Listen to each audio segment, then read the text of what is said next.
mi alátúnṣe là ń tẹ̀lé tó bẹ́ẹ̀ káwa náà ká má ṣe àtúnṣe níbi tó rí bá ti ní pé ká ṣàtúnṣe sí so àwọn tá à ń tẹ̀lé nìyẹn Èdùmàrè á jẹ́ kí a ṣe láti yọrí so mo wá ní pé instead kí n kàn wá nínú ilé kí n máa ṣe script yẹn by myself lásán pé why tí mo ṣe wá fi two birds to kill one stone in the sense that pé okay TikTok pẹ̀lú orí àkáǹtì Yoruba Ronú Publishing yìí ó fún mi ní àwọn requirements kan pé mo ò lè invite guest àfi pé tí bá ti meet requirement pé mo lọ live on 3 different occasions mo wá ní pé mo ò ṣe kúkú wá máa ṣe script mi online as an interactive session kí n dẹ̀ wá fìyẹn tí wá to meet requirement tí TikTok gbé fún mi ọmọ kí TikTok máa fẹ́ lòyàn bí employee ni so mo wá ní kékeré wá mo ṣe wá bá àwọn bàbá mi méjì lókè mo ní yéé this is a celebration o this is a celebration so I'm more than happy to put this aside for now tí ẹ̀yin bàbá wa ẹ̀yin àgbà wa tẹ́ bá ní anything tẹ́ bá fẹ́ bá wa sọ o àbí tẹ́ bá dẹ̀ ní any topic náà tẹ́ bá fẹ́ sọ pé ká venture lórí bàbá mi alátúnṣe mo ti fi ìwé yìí mo ti show ẹ lórí live rí okay page mo wà ní 118 ẹ jẹ́ kí sáré make note yẹn so that màá lè continue láti bẹ̀rẹ̀ torí kí mo ti fi ìwé yìí wọ̀nyí ó lọ́jọ́ kan tẹ́ ń sọ̀rọ̀ lórí pa ọ̀rọ̀ orí tí mo dẹ̀ sọ pé tẹ́ bá rántí nǹkan tí mo sọ lọ́jọ́ yẹn ìpè ká ní pé mo mọ̀ yín ni màá ní pé ṣé bàbá yìí everything tí bàbá sọ gangan náà ni you know there was a lot of points you made that was profound tí mo dẹ̀ ń wò pé bàbá yìí lọ fà gan ó dẹ̀ wá jẹ́ bí coincidental ó wà coincidental with a lot of information tí mo dẹ̀ share nínú ìwé yẹn. ẹ bá ní pé bàbá wa jíwèé yín wò àbí bẹ́ẹ̀ kọ́. ok ṣe wàá bẹ́ẹ̀ gbà yẹn ṣe wàá bẹ́ẹ̀. rárá. mo ní kí bàbá ti wẹjú ni ẹ mọ̀ pé àwọn tá à ń tẹ̀lé nǹkan tó it was like a confirmation pé èmi gan am on the right path ni torí ké tí irú bàbá wa báyìí tọ́ba tí àdẹ̀jọ́ sọ́rí but everything tí bàbá wa ń sọ ó in alignment wà mo ní kí mo dúpẹ́ lọ́wọ́ orí o mo dẹ̀ dúpẹ́ lọ́wọ́ Elédùmarè pé ó jẹ́ ká pàdé irú bàbá wa báyìí látúnṣe tó dẹ̀ pọ́n ní ìmọ̀ gan nínú ọ̀rọ̀ nǹkan tá à ń pè ní orí inú on many topics so torí kí bàbá tún ti gbé wa dé a tún ti sọ̀rọ̀ nípa èṣù rí program yẹn orí bàbá ó dàpọ̀ orí mi ìtẹ̀ rántí bóyá orí I was new to TikTok then at least as a host I was new as a host mo record kìíní yẹn mi mo tiẹ̀ mọ bó ṣe ń download the recording nígbà yẹn so kìíní yẹn dùn mí gan mo dẹ̀ wò kí bàbá tẹ́bà máa ń dọ́jọ́ kan tí àyè bá gbà ká tí wàá tún ọ̀rọ̀ nípa ọ̀rọ̀ orí inú àti nípa ọ̀rọ̀ bàbá èṣù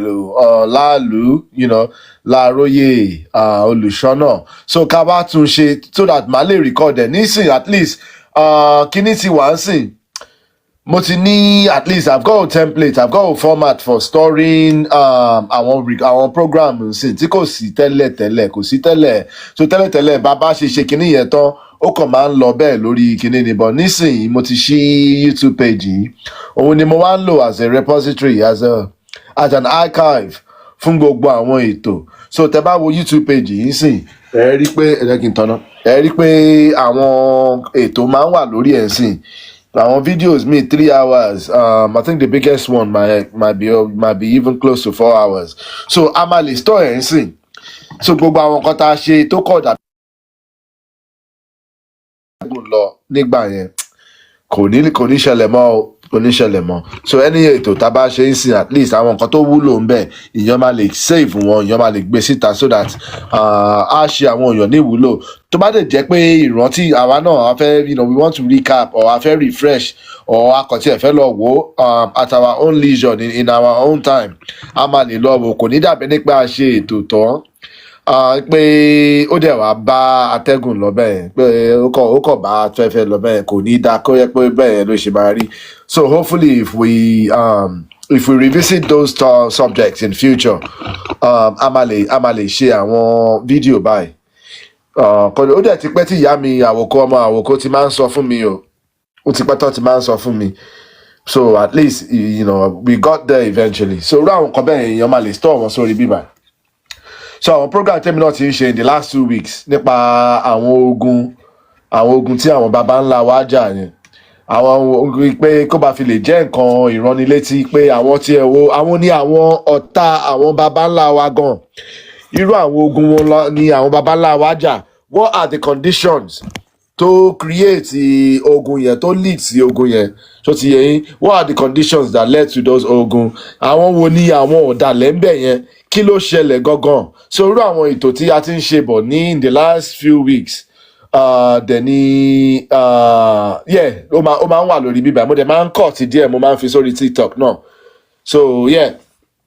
so bá ṣe ń ṣe nìyẹn, bá ṣe ń try láti gbìyànjú ká máa tẹ̀síwájú. So yeah, nípa ìwé tí mo gbé síta yẹn níbo tiẹ̀ ló wà o. So eléyìí mo ti submit tẹ́lẹ̀ but mo kàn ń try láti finalize ẹ̀. Eléyìí is about Orí-Inú. So it's titled The Òrìṣà Within. Ní mo pé òrìṣà tó wà ní inú wa, òrìṣà tó wà nínú orí wa ni mo pé eléyìí. And it's about, you could say it's like a progression from nǹkan tí mo ti ṣe program yìí ní tí mo tó wà lórí PowerPoint yìí tí mo ti ṣe nípa ọ̀rọ̀ Orí-Inú. Àwọn èèyàn máa rántí program yìí nípa ọ̀rọ̀ Orí-Inú yìí. Tá dẹ̀ introduce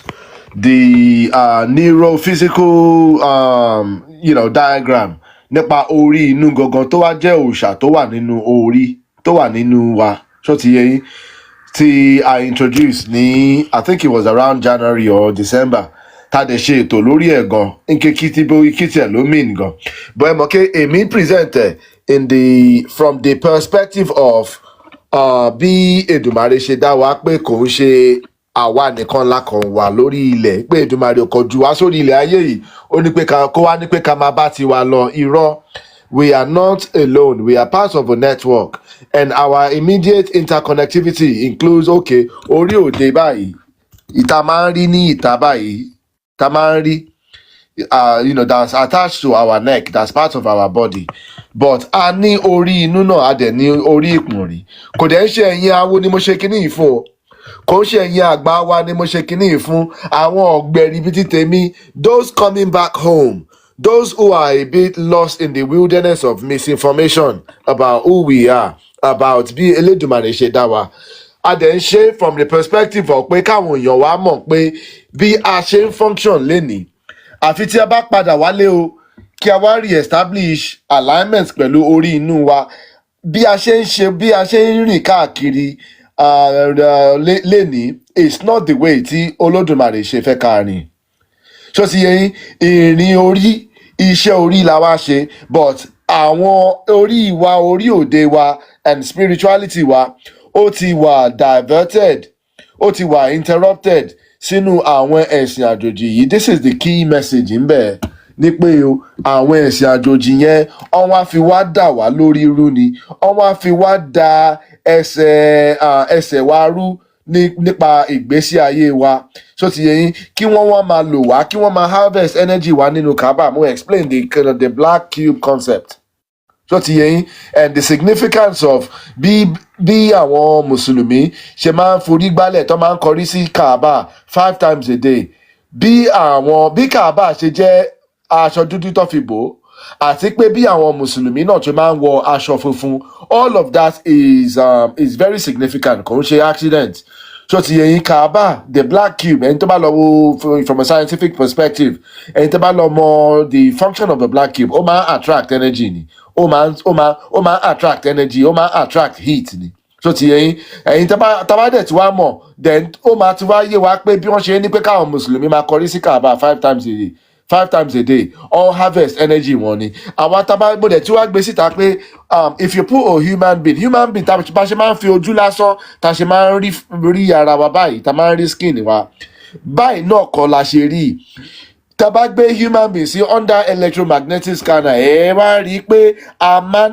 emit radioactive wave. We are a sending receiving system or sending receiving device for radioactive waves, radioactive energy. Bí a ṣe ń emit náà la ṣe ń absorb. bí a ṣe ń emit náà la ṣe ń absorb tó ti yé yín tó bá fi lè yé yín torí ẹ̀ ní òkè ká fi ṣe àpẹẹrẹ ipe the same way náà tí èèyàn kan lè sọ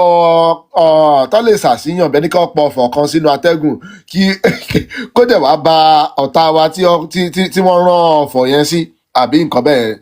ṣó ti yé yín ẹni pé ọ̀rọ̀ ni wọ́n sọ sínú atẹ́gùn yẹn but because we are a sending receiving device for radioactive wave ọ̀rọ̀ yẹn máa bá ẹni tí wọ́n rán sí yẹn ṣó ti yé yín torí pé human being naturally we are a sending receiving device ẹni pé ẹni tó sọ ọ̀rọ̀ yẹn tó sẹ̀ndì ọ̀fọ̀ yẹn síta ẹni pé ó broadcast ẹ̀ nìyẹn ó transmit ẹ̀ nìyẹn so ti yẹ yín kẹ́ bá fi lè mọ̀ pé we are sending receiving so we can send and we can also receive ẹni tí wọ́n dẹ̀ sọ tí wọ́n pa ọ̀fọ̀ yẹn fún tí wọ́n target èpè yẹn sí òun náà àbí ibi yẹn òun náà ń receive so ti yẹ yín so àkàn rí tá bá ń fi ojú lásán wò just our naked eye tá bá ń fi wòra wa flesh nìkan la máa ń rí but under electromagnetic scanner báyìí gangan la ṣe rí rí èèyàn tó dúró yẹn rí pé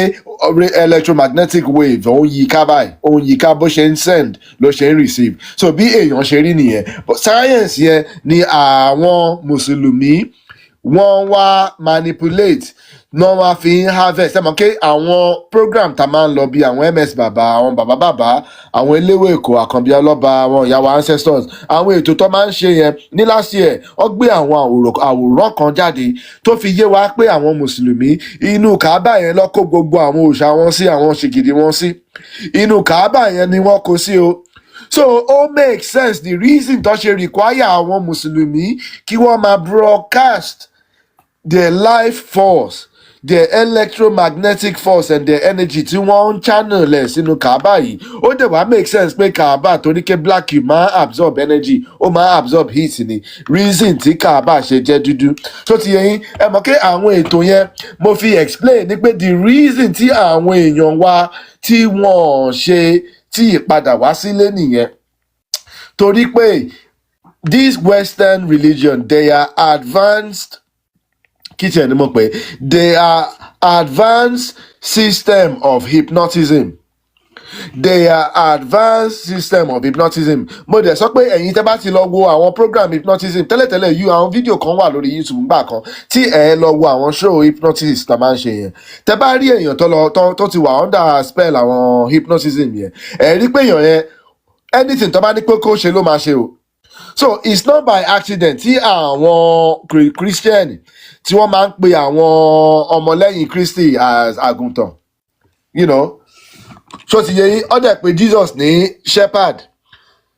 so ẹni tí ó ń da àgùntàn ní Jesus àwọn ọmọlẹ́yìn Kristi ó dẹ̀ pé wọ́n lágùntàn it's not by accident because tẹ́ bá ti lọ wo program hypnotism yẹn rí ẹ understand pé anything tó bá ní kàn ṣe ni wọ́n ṣe they are under a spell they are under the command of the hypnotist so ti yẹ yín so àwọn ètò yìí a fi ṣe ni pé ẹni tí wọ́n bá ti block ọ̀nà àti connection náà pẹ̀lú orí inú ẹ̀ àti orí òkè ìpọ̀nrí ẹ̀ tó jẹ́ mirror image ẹ̀ tó wà lójú tó wà lọ́rùn o tó bá ti block ẹ̀ báyìí kò ní lè ronú jinlẹ̀ kò ní ní nǹkan tá à ń pè ní critical thinking they can't think outside of these paradigms ẹ mọ̀ kí mo dẹ̀ tí wá fi wọ́n pé kò dẹ̀ ń ṣe ẹ̀sìn nìkan ló fi wá kó wa lórí lọ o western indoctrination àti western misinformation náà òun náà wà níbẹ̀ o ó ní fídíò kan ẹ mọ̀ pé gbogbo fídíò tó ti jáde lénìí ọ̀wọ̀ ní wíìkì yìí ní ọ̀sẹ̀ yìí o fídíò méjì ló ń trend lórí TikTok fídíò kìíní ní títí ọdún Ifá àgbáláyé tí àwọn bàbá wa lọ ṣe àtàwọn ìyá wa tí wọ́n lọ ṣe ní Ilé Ifẹ̀ ẹ mọ̀ kí gbogbo àwọn fídíò tán gbogbo kan tó ṣe níbẹ̀ àwọn fídíò yẹn ń trend gan adọ̀ á rí pé nǹkan ayọ̀ ni pé ìṣẹ̀ṣe dùn ọ́ culture wa dùn àsọmọ Yorùbá o culture wa ó wà very very interesting and unique ṣó ti yé yín a rí gbogbo àwọn fídíò yẹn tó lọ a dẹ̀ dúpẹ́ fún àwọn bàbá wa náà tí wọ́n lọ o tí wọ́n dẹ̀ tí wọ́n tún mú nǹkan bọ̀ wá fún wa a dúpẹ́ o and adẹ̀tún wá dúpẹ́ lọ́wọ́ Ifá náà pé Ifá òtúrúpọ̀ méjì ló jáde mo ṣọ́ọ̀kì gbogbo wa láti gbọ́ ìyẹn ẹ̀yin tẹ́ bá tí àwọn tó bá wà láàrin wa tí wọn ò bá tí gbọ́ pé Ifá òtúrúpọ̀ ni ó jáde àti àwọn ìkìlọ̀ àti àwọn àkíyèsí tí Ifá gbé wá ẹ jẹ́ á lọ familiarize pẹ̀lú yẹn àwa tá bá dẹ̀ jẹ́ oníṣẹ̀ṣe o ẹ jẹ́ á ṣe ẹ̀tọ́ gbogbo àwọn ètùtù tí Ifá ní ká ṣe kí a gbìyànjú kí a lọ ṣe o kí a lọ ṣe wọn o àwọn nǹkan tí Ifá ní ká ṣe lọ́kùnrin lọ́bìnrin o àti as an ọmọ ìṣẹ̀ṣe as a collective ẹ jẹ́ á lọ ṣe wọn o bàbá mo ṣe bá Júnilọ o kábíyèsí bàbá o kábíyèsí bàbá. bàbá ẹ ṣeun o bàbá wa àjíǹde ara máa jẹ yín bàbá o ẹ ṣe ẹ gbàdọ̀ sí ẹ ṣe bàbá mi àníwá yín tí o láṣẹ Ìdùmarè. àṣẹ bàbá a máa rí yín bá ní ayọ̀ àti ní ire o ṣé dáadáa ni o sílé tọmọ bàbá yín náà lè máa bọ̀ lókè tẹ́ bá fẹ́ wá bá wa sọ̀rọ̀ tẹ́ bá fẹ́ bá wa ṣeré díẹ̀ o ẹ jẹ́ kí n send request o so ẹ jẹ́ kí n send request o táyé bá gbà ẹjọ́ a máa appreciate the presence yín o as usual o àbọ̀yè bàbá kábíyèsí bàbá. gbogbo ọ̀tọ̀ mo kí gbogbo ilé o. mo ṣe bá yín o orí ìdọ̀bálẹ̀ sí bàbá o kábíyèsí bàbá o kábíyèsí bàbá o àṣìbà o ẹpẹ o ẹtọ ẹgbó o ẹ láṣẹ Ìdùmarè ẹ ṣé bàbá mi o ẹ ṣé. ẹ káàárọ̀ sábà mi o. báwo ni ọ abẹ́rẹ́ fá. adúpẹ́ sà ẹ kú jẹ́ mẹ́ta sà.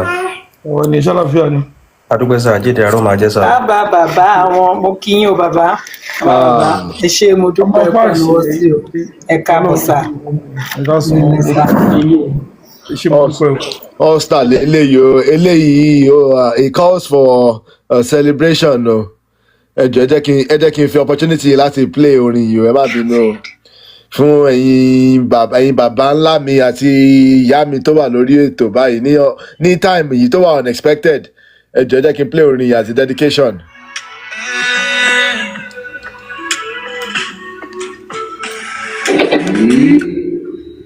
Bluetooth mode.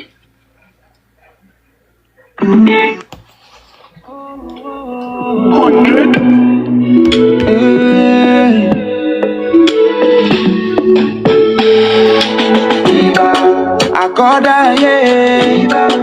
aṣẹ̀dá ọ̀run ìbà fáwọn tó láyé ìbà wọn rún mọ́lẹ̀ yéye mojúbà orí mi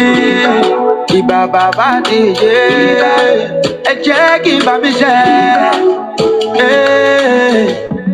ìbà ni mo ṣe ọmọdé ò lè mẹ́kọ́ jẹ kó má ra lọ́wọ́ ìbà ni mo ṣe oṣó ilé ajá ilé ìbà èṣù ọ̀dàrà onílé oríta òbẹ̀lẹ̀kùn sunkún kẹ́rù bẹ̀lẹ̀kùn èṣù má ṣe mí ọmọ ẹlòmíì ni ó ṣe ògún lákàyè ọ̀ṣìmọ́lẹ̀ olómi nílé ó fẹ́ jẹ̀wẹ̀ òláṣọ nílé fi mọ̀ kí mọ̀ bóra onílé kọ́gùnkọ́gùn ọba àtàlà ọba àtàrìṣà ọba takuntakun lóde ìrànjẹ bàbá arúgbó ìbà àkọ́dá ayé ìbà aṣẹ̀dá ọ̀run ìbà fáwọn tó láyé ìbà wọn rún mọ́lẹ̀ yéye mojúbà orí mi ìbà bàbá ti yé ẹ jẹ́ kí bá mi ṣe Ṣàngó Olúkòso àyàrá iná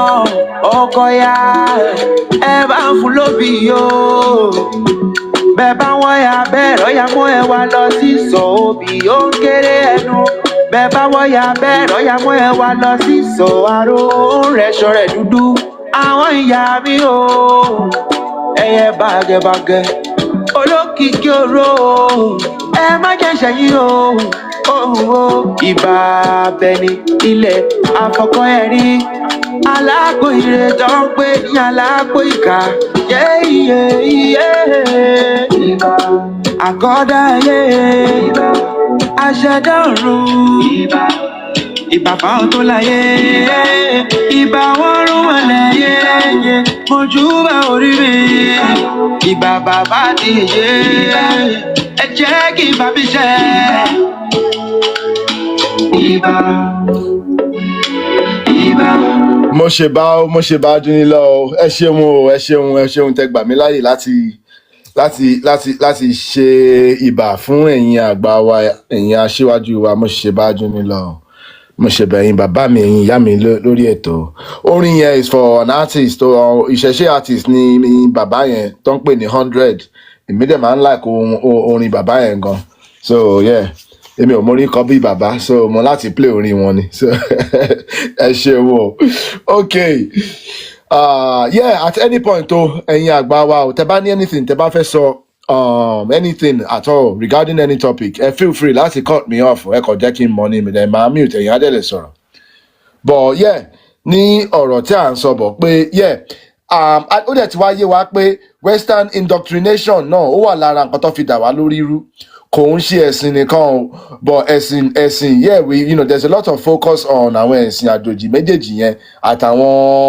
àwọn misguidance, àwọn misinformation tó wà níbẹ̀ ní ọjọ́ òní tí wọ́n dẹ̀ ti ń wá expose, tí àwọn bíi bàbá àwọn show táwọn bàbá máa ń ṣe àtàwọn ọmọlẹ́yìn bàbá náà tó máa ń ṣe yẹn, ó ti jẹ́ ká mọ̀ pé irọ́ ni ẹ̀sìn Islam, pé ẹgbẹ́ òkùnkùn ní Islam o. Àwọn bàbá wa tún dẹ̀ ti jẹ́ ká mọ̀ pé wèrè ló ń ṣe Islam ní 2025. Tẹ́nìkan bá ṣì ń ṣe Islam tó bá ṣì lọ́ọ́ forí gbalẹ̀ fún ṣìgìdì àràbù, kọ́ lọ ṣe àmójútó ọ̀rọ̀ wọn o. Ìyẹn jẹ́ nǹkan tí ò dáa o, ìyẹn ò lè múre wá o. Bíbélì a dẹ̀ ti mọ̀ pé Bíbélì irọ́ ni, tọ́rọ́ ti change yẹn many times. A mọ̀ pé irọ́ nìyẹn. Slow poison lele. Anyway, but Western indoctrination is one of the things. Western indoctrination is one of the Western indoctrination is actually far more damaging than the Quran and the Bible. Torí pé mo dẹ̀ gbé wọlé from a family perspective.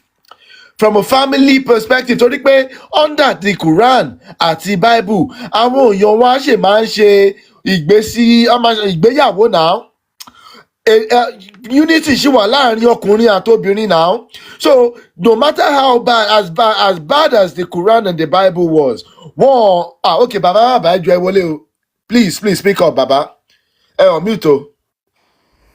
Mo kí gbogbo lé o, mo kàn fẹ́ kí n sá o. fi point kan sí nǹkan tẹ̀sán ṣinṣin ni.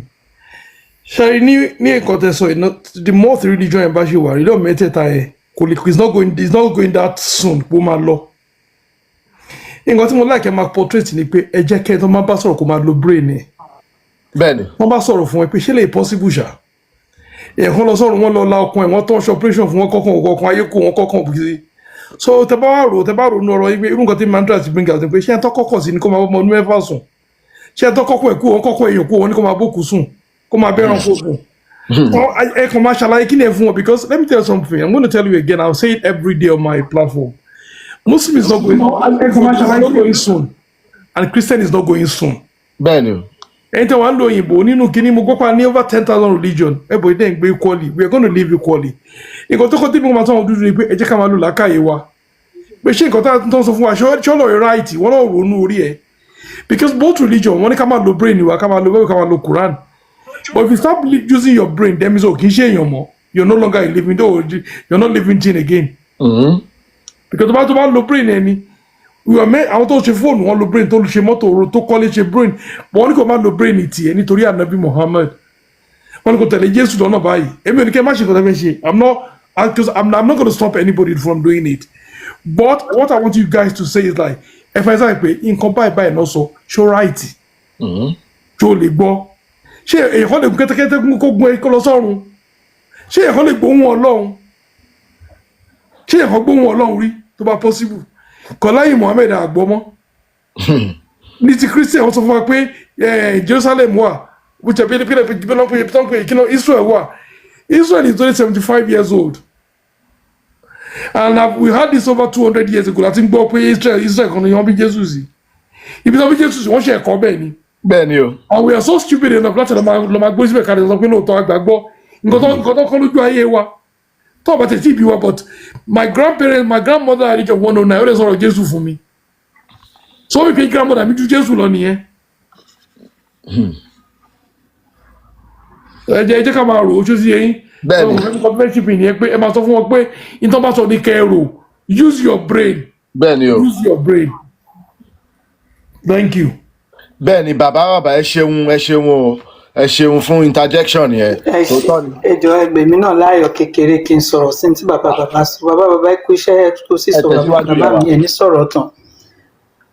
bẹ́ẹ̀ ṣe sọ pé kí kán máa ro ọpọlọ kò sí rọ́ńbẹ̀ àwọn èèyàn ọ̀kan fẹ́ gbà ní pé a nídìí láti túká nílùú wa nítorí religion. Number one, ìgbà tèmi náà bá wọn lọ sí Israel ní mo believe about 2 years ago ṣe nígbà tí mo dé mi bá church kankan lọ ọkọ mi ló lóun kàn fẹ́ fi ṣe sister birthday òun kàn fẹ́ tẹ́ rẹ̀ lọ́rùn ni o mi bẹ́ anybody lọ àwa kan lọ as holiday maker ń tiwa ni.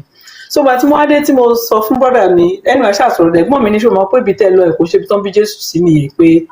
wọ́n dàbẹ̀ yẹn sílẹ̀ wọ́n kàn déédéé wọ́n ṣe ló dà pé wọ́n sọ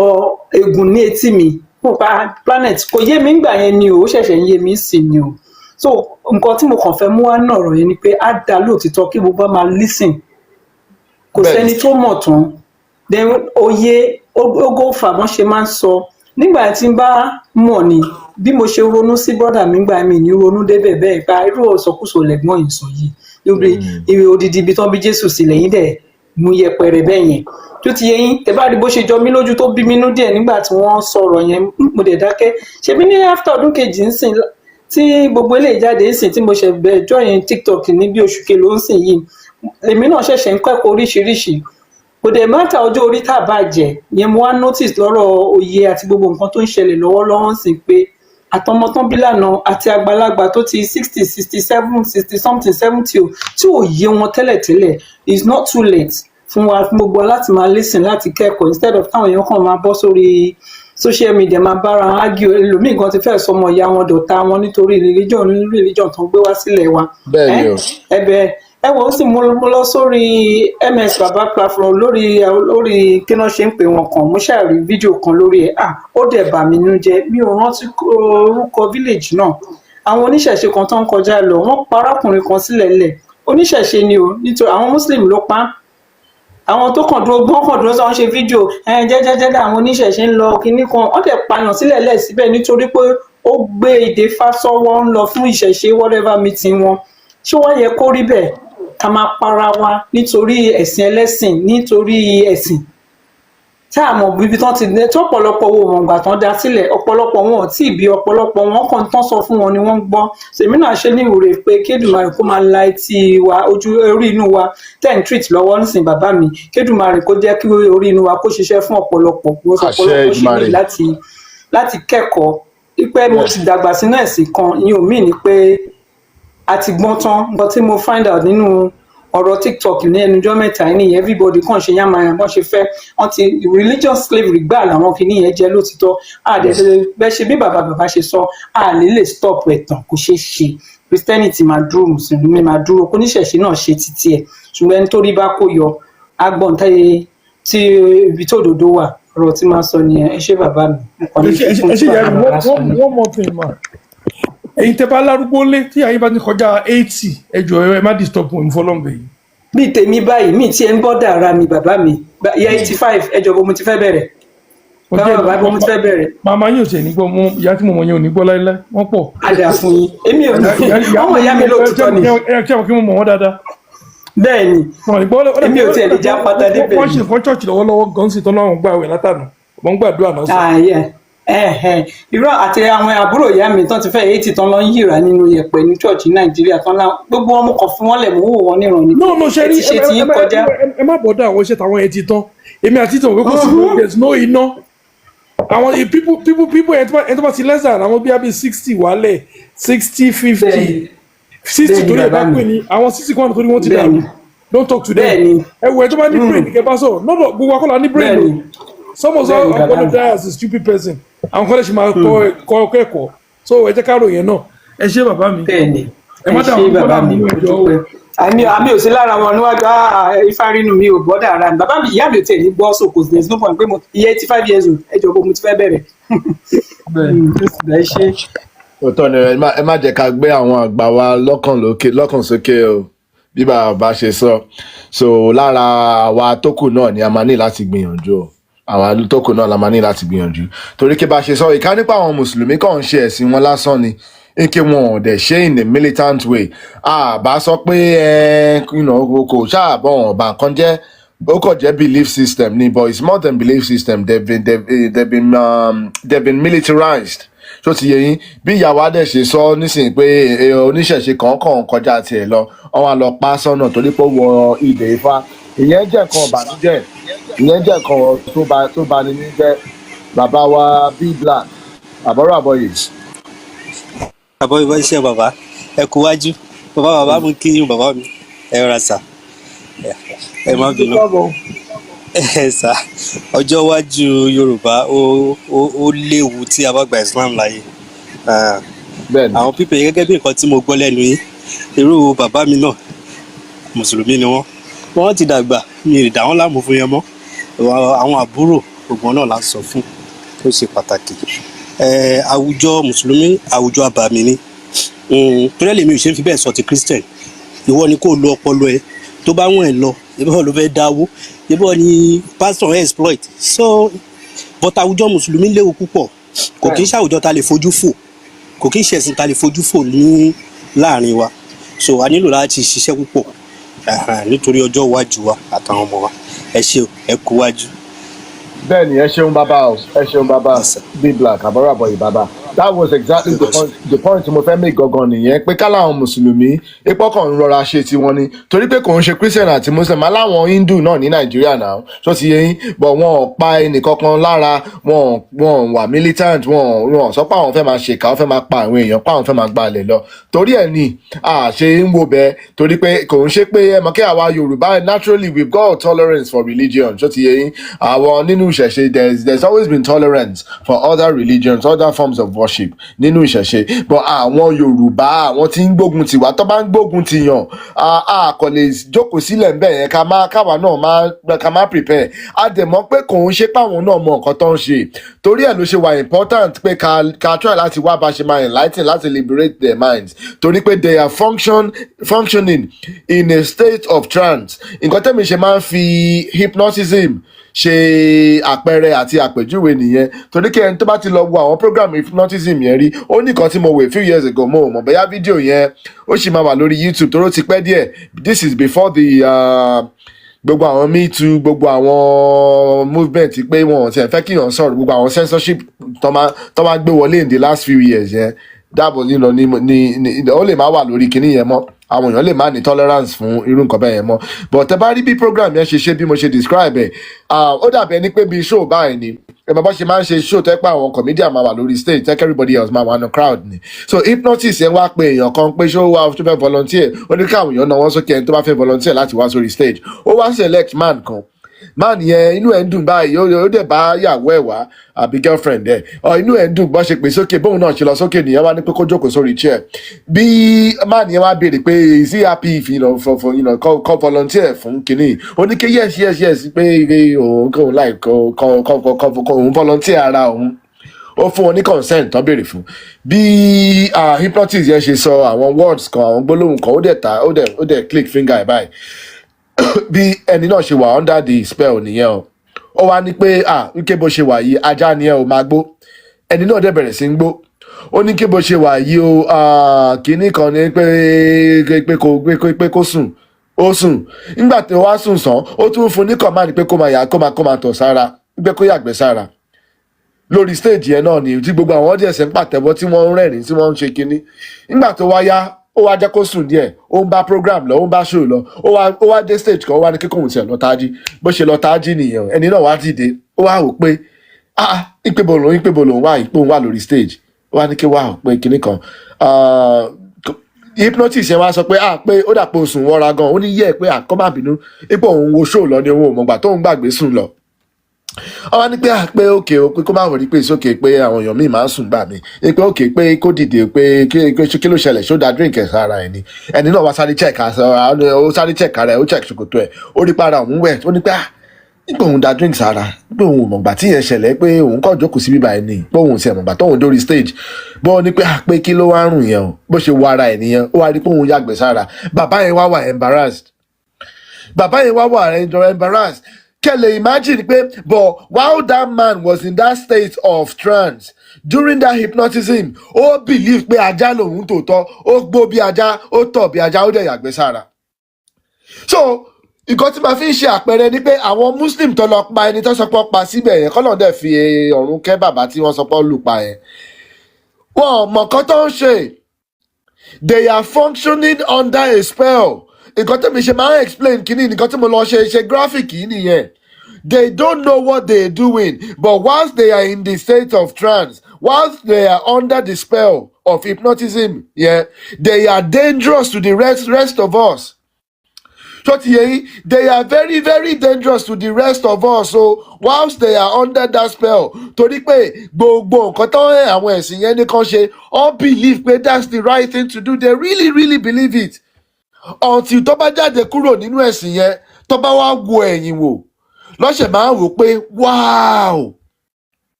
I can't believe that I once had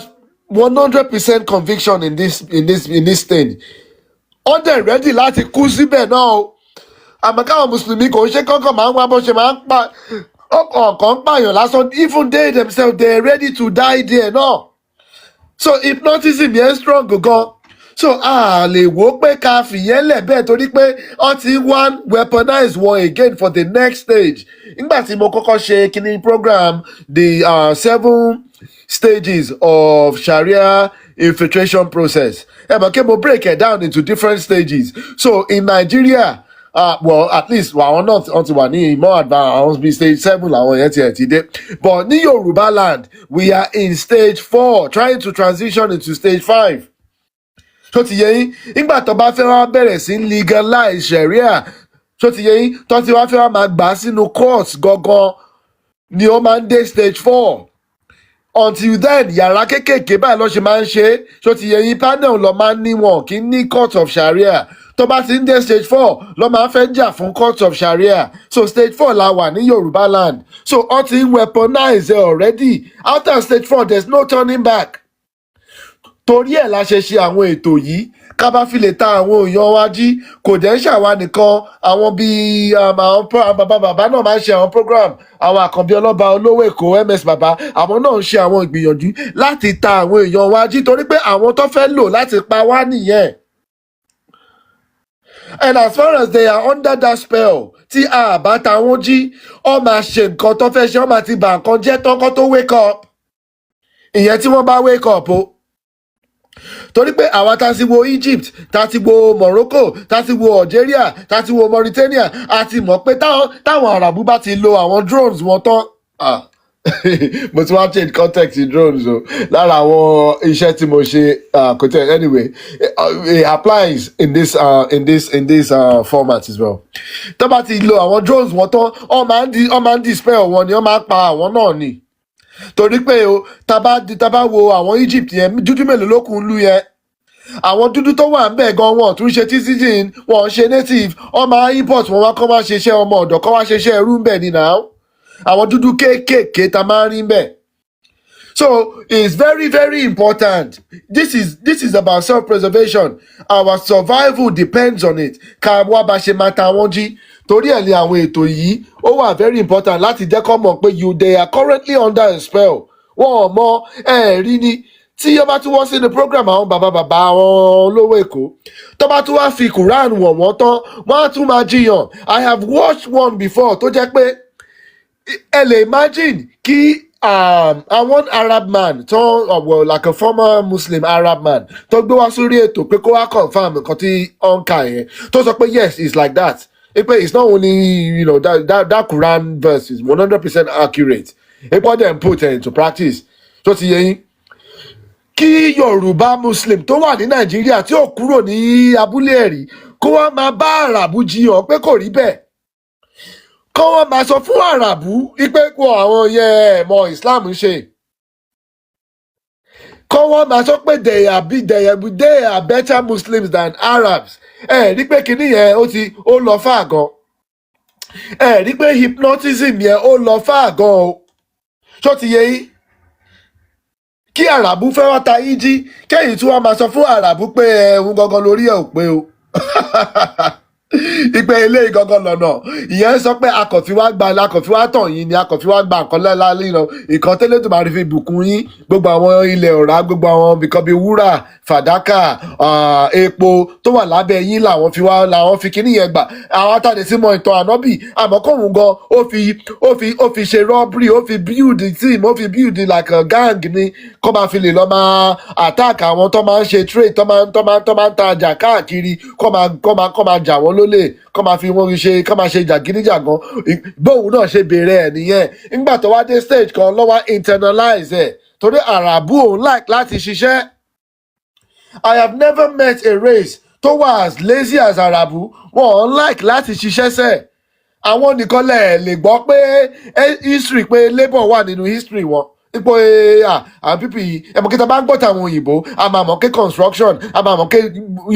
mining. Like mining for coal construction àwọn nǹkan bẹ́ẹ̀ yẹn làwọn òyìnbó máa ń ṣe that's their nature bí àwọn bàbá tàwa ṣe jẹ́ àwọn alágbẹ̀dẹ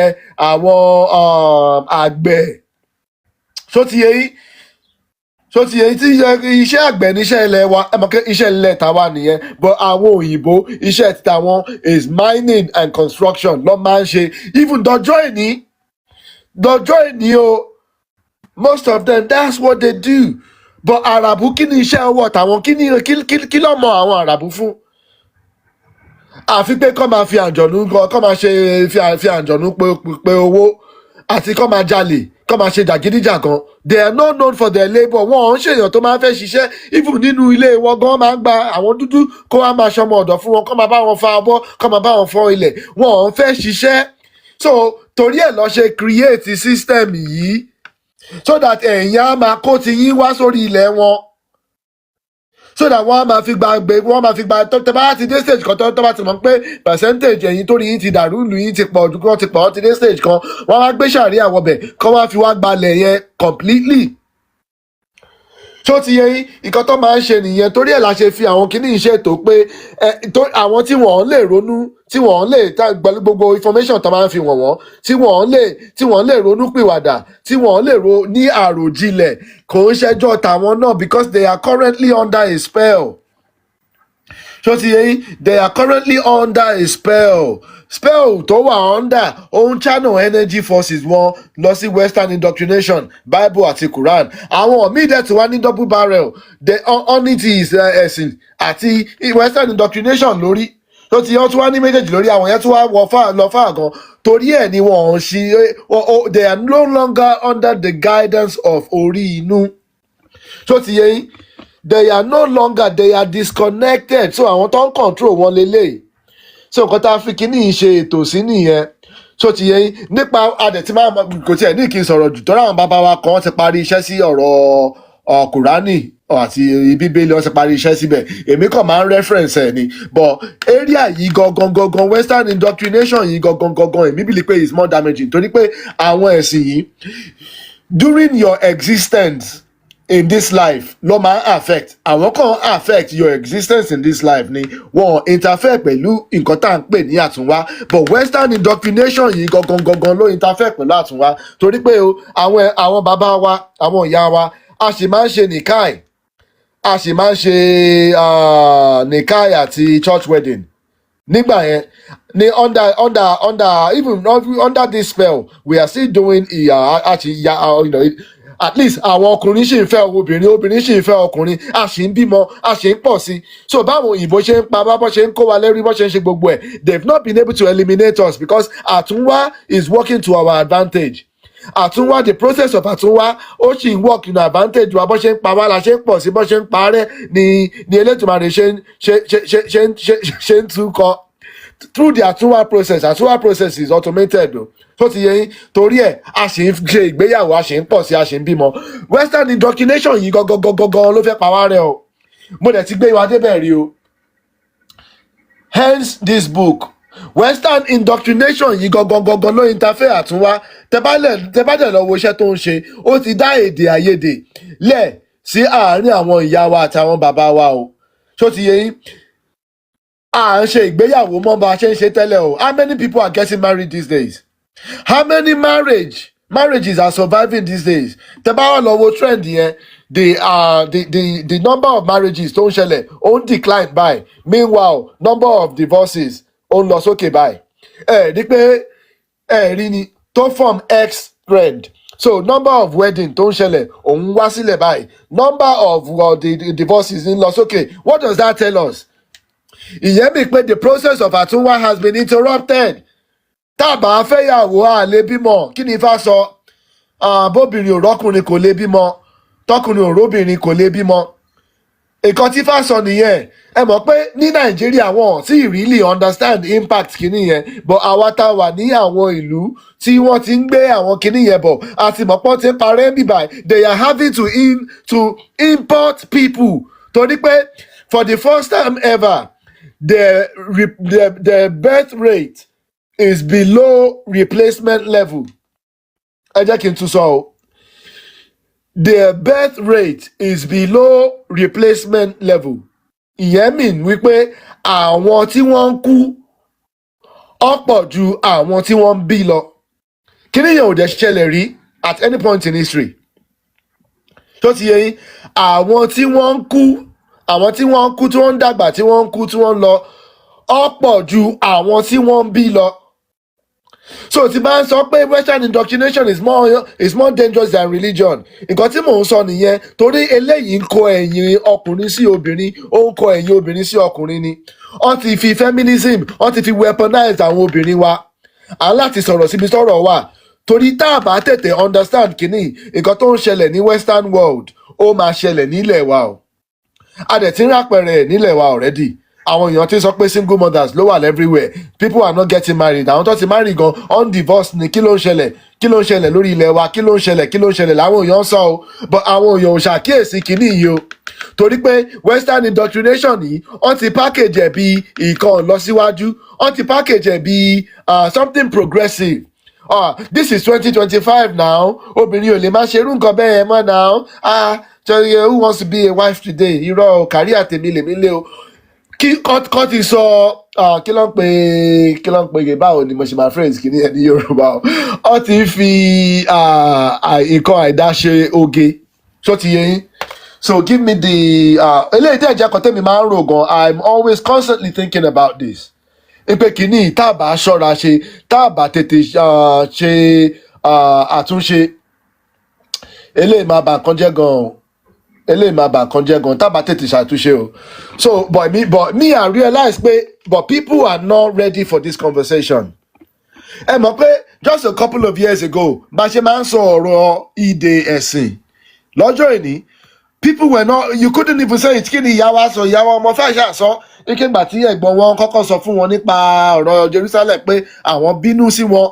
torí pé àti ready fún information yẹn ní 2 years ago yẹn ni ẹni pé ẹ̀yin náà lẹ́wà ti di ẹni tó ẹ pé kìíní yẹn ti wá yé yín gan gbogbo wa dẹ̀ la wà níbẹ̀ just a couple of years ago you could not say ọ ti fi ìbàjẹ́ ṣe ayọ̀ ẹ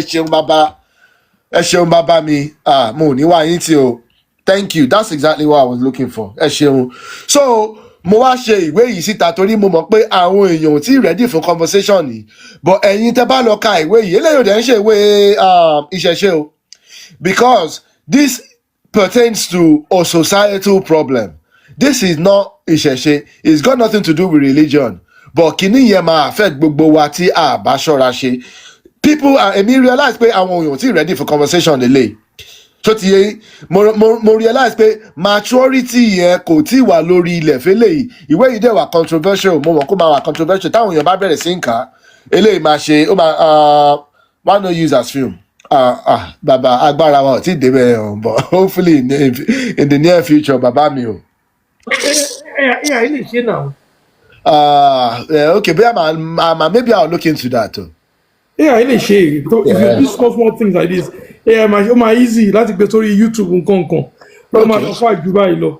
Okay, maybe I can look into that. Ẹ ṣeun máa wò yẹn máa ṣe ìwádìí sí yẹn. Okay. Ẹ ṣeun bàbá máa ṣe ìwádìí sí yẹn. So ìwé yìí is like kí ni mo pè mo ní drones ni mo pè o mo dẹ̀ sọ pé a cultural autopsy of modern feminism ṣó ti yé yín ẹ̀yin ìyá wa tẹ́ bá lọ ka ìwé yìí ẹ lè kọ́kọ́ bínú sí mi díẹ̀ bọ̀ èmi á fún yín ní 2 years I'm not expecting this book to be popular but màá fún yín ní 2 years màá fún yín ní between 2 to 5 years tẹ́ bá wá lọ in 2 to 5 years kí ni ìmá clear gan ó máa wá di pé bá a ṣe ń sọ̀rọ̀ àwọn ẹ̀sìn àjòjì àti impact wọn nínú society wa lénìí bẹ́ẹ̀ náà la ṣe máa sọ̀rọ̀ kíní yìí in 2 to 5 years time tó ti yé yín torí pé bí nǹkan ṣe ń lọ bó ṣe ń lọ yìí ẹ mọ̀ pé everything ló máa ń ní curve tó bá ti ó máa ní láti bàjẹ́ débì kan ká tó lè ronú pìwàdà that's just human nature tó ti yé yín but this is more like an alarm ó dàbí ní pé kéèyàn kan ti rí ogun kó máa bọ̀ lọ́ọ̀kan kó wá lọ máa lu àwọn aago yẹn gbágán ogun ń bọ̀ ẹ̀yin èèyàn ẹ gbọ́ ẹ̀sìn àwọn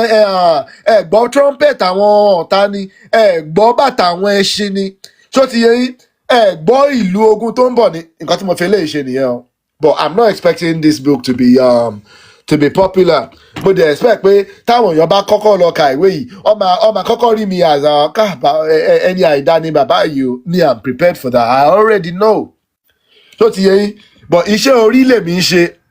tó ti yé yín iṣẹ́ orí lèmi ń ṣe o mo dẹ̀ mọ̀ pé táwọn kan bá lọ ka kíní ìyá àwọn ò ní fẹ́ràn mi àtọ́ọ̀lù àwọn ìyá mi máa kọ́kọ́ bínú sí mi but I promise you I'll give it 2 to 5 years. I'm prepared and I'm ready for the feedback, for the backlash. But ẹ fún mi ní 2 to 5 years and I promise you, àwọn èèyàn wá wo ẹ̀yìn, wọ́n wá rí pé nǹkan tí bàbá yìí dẹ̀ ń sọ nígbà yẹn nìyẹn o. Nǹkan tí bàbá yìí dẹ̀ ń sọ nígbà yẹn nìyẹn o. Ó máa yí àwọn kan bọ̀ kò ní yé majority, I promise you. Ó máa yí àwọn kan bọ̀ kò ní yé majority but èmi wá jẹ́ṣẹ́ orí ni èmi dẹ̀ ti jẹ́ṣẹ́ orí mi so by writing the book scripting it ó take a very very long time láti script mo dẹ̀ publish ẹ̀ I went through the liberties of publishing it so tó bá wá ti di mo ti set time clock mi kí n fún ní 2 to 5 years ó máa reach maturity ó dà pé kíyàn lọ kí tádìyẹ bá yé ẹyin tó ti yẹ ẹmọ kékeré ṣọjọ́ tádìyẹ yé ẹyin ló máa ń di adìyẹ a máa ní láti jẹ́ kó incubate so ilé máa incubation period tí mo predict fẹ́lẹ̀ is 2 to 5 years tó bá wá di 2 to 5 years ká wá look back ẹ ní pé kíní yẹn gan ẹ ní pé mo sọ bẹ́ẹ̀ o torí pé bí nǹkan ṣe ń lọ yìí à ń parẹ́ o kò kàn tí yé wa ni kò tí ì rí dáadáa ni but ẹni tó bá ti kọ́kọ́ lọ wo the impact of the modern feminism ní Europe tó yẹ pé their birth rate ó wá ti decline beyond replacement level àwọn gan-an ó ti ń gbòòrùn ẹ̀ ò bọ̀ àti pé àwọn gan-an they are under agenda kan náà ló ń drive àwọn o ẹ̀yin tẹ́ bá dẹ̀ ti lọ tẹ́ bá wọ́n pay attention during the kí ló ń porúkọ ẹ̀ the COVID kí ló pé COVID o people would remember this now kí ló pé wọ́n ní the great replacement ẹ má jẹ́ kí n pariwo yẹn jù káwọn neighbor mi má lọ máa gbọ́ kí ló pé they said the great replacement kí ló ń ṣẹlẹ̀ ní Europe lẹ́nìí the great replacement. Àwọn wo ló ship wọ Amẹ́ríkà lénìí? The great replacement. Àwọn wo ni under Biden tó ṣí bọ́dà wọn lẹ̀ tó gbé millions of Indians and Spanish tó gbé wọbẹ̀ torí pé àwọn òyìnbó reproduce mọ̀ ẹ́ tó bá bímọ ń bẹ̀ bí ẹ̀kan àbí méjì. Their birth rate ṣèbáwọn tó tún marry nìyẹn àwọn tí wọn marry tún pọ̀ ju àti divorce tún pọ̀ ju ó tún wá ìjú marriage lọ. So the great replacement ló ń ṣẹlẹ̀ o. So this is like an alarm. Kí n raise alarm léléyìí o. N pé nǹkan kan ṣẹlẹ̀. Àwọn bàbá wa kan a dẹ̀ ti ń fara gbà o. Ṣé àwọn bàbá wa kan wà ní front line. Àwọn ìyá wa tó ti sọ di drone o. Ká fi gbogbo ẹnu sọ o. But if you're brave, you can go and read that book. Ó máa mú ọgbọ́n wá gan. Anyway, ẹ já padà sórí ètò torí ọ̀rọ̀ débẹ̀ ni. So yeah, Western indoctrination yìí gangan ló ń ba nǹkan jẹ́ jù o. That's the silent killer. that's the silent killer kan tó ń pè ní silent weapons for quiet wars. Silent weapons for quiet wars ní western indoctrination o. Ṣó ti yé yín? Ṣé gbogbo ilé ṣì ń gbọ́ mi o? Torí TikTok sọ pé guest kan wà. à ń gbọ́ akọ aláṣẹ quiet ni. Ẹ ṣeun TikTok ló sáré flash pé guest is offline mi mọ̀ bí èmi ló ń sọ bí ẹlòmíì ló ń sọ. So yeah, we are all here. ẹ ṣeun. So yeah, nípa ọ̀rọ̀ yìí ni pé nǹkan tí mò ń sọ ni pé it's not just religion. So ti yé yín, we are rightly focusing on religion, but aláti máa fi ojú kan wo eléyìí náà. Aláti máa fojú kan wo eléyìí náà torí nǹkan tó ń sọ àwọn ọmọ wa di Gabriel eléyìí náà. Nǹkan tó ń sa akọ́dábó, nǹkan tó ń sa abodakọ́lé eléyìí náà as part of the agenda. So ti yé yín. So it's all part and parcel. Aláti wake up sí kinní yẹn o. Wọn lè kí ẹ̀ torí wọn mọ̀ nǹkan tó ń ṣẹlẹ̀ láàrin wọn náà torí pé they are seeing it as something progressive àti nǹkan ìgbéga. Ẹ̀yin tẹ́ bá lọ wo ó ní fídíò kan tí wọ́n show tí ẹ pé ní ojúde ọba ni woman yẹn ó dẹ̀ wá láti Peckham. Ṣé ti yé yín? Kò ń ṣe Peckham. Ẹ mọ̀ kí àti UK ló sì wá tẹ́ bá rí bó ṣe múra lọ bẹ̀. Tẹ́ bá rí bó ṣe lọ múra lọ bẹ̀ tó wá tún sọ pé òun máa sùn bàbá ẹ̀ òun máa sùn ẹnìkan. Ṣé ti yé yín? Irú yẹn wọ́n ti indoctrinate ẹ̀ bàjẹ́ wọ́n ti dà á lórí irú. Bó ṣe múra lọ bẹ̀ gan was not appropriate. Bó tún ṣe wá lọ ń sọ̀rọ̀ láàrin àwọn àgbàlagbà níbẹ̀ gan ẹ ti mọ̀ pé lèyí feminist drone lélẹ̀ wọ́n ti dorí ẹ̀rù. Tó ti yẹ bó ṣe ń lanu gbàgbà mọ́ àgbàlagbà tó ti yẹ bó ṣe ń sọ̀rọ̀ mo ti gbọ́ accent ẹ̀ mo ti mọ̀ kí láti UK ló wá ó kàn embarrass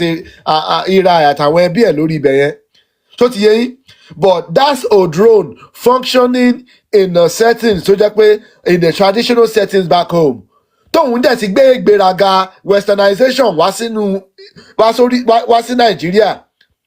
wá sí ojúde ọba tó múra bí wèrè based on the appropriate or inappropriateness of the way she was dressed o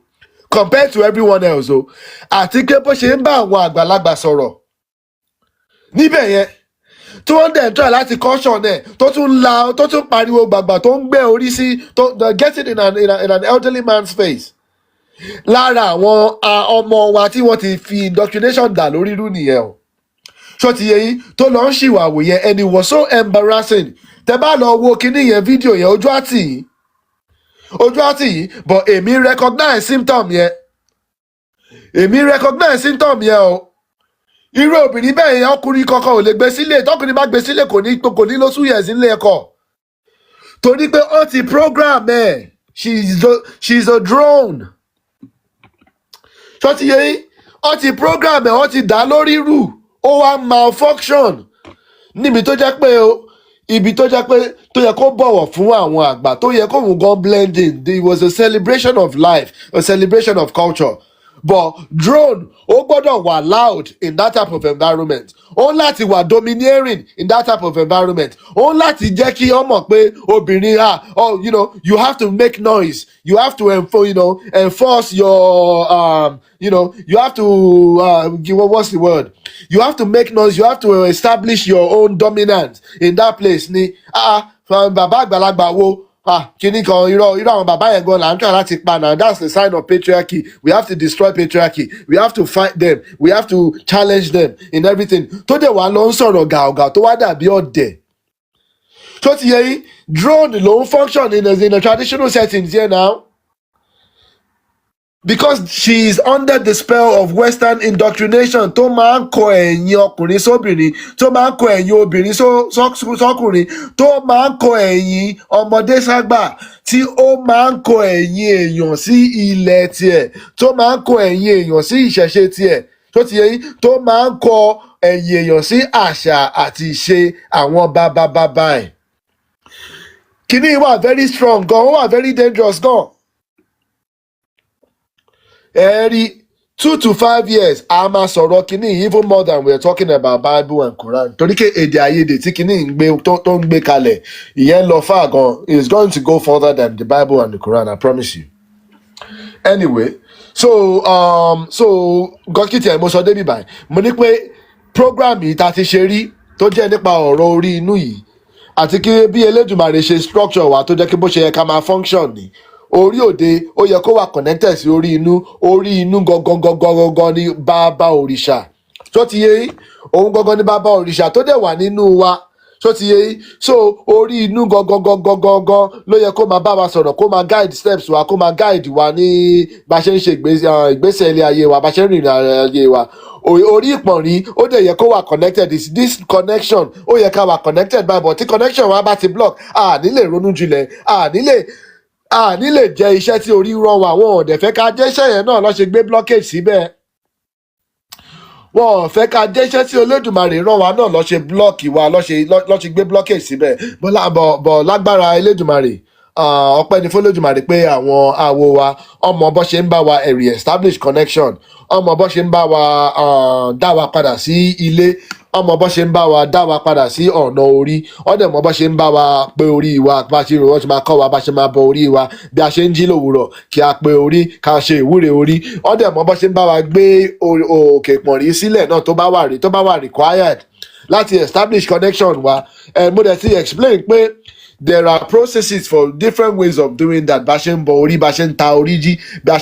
ṣe ń realign orí so ti yẹn there are different ways of doing it it's very common káwọn bàbá wa àwọn ìyá nífà wa kí wọ́n máa lo ẹja ó dẹ̀ ní àwọn special herbs náà other ways náà tó tún máa ń lò so ti yẹn mo dẹ̀ tí wá sọ pé èmi tẹ́lẹ̀tẹ́lẹ̀ ìgbà tí mo kéré kí tó wá sílé o kí tó wá sínú ìṣẹ̀ṣe mo kàn máa ń gbọ́ ni ikọ́ wọn máa ń bọ orí èmi máa wọ̀ pé kí ló máa ń ṣe yẹn gbá èwo ni kọ́ máa gbé ẹja só èmi ò understand gbogbo yẹn o kí ni gbogbo ilé ìgàn mo kàn máa ń gbọ́ máa ní pé òkè kọ́ṣà máa ṣe tiwọn bẹ̀ yẹn I don't understand this I didn't understand the importance of that process until ìgbà tí mo wá understand eléyìí this one from a metaphysical and neuroscience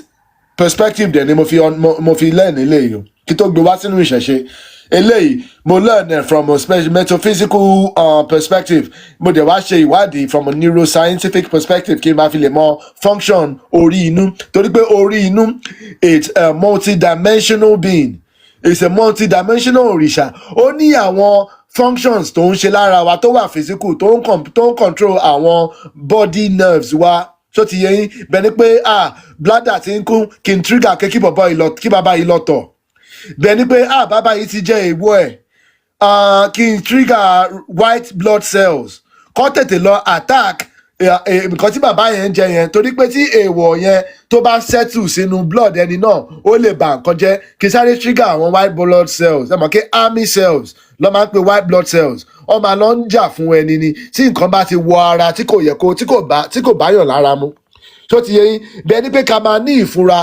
àti pé orí inú máa ń ṣiṣẹ́ nínú oorun nínú àlá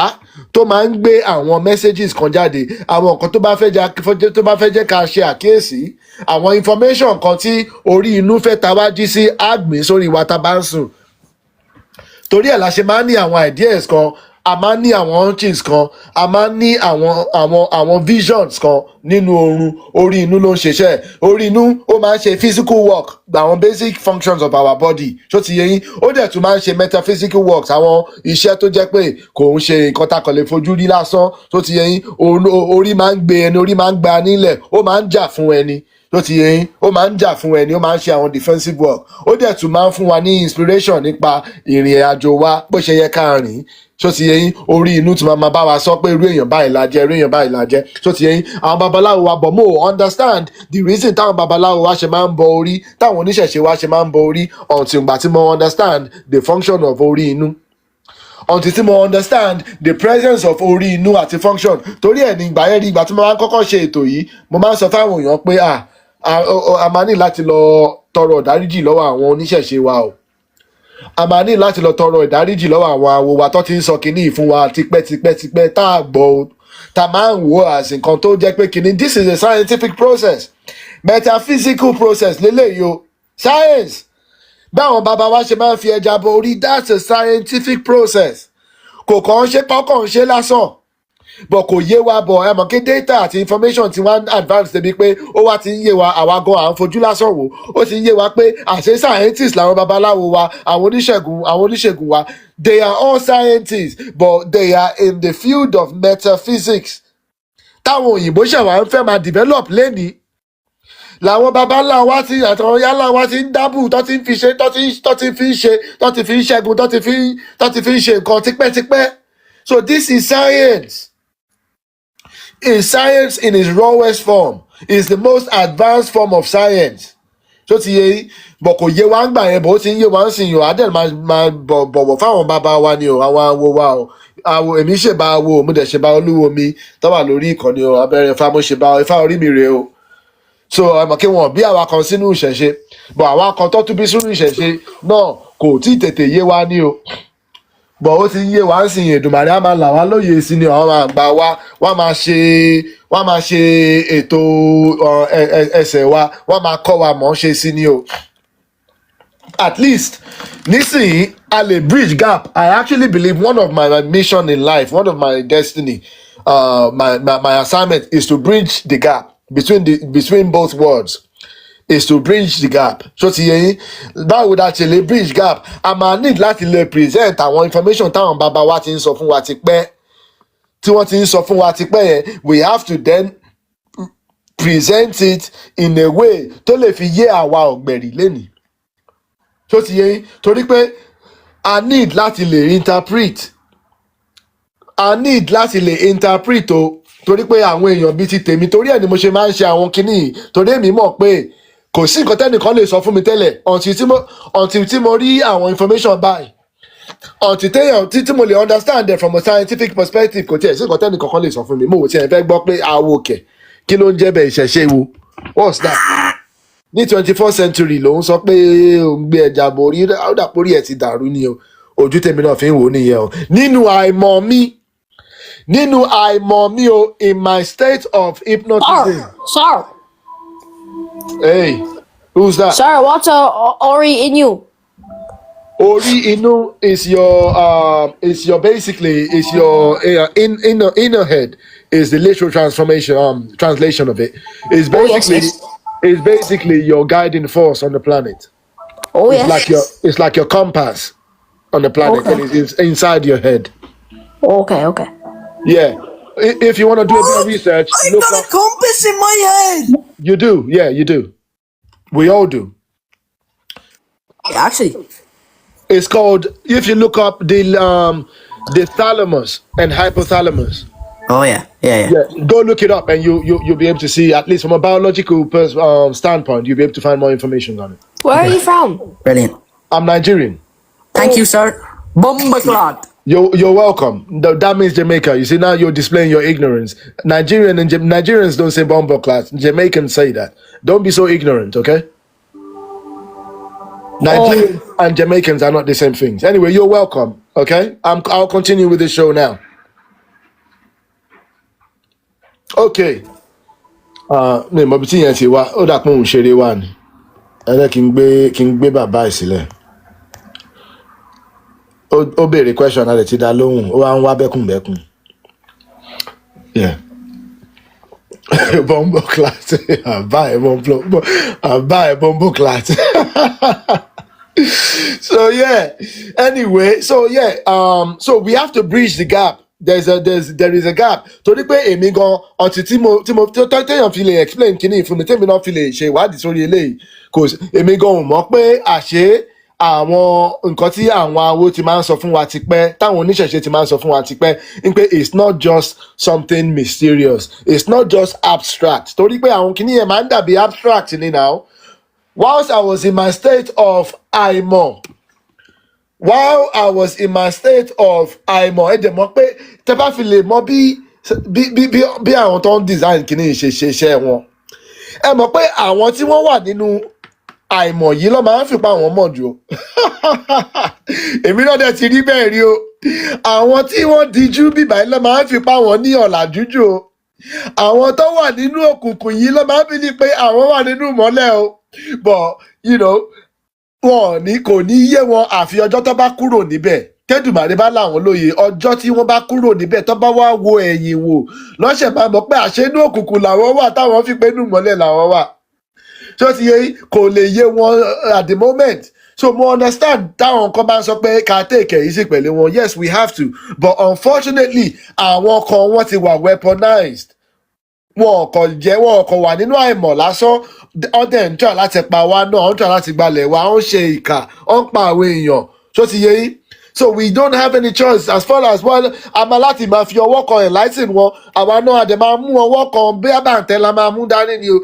or anything tá a máa mú dání in case tó máa ń ṣe wọ́nranwọ̀nran so that àá lè gbára wa lẹ̀ lọ́wọ́ wọn whilst they are blind they are dangerous àfi tá a bá fẹ́ máa tanra wa nìkan ni o àfi tá a bá fẹ́ máa tanra wa nìkan ni ẹ̀dẹ̀ mọ̀ pé Ifá ọdún àgbáláyé tó jáde ó ti ní ká lọ múra o ó ti ní ká lọ múra ṣó ti yẹ yín ẹ̀mọ̀kẹ́ lára àwọn àpẹẹrẹ nǹkan tá à ń rí around wa already ti ń sọ fún wa pé ó yẹ káwa gan lọ máa múra bọ̀ Ifá ti wá confirm just in case there was any ambiguity ṣó ti yẹ yín Ifá ti wá confirm 100% o ẹjọ ẹjẹ amúra o yes we would rather enlighten them but whilst we are enlightening them with one hand ká fọwọ́ kejì mú nǹkan tá a máa fi nà wọ́n tó bá ṣe wọ́nranwọ̀nran o yóò sì yẹn kọ́ má pa wá lára o ẹjẹ àtẹ̀síwájú o okay from a neuroscientific perspective mo dẹ̀ tí wá explain pé orí inú yẹn inú limbic system ló wà is in the part of our brain called limbic system that's where it's secreted. So ti yẹn ó dẹ̀ wà lẹ́gbẹ̀ẹ́ cerebellum hippocampus àti hypothalamus so ti yẹn ó wà lẹ́gbẹ̀ẹ́ so ẹ mọ̀ pé from a scholarly perspective tàbá èmi gba ọ̀nà tèmi gbà wá sínú ìṣẹ̀ṣe mo dẹ̀ fi ṣe gbẹ́rẹ́gà ọ̀nà gbèrègbèrè náà ni o ọ̀nà tèmi ṣàkólọ mo kọ́kọ́ ṣàkólọ ok inú ẹrú lọ kọ́kọ́ bí èmi sí. Apá kan apá tírà apá kan apá bíbélì dẹ̀ ní family mi ó ti yẹ yín so and I learned the Bible as well so ngbà tẹ́mi ti wá mọ̀ pé irọ́ ni gbogbo àwọn kìíní yẹn jọ so mo wá kọ́kọ́ ṣáko lọ sínú western spirituality náà from western spirituality tó bá ti ń dé àwọn stage kan tó bá ti ń wà actualize tó bá ti ń dé àwọn stage kan ó máa ń di kí ló ń pè quantum science ó máa ń di quantum science ó dẹ̀ máa ń di metaphysics torí pé tó bá ti ń wà actualized tó bá ti ń wà realized tó bá ti ń wà materialized ó máa ń di depending on what route you take but maybe lè pé if you're going to tẹ́ bá ń lọ tó bá ti ń di àwọn metaphysics tẹ́ bá ti ń di pé ó ti wá ń put it into practice tẹ́ bá ti bẹ̀rẹ̀ sí ń lo affirmations àti invocations ṣe ni pé ẹ ti ń dé àwọn stage kan tó jẹ́ pé ẹ̀yin gan ẹ wá ti fẹ́ máa shape your own world mo máa ń sọ fáwọn èèyàn pé bí mo ṣe explain fọ́ọ̀rẹ́ mi kan pé it's like a 3-stage process western at least spirituality from a western paradigm is like a 3-stage process. Stage 1 is trying to gain control of your mind and your thoughts. Gaining control of your mind and your thoughts ni wọ́n máa ń kọ́kọ́ yín ní stage 1 ìpè kẹ́ẹ̀tì ẹ̀ lè control ìrònú yín. So you'll be surprised that most people cannot control their thoughts. They cannot control the messages tó ń wá sórí wọn. Any program tó bá gbé kalẹ̀ ó ti bẹ̀rẹ̀ show kan lórí Netflix o alátiwò kíní kan èèyàn kan sọ kan báyìí kíní kan gossip kan báyìí lórí website kan lórí blog kan la máa ń lọ gbọ́ gossip a máa ń lọ gbọ́ gist. Most people they don't have any control about information tó ń jẹ́ kó wọnú ọpọlọ wọn tó ń jẹ́ kó wọnú reality wọn. So stage 1 ní western spirituality my own understanding in my own interpretation ni pé ó máa ń fẹ́ kọ́ àwọn èèyàn pé get control of your mind first. Get control of the information that you are letting to come into your own mind. Get control of your emotions. Ẹ má máa react. Get control of your reaction so that kò ṣe pé téèyàn kan bá ṣe nǹkan báyìí wà wá react bí robot. Tẹ́ pé o ní triggers. As long as your triggers have been pressed, you have to react. Stage 1 of Western spirituality, o máa ń kọ́yàn pé control your emotions, control your emotions, your feelings, control your thoughts, and control your reactions. Nǹkan tó máa ń kọ́ yín ní phase 1 is torí ké base nìyẹn. tó bá wá ti dé stage 2 wọ́n á máa kọ́ yín pé now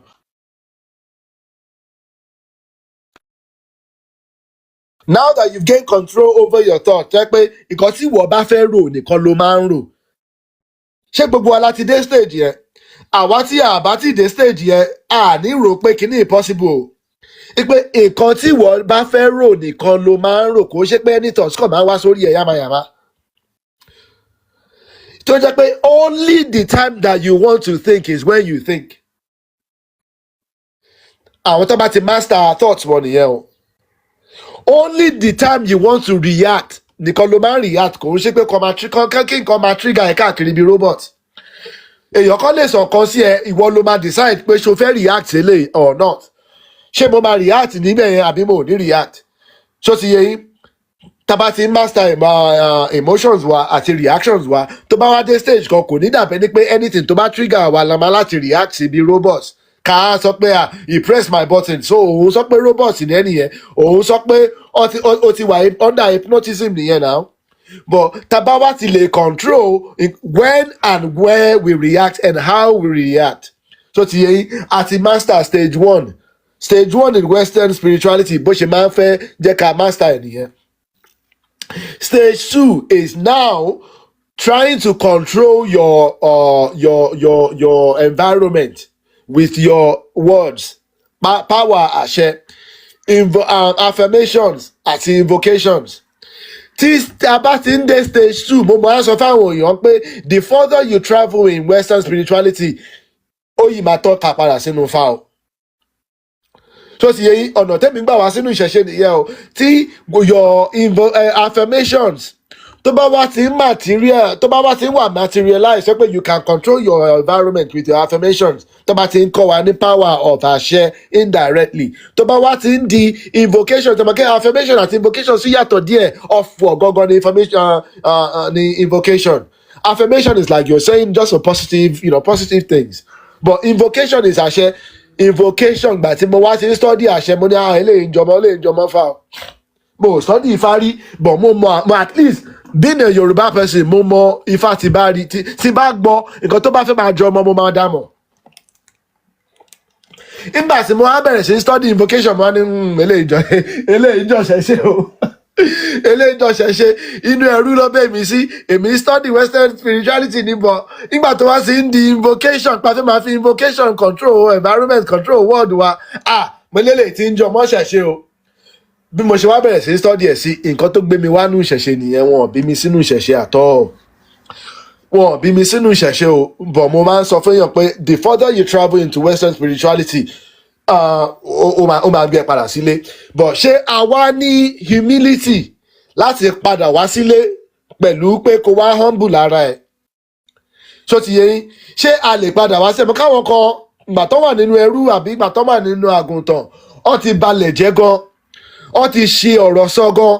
ó ti ṣe àṣìṣe gan tó jẹ́ pé àwọn gan ló wà lórí front line tó máa lọ ń bá àwọn oníṣẹ̀ṣe jà tó máa láwọn tẹ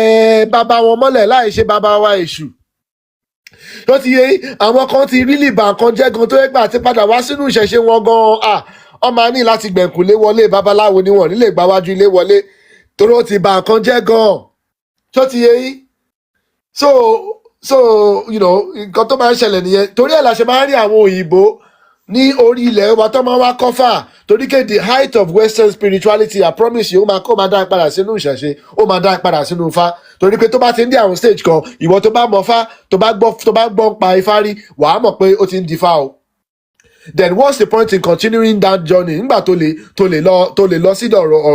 directly to the source tó lè lọ síbi kó lọ gba original why tó ṣe máa wá gba the copy of the original when your own ancestors created the original ìyẹn ò make sense wa torí ẹ̀ làwọn akọ́ṣe padà wá sínú ìṣẹ̀ṣe and I'm saying this pé torí scientific way lèmi wá èmi máa ń like tó pé ká àwọn nǹkan tí a bá ń sọ kó máa ní proof kó máa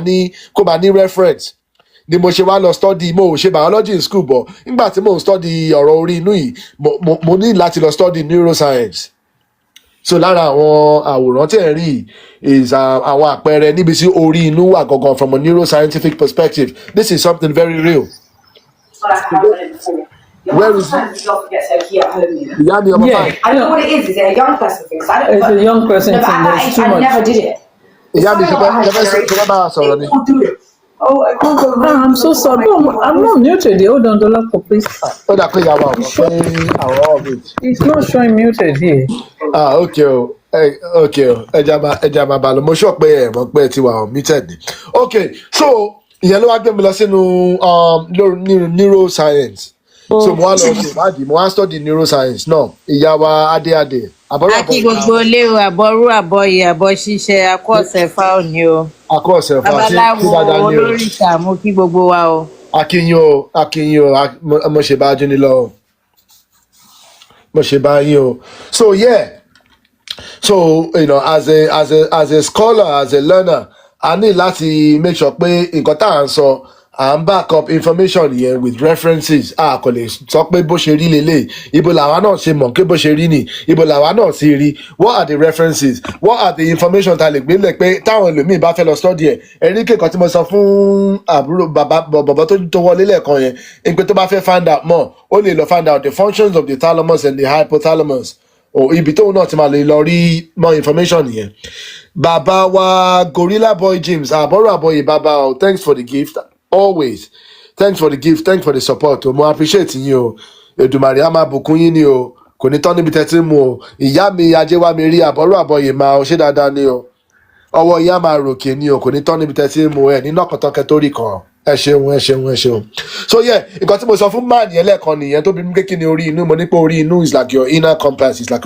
your personal guide in this journey. So but if you want to find out more, ẹ lọ wo functions, thalamus, hypothalamus,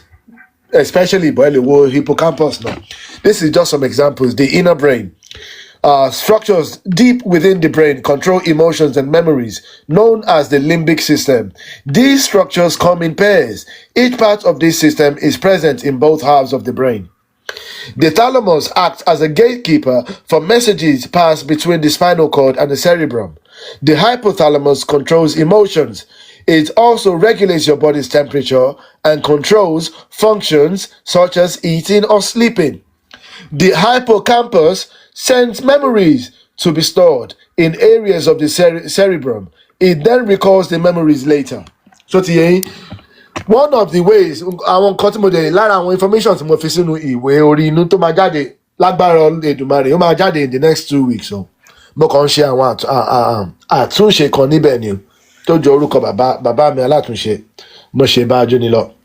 So yeah, so lára nǹkan tí mo sọ nínú ìwé yẹn pé one of the ways láti lè mọ̀, how do you know if you are out of alignment with your orí inú? One of the ways you would know is pé memory ẹ̀ máa poor gan. Your process of recalling information pé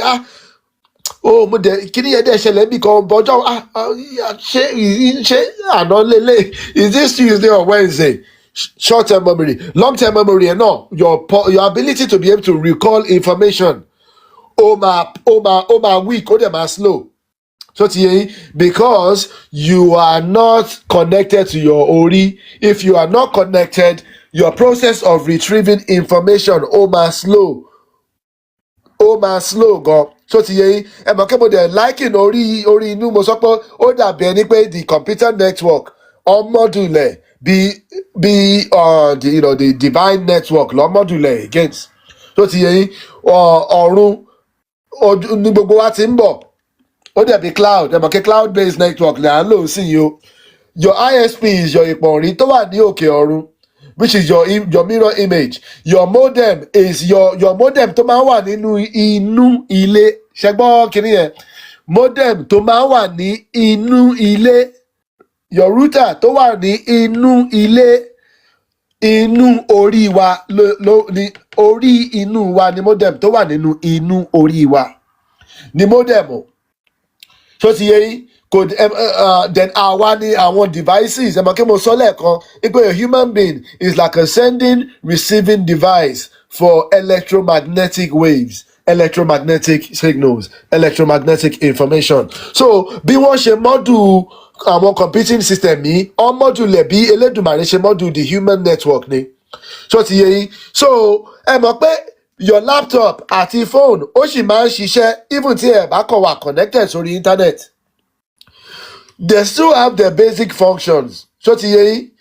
Àwọn èèyàn sì lè fi program sí orí laptop àbórí phone yín kó sì lè ṣiṣẹ́ o. But ní high speed connection. Ẹni tí ò bá dẹ̀ ní high speed connection kò ní access àwọn information kan. Bẹ́ẹ̀ni kí mo fẹ́ travel map ẹ̀ ò ní ṣiṣẹ́. Kò ní lè lo map. Bẹ́ẹ̀ni kí mo fẹ́ ṣe advanced data processing tá à ń pè ní ìròrí. Ìròrí is advanced database processing torí pé orí inú àti ìpọ̀nrí wa wọ́n ti wálé ayé yìí rí wọ́n dẹ̀ wà connected to the divine network Olódùmarè. So orí inú àti ìpọ̀nrí wọ́n ní àǹfààní láti lè fa information jáde wá fún wa nínú cosmos. Ṣó ti yé yín? Wọ́n ní àǹfààní láti lè fa information wá sí wa fún wa. Ṣó ti yé yín? Láti lè ṣe advanced data processing ká lè ronú jinlẹ̀ ló ń pè ní advanced data processing. But ẹni tí ò bá ní high speed connection you cannot do advanced database processing. You cannot do advanced data manipulation. Ṣó ti yé yín? That is the OSI module. Ẹ ṣeun, we are host. Kí lélẹ́yìí? Ade 01 more try more understand. I understand your last message, but the ones below that, above that rather, ni really understand them. So yeah, bí kíní yìí ṣe jẹ́ nìyẹn. So ti yẹ ẹni tí connection ẹ̀ dẹ́ slow àbí connection ẹ̀ wà kò wà established ó ti wà disconnected. Báwo ló ṣe fẹ́ rin ìrìn àjò ẹ̀ ní àṣeyọrí? Báwo ló ṣe fẹ́ mọ? But okay, one to be able to get to your destination efficiently is one thing. To actually be able to get to your design destination, your assignment, and your so ti yé yín, báwo tiẹ̀ ló ṣe lè mọ bóyá ọ̀nà tó ń lọ yẹn gan ṣé ọ̀nà ẹni yẹn? Tí a bá lọ kàn sí àwọn awo wa ká lọ béèrè lọ́wọ́ orí o. Tí a bá béèrè lọ́wọ́ orí, báwo la ṣe fẹ́ mọ iṣẹ́ tí Elédùmarè rán wa lórí ilẹ̀ ayé yìí o? Àbọ̀rọ̀ àbọ̀yè o, chop life. Ẹ káàsán o. Chop life, are you alright, sir? Ó dà kí bàbá ò mọ̀ pé àwọn wà unmuted o. Okay, kí meet bàbá wa. Tẹ bá fẹ́ bá wa sọ̀rọ̀ ẹ lè unmute later on. So yeah, so nǹkan tí wọ́n fi orí bíbọ ṣe nìyẹn is that establishing your connection is like dusting off your modem, your router, in order for your connections to be re-established. So then mo ti sọ pé okay, orí inú wà ní orí inú wa already. A ti sọ yẹn, mo dẹ̀ ti fi àwọn evidence ibi tó ti wá, mo dẹ̀ tún wá gbé lọ sí, there are other evidences. Torí pé when you are a scholar, you are guided by just the data. So ti yẹn à ń fi emotion ṣe, mo dẹ̀ tún gbé lọ pé mo dẹ̀ ti fi ṣe àpẹẹrẹ pé àwọn tí wọ́n design bíbélì wọ́n mọ bí kinní yìí ṣe rí, wọ́n mọ̀ pé orí inú wà torí pé àwọn kan tẹ́ bá lọ ka àwọn bible verses gan, àwọn gan tọ́jú ẹ̀ síbẹ̀. Ẹ̀dùn mọ́ kébí kìrìsìtẹ́nì ṣe máa ń ṣiṣẹ́ nìyẹn, wọ́n máa ń mọ̀ hide information in plain sight. Wọ́n máa ń hide information in plain sight in parables. So ti yé yín? So that ẹni tó bá mọ̀ àbẹ́ni tó bá fi wọ̀n ló máa yé. Ẹni tó kàn gbàbẹ̀ kọjá kò ní yé, á máa wò báyìí ojú àárọ̀ bí àwọn wọ̀nyí báyìí, but kò ní mọ̀ nǹkan tó ń wò. Ṣó ti yé? You will see it. Ó máa gbé gba wájú ó dẹ̀ máa ń ṣe ní movies náà. Kò ń ṣe bible àti books nìkan lọ, àwọn yẹn máa fi ń tọ́jú information in plain sight. Ó máa ń fi àwọn movies, àwọn television programs, ó máa fi ń ṣe náà. Chopsy atalk, okay, bàbá mi Gorilla James, mo ṣe bá yín o. So yeah, a dẹ̀ ti ṣe bẹ́ẹ̀. So nǹkan tí mò ń try láti sọ ni pé program yìí tá a ṣe lórí PowerPoint yìí ló wá di ìwé tí mo pè ní The Òrìṣà Within. Ìwé yìí dẹ̀ wà very very comprehensive, torí ẹ̀ ló ṣe pẹ́ báyìí náà. Torí ẹ̀ ló ṣe pẹ́, àti pé àwọn Amazon gan-an ọfẹ máa fún ọ̀tá wọn ní wàhálà tí ò bá ń ṣe tèmi. I fi months like 6 months write script wọ́n wá tí wọ́n lọ máa fún wa ní wàhálà nípa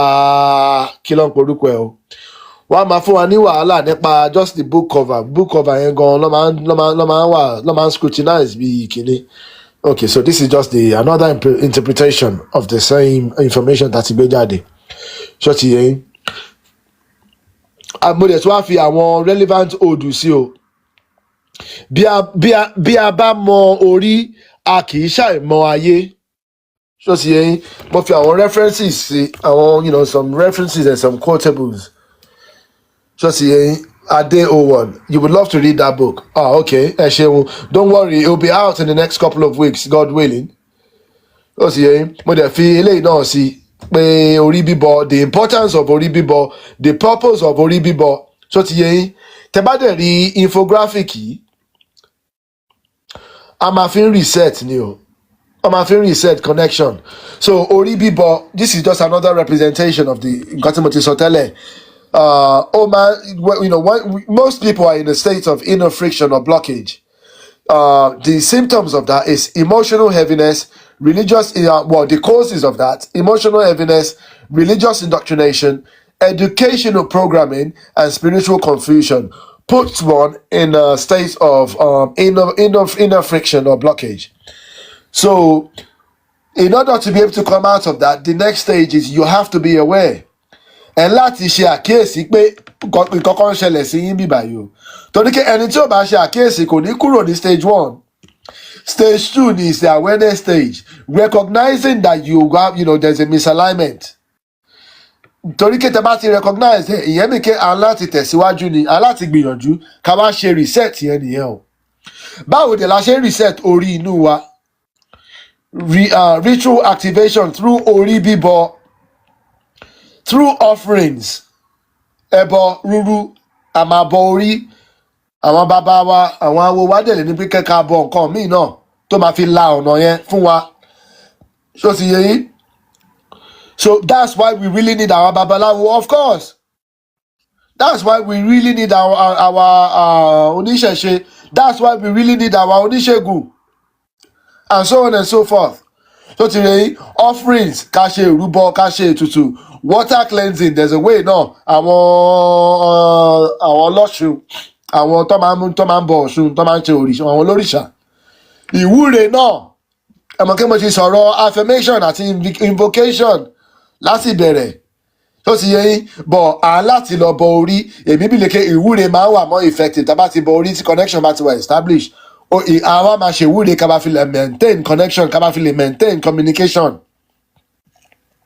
Tó ti yẹ yín ló máa wá create energetic realignment. Tó ti yẹ yín tá bá dẹ̀ ti wà realigned la máa wá bọ́ sí stage 4, renewed flow. Connection has been re-established at that stage. Àti gba ìtanijí àti tawájú o. Tó ti yẹ yín spiritual clarity máa wá return. Tó ti yé yín àwọn àlá wa ó máa wá ní ìtumọ̀. Àwọn iṣẹ́ tí orí inú ń ṣe àtàwọn ideas, àwọn hunches tí orí inú máa gbé wá. Tó ti yé yín ó máa wá wà much more clear. Tó ti yé yín then returns purpose advances. Bá ṣe máa wá ṣe ìgbésẹ̀ ilé ayé wa tá máa lọ jíṣẹ́ orí o tá máa lọ jíṣẹ́ tí Olódùmarè tó rán wa. Àwa lè ní ìtẹ̀síwájú nínú ìgbésí ayé wa. Tó ti yé yín. Mo sọ pé gbogbo wa la máa di millionaire àbí billionaire o. But iṣẹ́ tí Olódùmarè wa tó rán wa àti iṣẹ́ táwa gan sọ pé tí ìpín wa táwa gan sọ pé tá yàn mọ́ra wa pa fẹ́ wá ṣe lórí ilẹ̀ ayé yìí. À lè lọ jẹ́ iṣẹ́ yẹn in a more effective way. Tó ti yé yín. So nǹkan tí infographic yẹn try láti explain nìyẹn o. Ó dẹ̀ wá lọ sí how orí bíbọ is performed. Mo fi àwọn materials díẹ̀ sí ńbẹ̀ nípa information kékeré tèmi wọ̀n 5G network straight up once we bọ orí exactly tó tún ju 5G lọ ẹ mọ̀ pé the connection ti tà wá tẹ bá ti gbọ́ tẹ bá ti rí ibi táwọn bàbá wa ti gbé orí kalẹ̀ tí wọ́n ti bọ orí tí wọ́n pe orí ìpọ̀n orí ẹni kalẹ̀ ẹ̀yin mọ̀ pé yẹn ju 5G lọ. Bàbá mi Gorilla Boys Gym, yeah, absolutely.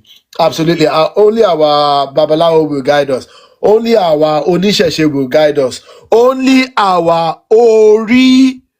will guide us.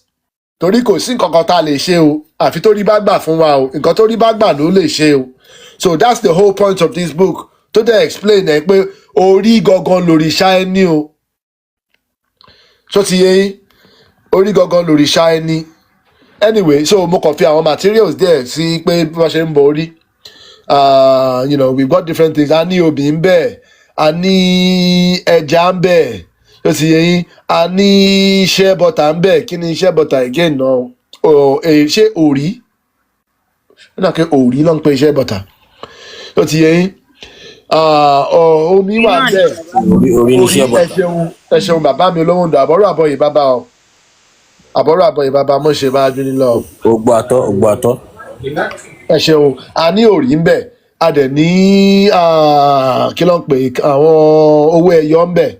tó ti yẹ, a dẹ̀ ní kí náà ń bẹ. So yeah, so báwọn ẹmọ kéwé yìí mo ò tí release ẹ to protect intellectual property, mo ò lè fi gbogbo pages wọ̀nyí màá láti máa fò káàkiri sí àwọn pages kan just to show you what the book is about náà ni,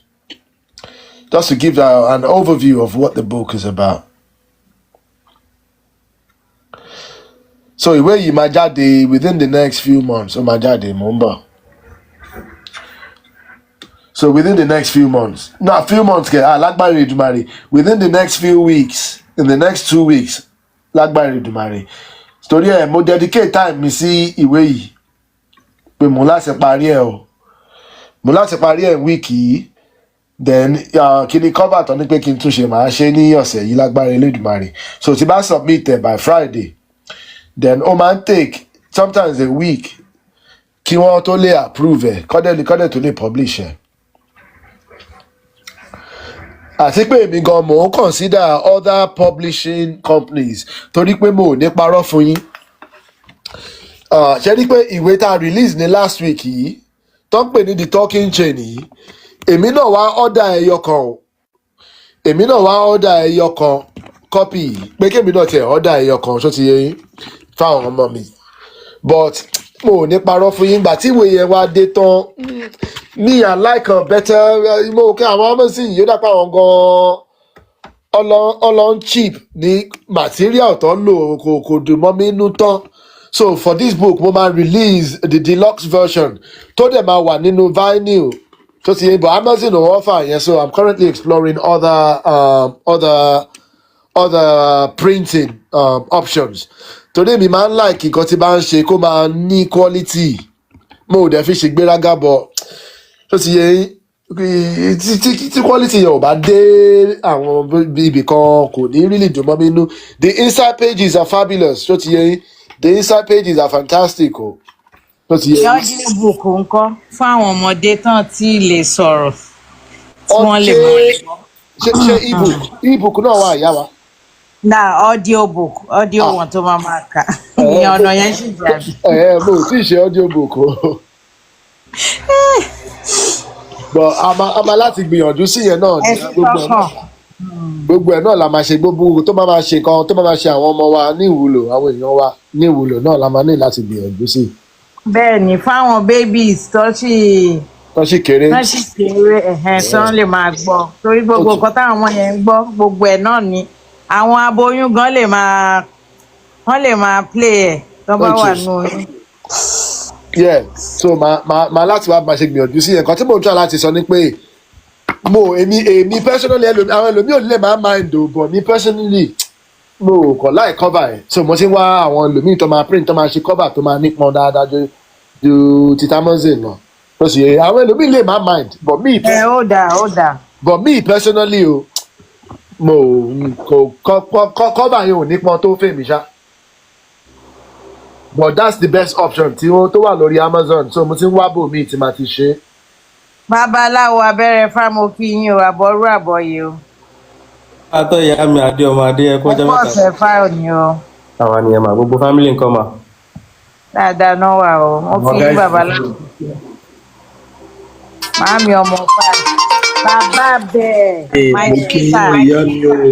Ìyá mi ẹ kú My sweetheart bàbá bẹ́ẹ̀, mo kí yín o. Gbogbo àtọ́ ìyá mi o, mo kí yín o. báwo ni ìyá ṣọ̀gbọ́ sá ṣàlàfíà ni adúpẹ́ sá ṣé ẹ rántí ìyá àbíkẹ́ ìyá àbíkẹ́ àbíkẹ́ fáṣọlá bẹ́ẹ̀ ni mà bẹ́ẹ̀ ni sá. wọ́n mà jáde láyé. mo gbé kí ló ṣẹlẹ̀. wọ́n jáde láyé láàárọ̀ àná. mi ì rí kankan gbọ́ mi wá sí bíbá ìlànà ìrọ̀lẹ́ ni mo wá sọ́dọ̀ MDotBravo. Oh my God. mo ti post ẹ̀ sórí wall mi. àmà ní rí ogun àtẹ̀yìnkù mọ́ kí ló ṣẹlẹ̀. mo Fáṣọlá tán ní ohun tútù yẹn. ṣe wọ́n wà lọ́dọ̀ mi last week now. Oh my God. kí ló ń ṣẹlẹ̀. last week lọ́dọ̀ ọ̀dọ̀ mi speaking náà wà. àná ọ̀rẹ́ mi kan náà ó pè mí ní mo rí status ẹ̀ mo wá pé ó ti pẹ́ tí mo ti bá sọ̀rọ̀ kí ló ṣẹlẹ̀ pé ṣé brother ẹ̀ ń ṣe birthday ni ó ní rárá opó kú ni o mo ní yé kí ló ṣe 5 years ago ló move lọ sí Naija doctor ni ó dẹ̀ ṣí clinic and he was doing well wọ́n ní ó ní heart attack ní kí ló fà á ẹ wò èèyàn lè má béèrè nǹkan bẹ́ẹ̀ yẹn ó ga o ikú ọ̀dọ́ ni kí Elédùmarè forí dáríjọ kú. ó dáwọ́ bí dúró lórí ilẹ̀ wa. ìyẹn bẹ́ẹ̀ ni ọ̀gbọ́n kí Elédùmarè dẹ̀. kí ẹlẹ́yìn má máa ṣíwájú mọ́ ó ga o. Elédùmarè dẹ̀ ṣe ìtọ́jú àwọn tí wọ́n fi sílẹ̀ o. Sorry to hear that bàbá sorry. Oh my God ó ń fún mi goosebumps. The last time tí mo gbọ́ ìyá yẹn lọ́dọ̀ màmá orúkọ màmá yìí ọ̀dọ̀ wọn ni mo ti gbúròó ẹ̀ tá a sì jọ ń ṣeré lórí ibẹ̀ yẹn. Oh my God. ìmọ̀ pé last time tí mo gbóhùn ìyá yẹn nìyẹn. That's so sad. ẹ má bìí sorry to hear that o. bàbá ẹ pẹ̀lẹ́ o ẹ kú ọ̀rọ̀ èèyàn o. Èdùmàrè á fọ̀run kẹ́ wọn sorry to hear that bàbá. ọdún àjìnà ìyá o. That's so not good to hear.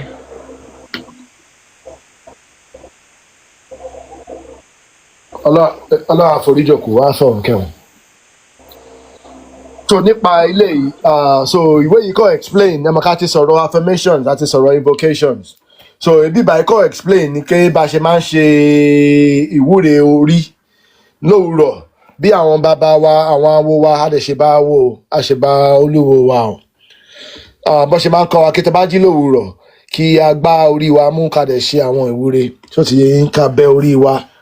so ti in different ways lẹ́yìn àwọn different ways lẹ́yìn èèyàn lè fi ṣe but èmi fi àwọn examples síbẹ̀ àwọn nǹkan tèmi náà máa ń sọ tí bá ti jí lówùúrọ̀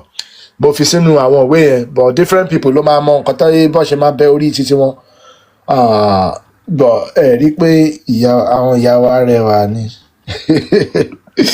so yeah a lè ṣe bá àwọn ìyá wa o a ṣe bá àwọn ìyá wa o mo ṣe bá obìnrin o so yeah. Anyway, that's what the book is about. Oko explain àwọn bí Orí-Inú ṣe ń ṣiṣẹ́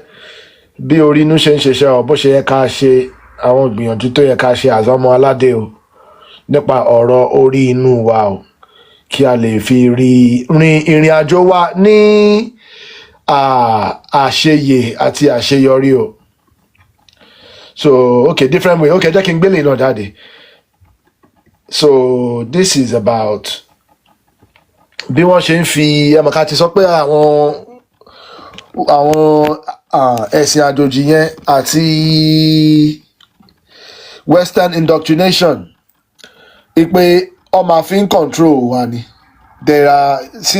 advanced systems of hypnotism ni mo máa ń pè ASH ṣe rí pé bàbá yìí ó ti sọ di puppet on a string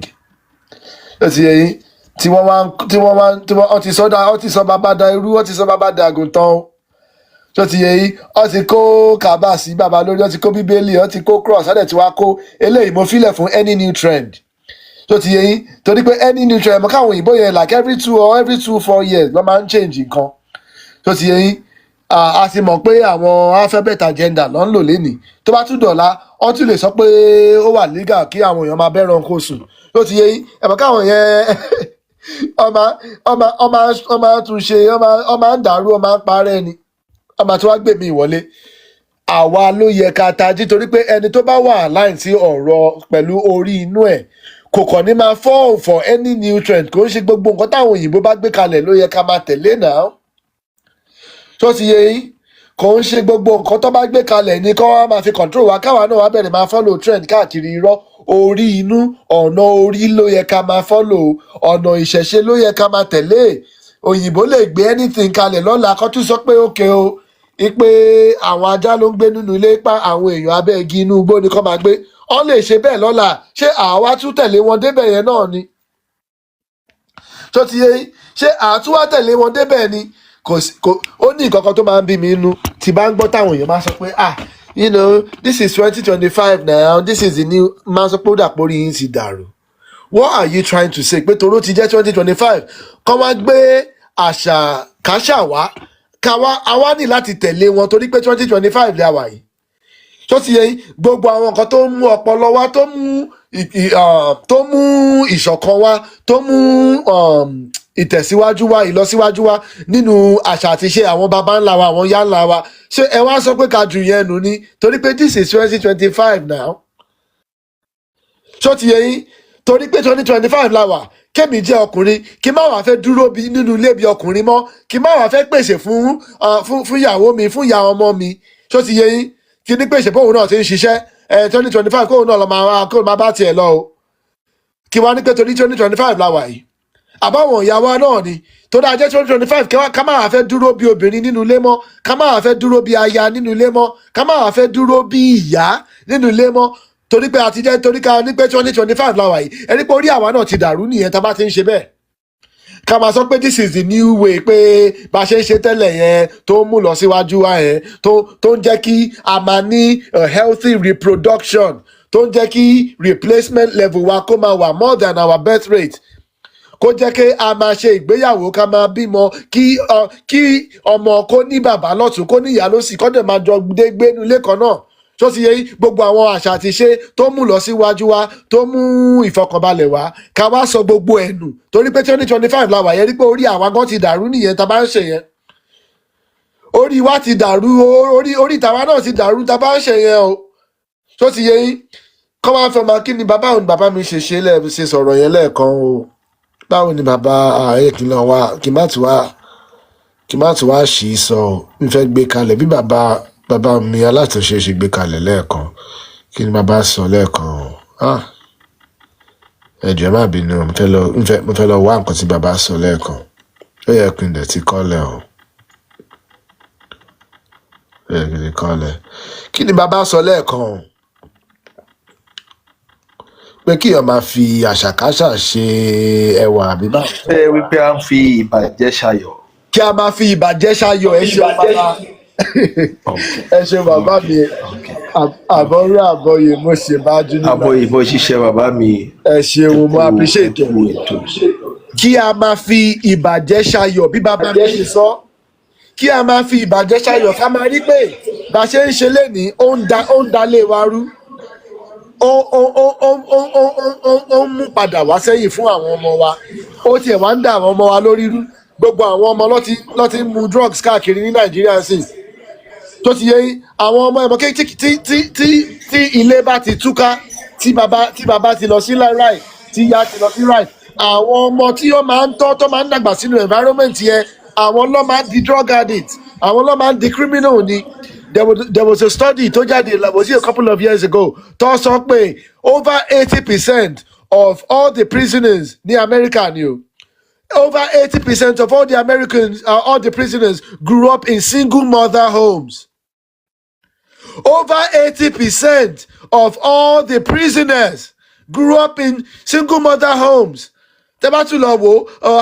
the highest percentage of àwọn tó máa ń commit suicide grew up in single mother homes.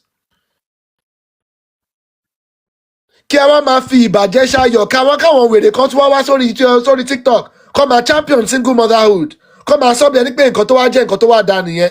ẹni pé orí tàwa gan ti bàjẹ́ nìyẹn torí pé àwa gan àti wá ń fọ̀ fún new trend nìyẹn torí pé kíní yóò rí báyìí tẹ́lẹ̀ that's a new trend, that's a new development ní pé kò ń sí divorce tẹ́lẹ̀ but kò tó yìí o kò tó bó ṣe rí lọ́jọ́ tòní o tó ti yẹ yín orí tàwa gan ti bàjẹ́ nìyẹn táwọn kan bá wá lọ ń celebrate failure bí bàbá mi ṣe sọ kí a máa fi ìbàjẹ́ ṣayọ̀ ká máa celebrate àìdá ká máa celebrate ká máa promote àwọn failures ṣó ti yé yín ẹ rí pé orí tiwa ti bàjẹ́ nìyẹn orí wa ò ní bàjẹ́ o but nǹkan tá à ń rí tó ń ṣẹlẹ̀ lénìí nìyẹn o why you dey insult us ẹni ké mo sọ àwa èmi náà fira mi síbẹ̀ o bàbá mi ẹ má bínú ó ká mi lára mo ṣe sọ́bẹ̀ ẹ̀yìn àgbà wa ẹ má bínú o àbọ̀rọ̀ àbọ̀yè bàbá mi aṣíwájú relax o ó ká mi lára mo ṣe sọ́bẹ̀ ẹ má bínú o ẹ ṣeun ká máa fi ìbàjẹ́ ṣayọ̀ so àwọn nǹkan tó ń dà wá ní society rú ọ̀pọ̀ gan but if we cannot inspect analyse ká dẹ̀ wá bára wa sọ̀rọ̀ òótọ́ ká wá pera wa sí àkíyèsí pé bí ọ̀rẹ́ mi kan tó pè mí mo ti sọ kínní lórí bíbá ẹ̀ rí àwọn ọ̀rẹ́ mi ò tiẹ̀ láì láti máa pè mí sọ́yé ọ̀rọ̀ náà lọ títí tọ́lọ́ mọ̀ pé èmi ò mọ rọ́pa òótọ́ ọbẹ̀ ni máa sọ o bó ṣe pè mí nìyẹn o pé kíníkan kí ló ń ṣẹlẹ̀ náà ó ní kí òun tiẹ̀ ti kúrò lé fún ìyàwó òun gbogbo wa àtẹ̀jọ́ lọ sí skul kan náà ní kí n tiẹ̀ má dárúkọ ìyàwó ẹ̀ ó lóun ti kúrò lé fún ìyàwó ẹ̀ òun pé kíníkan mo ní pé kí ló ṣẹlẹ̀ náà torí èmi mọ̀ ìyàwó ẹ̀ gbogbo àjọ lọ skul nìkan tó fẹ́ ra wọn o kọ́dẹ̀ tó bímọ mo sọ orúkọ ẹ mo ní kí ló ṣẹlẹ̀ pé she was very gentle náà mo mọ̀ pé ọmọ dáadáa lọmọ náà ó wá ní kí àwọn ò ní pé kò yẹ kó máa ń bọ̀ òun jà pé every time ló máa ń béèrè owó kóun náà dẹ̀ ní pé kò lè máa béèrè àwọn every time ló máa ń ká àwọn ọmọ ní bàtà àwọn ọmọ ní kíníkan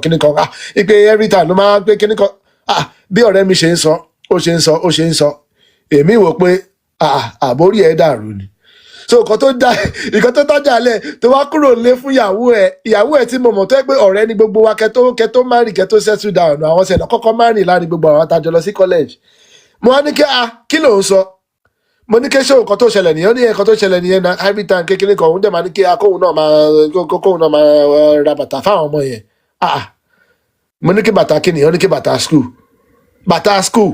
so ìyàwó ẹ̀ ní pé kó ra bàtà school fọ́mọ ló wá lọ ń bá ìyàwó ẹ̀ jà ló wá ń kúrò ńlé ta ni kó ra bàtà school tí òun ṣe wọ̀ ta ló yẹ kó ra bàtà school tí òun ṣe wọ̀ o ẹ rí pé orí ọ̀rẹ́ mi náà ti dàrú nìyẹn òun náà ṣe new trend òun náà ṣe 50-50 nìyẹn náà bọ̀bọ̀ ṣe tọ́ wa kọ́ nìyẹn o as ọmọ aládé as ọmọ kóòtù òjíire a máa ń pèsè fáwọn ọmọ wa ni o a máa ń ṣe ìtọ́jú àwọn ìyá wa ni o àwọn ìyàwó wa ni o tó ti yẹ yín bọ̀ ọ̀rẹ́ mi náà tó dájọ́ wà nílùú òyìnbó òun náà orí tòun náà ti dàrú náà òun náà ti lọ ń ṣe new trend ó ti lọ ń ṣe 50-50 pẹ̀lú ìyàwó ẹ̀ torí pé kí ìyàwó ẹ̀ wá ní pé kó ra bàtà fún mọ́tò àfi bó ti ẹ̀ béèrè pé irú bàtà wo ó ní kí school shoes mo ní mo kọ́kọ́ wò pé dàkí bọ̀bọ̀ èsì yìí ó ní mo ní kí ṣé ìwọ náà ti ń ó ti mu skunk ni mo wá kí fún yàmàyàmà àwọn wá ní pé ìwọ gan you don't understand jàre kí nǹkan táwọn ṣe kí ń gbẹ́jọ́ táwọn ṣe kí ń gbọ́rọ̀ wá sọ́dọ̀ tiwọn nìyẹn mo ní màá prefer kó má gbọ́rọ̀ yẹn wá sọ́dọ̀ ti tèmi àwọn ọ̀rẹ́ mi máa ń sọ bẹ́ẹ̀ kí n má parọ́ fún yín o ọ máa ń sọ bẹ́ẹ̀ o pé ẹ máa ò jẹ́ ọ̀dọ̀ ọ máa ń sọ pé who side are you on gan èmi ò sí ní side anybody side òótọ́ lèmi wà o side òótọ́ lèmi wà mo kí fún yá mo ní bọ́bọ́ go back home and apologize man mo ní kẹ́ tó bá lè afford ẹ̀ lẹ́nìí màá tiẹ̀ prefer kó pè mí bó ṣe pè mí yẹn ká ló pè mí pé ìkan wà ìkan rough díẹ̀ ó dẹ̀ yẹ kí n ra àwọn kan school fáwọn ọmọ mi jọ ṣé mo lè rí yí change díẹ̀ lọ́wọ́ ẹ̀ I would prefer him to call me like that dàkẹ́ kó wọ́n máa call mi pé òun ti kúrò nílé fún ìyàwó ẹ̀ pé tó ló máa ń béèrè owó lẹ́ẹ̀mẹ́wàá pé every time ló máa ní pé bàtà school kíníkan mo ní bàtà school ló wá jẹ́ kó kúrò nílé fún ìyàwó ẹ̀ mo kí fún yàmàyàmà ní mo ní kó padà sílé kó lọ bẹ o torí ẹni tó sọ pé òun kúrò nílé fún gbogbo àjọ lọ school ni mo dẹ̀ mọ̀ pé she is a very very nice lady tó ti yẹn she was a very very nice lady ọmọ Yorùbá tọ́ dáadáa ní ìyàwó ẹ̀ ìwọ táwọn wò pé àwa ta ti lọ fẹ́ àwọn lórí burúkú kan tá a tẹ̀ máa ń wò pé ìwọ lọ́kì ìwọ tó jẹ́ pé ìwọ gan ló rọ́ọ̀fù jù ní gbogbo wa tó wá lọ jẹ́ pé ìwọ ló wá lọ rí ọmọlúwàbí fẹ́ ẹ mọ̀ pé ó ní bí nature ṣe máa ń ṣe iṣẹ́ ìgbà mi ṣé ti yẹ bàbá mi sóbètì mọ̀kàn tí mo sọ náà àwọn tá ti pín nǹkan dé Congo tá ti lọ kó àwọn wèrè níbẹ̀ tá máa wò pé àwọn gan kálá ríru obìnrin bíi tiẹ̀ yìí gan àbádúpẹ́ lọ́dọ̀ lọ ni mo wá lọ ń sọ pé lọ ń kúrò lé fún ìyàwó ẹ̀ torí pé ní pé kó wá ra bàtà school mo kí fún gan ni o mo dá padà sílé ni o torí wọn ń gbẹ́jọ́ wá bẹ́ẹ̀ mi torí èmi ò mọ̀rọ̀ pa o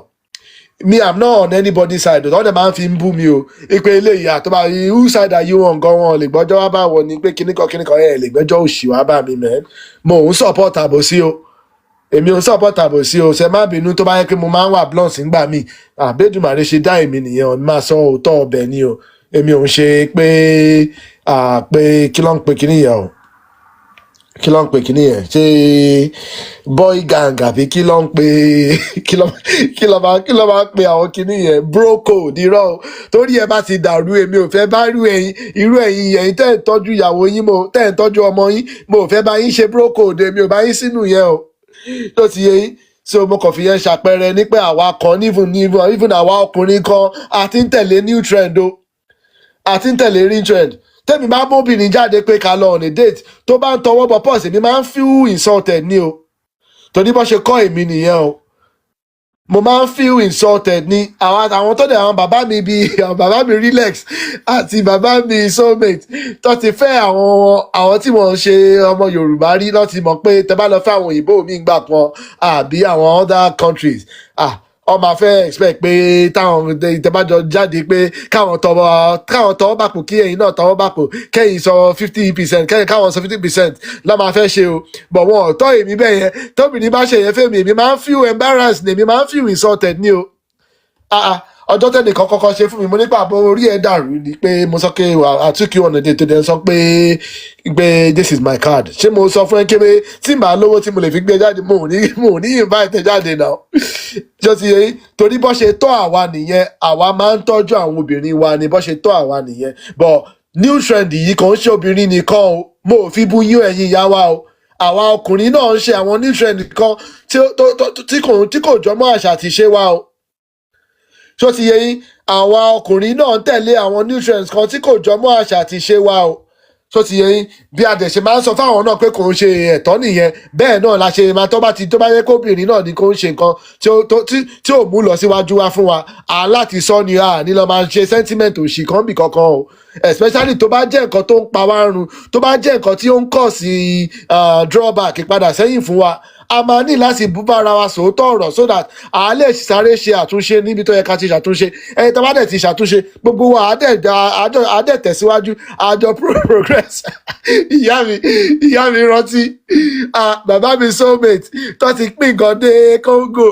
èmi náà bí ọmọ Congo mi ní parọ́ fún yín o ẹ mọ̀ pé àwọn ọmọ Congo yẹn gan àwọn gan ní àwọn perks kan wọ́n ní àwọn bí kan tó. MDotBravo wọ́n bẹ̀rẹ̀ question ọmọ yín sálẹ̀ o. So tell me what women should do with their money. Èmi ò ní pé kí woman má contribute. Bàbá mi ẹjọ́ ẹgbọ́n kan sí mò ń sọ. Mo ò ní pé kí woman má make contributions in the family, but there are some basics. Just yẹn, there are some basics ẹ pé your man should cover the basics. Ó máa ń ní àwọn ibì kan tẹ́ pé obìnrin náà tó bá ní lárí ó máa make contribution, but ọkùnrin gbọ́dọ̀ lè dúró tán. I'm sorry.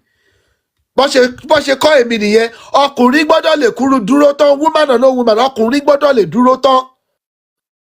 Yes, then when you have a woman tóun náà ní nǹkan tó ń ṣe tóun náà ní lóṣọ́ ti yẹ, then she can then complement what you are doing, but ọkùnrin gbọ́dọ̀ lè dúró tán. Gbọ́n kan tí mo sọ lẹ́ẹ̀kan ni tí mo bi ọ̀rẹ́ mi pé irú bàtà wo náà lọ lè béèrè tó lè wá máa di ariwo báyìí tó ní bàtà school rí pé orí tòun ti bàjẹ́ pátápátá nìyẹn. Bàtà school sọpọ̀ ọmọ nípò òun fẹ́ ra 50 pairs of trainers o sọpọ̀ ọmọ sọ pé kọ́mọ wá kóun lọ ra Louis Vuitton trainers ní £1,000 ní £2,000 o bàtà school àìrọ bàbá mi kí lẹ̀ ń sọ ó ti èjìrè kí là ń sọ bàtà school tó ti iṣẹ́ irú kan bẹ́ẹ̀ ló yẹ kó máa ṣe 50-50 sí ni bàtà school à ń sọ náà. Ó tiẹ̀ máa pé èmi káníkẹ́ ọ̀rẹ́ mi lọ jalè ni ká ló lọ jalè bí kan máa múlẹ̀ tó ti yẹ yìí ó wá pè mí látinú prison pé kí wá bẹ́ẹ̀lì òun kíní òun náà ṣe kó wá sọ fún mi pé ìṣòro lòun wà at the moment òun wà financially disadvantaged at the moment lòun ní pé báwo dẹ̀ ló ṣe máa rí kí ọmọ òun kó má lè ní bàtà school pé òun wá make the wrong decision pé níbi tóun ti fẹ́ lọ jalè níbi kan lọ́ ti wá ká òun pé bọ̀ kóun lè ra bàtà school òun náà wá káàkiri. I'm not gonna lie to you, I would prefer kí n lọ béèlẹ̀ níbi tó wà. Màá prefer kí n lọ béèlẹ̀ níbi tó wà ọdún pé kó wá máa sọ fún mi pé òun ra bàtà school fọmọ lórí bàtà school wa lọ ń bá ìyàwó ẹ̀jà. Orí ẹ̀ ti dàrú nìyẹn o. Communication orí ẹ̀ ti dàrú nìyẹn kò tí ẹ̀ ń ṣe èmi ò tí ẹ̀ fẹ́ mọ́ ọdún ọkùnrin tó bá ń ṣe irú iṣẹ́ bẹ́ẹ̀ yẹn mo ò tí ẹ̀ fẹ́ jẹ́ kó ẹ mọ̀ kí ìyàwó ẹ̀ máa fojú kan náà wo gbogbo wa nìyẹn pé ó dà kébé àwọn tó máa ń bára wọn rìn yóò lè jẹ́ kí bá ọ̀rẹ́ ẹ̀ ṣeré èyí romi òun láàkírò àwọn ẹ̀gbín bẹ́ẹ̀ kó máa sún èmi o irọ́ o I'm not like that o èmi ò lè support irú yẹn o òun go live bí mo ṣe sọ̀rọ̀ lọ́jọ́ yẹn náà ń bọ̀ wá ní kí wọ́n tẹ̀lé pé wọ́n sọ̀rọ̀ nǹkan tó sọ nìyẹn o ó ní wọn tí ẹ lè pè wọn sọ̀rọ̀ kò dẹ́ ṣòwò nìkan ló máa kọ́kọ́ sọ bẹ́ẹ̀ lè pè mí sọ̀rọ̀ òṣì kẹ́ pè mí sọ̀rọ̀ àbòsí tó bá jẹ́ ìyìnlẹ̀ jẹ̀bi ń bẹ̀ máa jẹ́ kẹ̀mọ́ kẹ́ ìyìnlẹ̀ jẹ̀bi ń bẹ̀ ni o. Ẹ̀wọ̀n kí ni bàbá mi ó ti ń sọ náà pé kí ni kóbìnrin yẹn náà máa fowó tiẹ̀ ṣe mo ò fẹ́ mọ̀ kan tó ń fowó tiẹ̀ ṣe tó bá jẹ́ pé kí wàá ra bàtà fún ọmọ mi ló wá di pé bàtà léèwé ni mo á ń bi ìyàwó mi kí lòun náà fowó tiẹ̀ ṣe àìrọ́ o kò ń ṣe bọ́ ṣe tọ́ èmi nìyẹn o kò ń ṣe bọ́ ṣe tọ́ èmi nìyẹn ọkùnrin gbọ́dọ̀ dúró tán ni o but lẹ́ẹ̀kọ̀ọ̀kan ṣó ti yé yín ká ní pé lẹ́ẹ̀kọ̀ọ̀kan ẹ mọ̀ kí everybody up and down nílé ayé ń gbà mí sọ pé kí up and down máa wà but you know but ẹ̀tọ́ wa ó yẹ ká máa ṣe at least 90% of the time at least 90% of the time àdánwò máa ń wá ń tòótọ́ tó ti yẹ yín bọ̀ kò lè dé àdánwò tó wá ló yẹ ká sọ kò ní sọ pé ká wá máa lọ máa sọ pé ẹ̀tọ́ wa ní pé kí a máa bá ìyàwó wa jà torí pé à ń sọ pé wáyé tóun náà ṣùgbọ́n òṣèṣe lè ra bàtà school fọmọ èmi ò fi pẹ́ tọ̀ wá nìyẹn I don't think that's our position as men ẹ má bínú o mo ò ní ṣẹ̀yìn o bọ̀ ẹ mọ̀ pé ibi tó kọjú sẹ́nìkan gbà mí ó lè kọjú sẹ́lòmíì ó lè kẹ̀yìn sẹ́lòmíì ẹlòmíì náà lè wò pé okay maybe that's not the right way torí mo mọ̀ pé àwọn Gen Z ọmọ àti ẹ̀ sọ pé that's not the right way ni o torí 50-50 lọ́ fi ń kọ́ àwọn Gen Z o èmi dẹ̀ ti jẹ́ káwọn àwọn àbúrò tó tẹ̀lé tèmi èmi ti jẹ́ káwọn mọ̀ pé àwọn ò ń ṣe 50-50 nu family wa o èmi mọ̀ pé in your own time irú nǹkan tó máa ń sọ nìyí o bọ̀ àwọn ò ṣe bẹ́ẹ̀ kò ṣe bọ́ ṣe tọ́ àwa nìyẹn o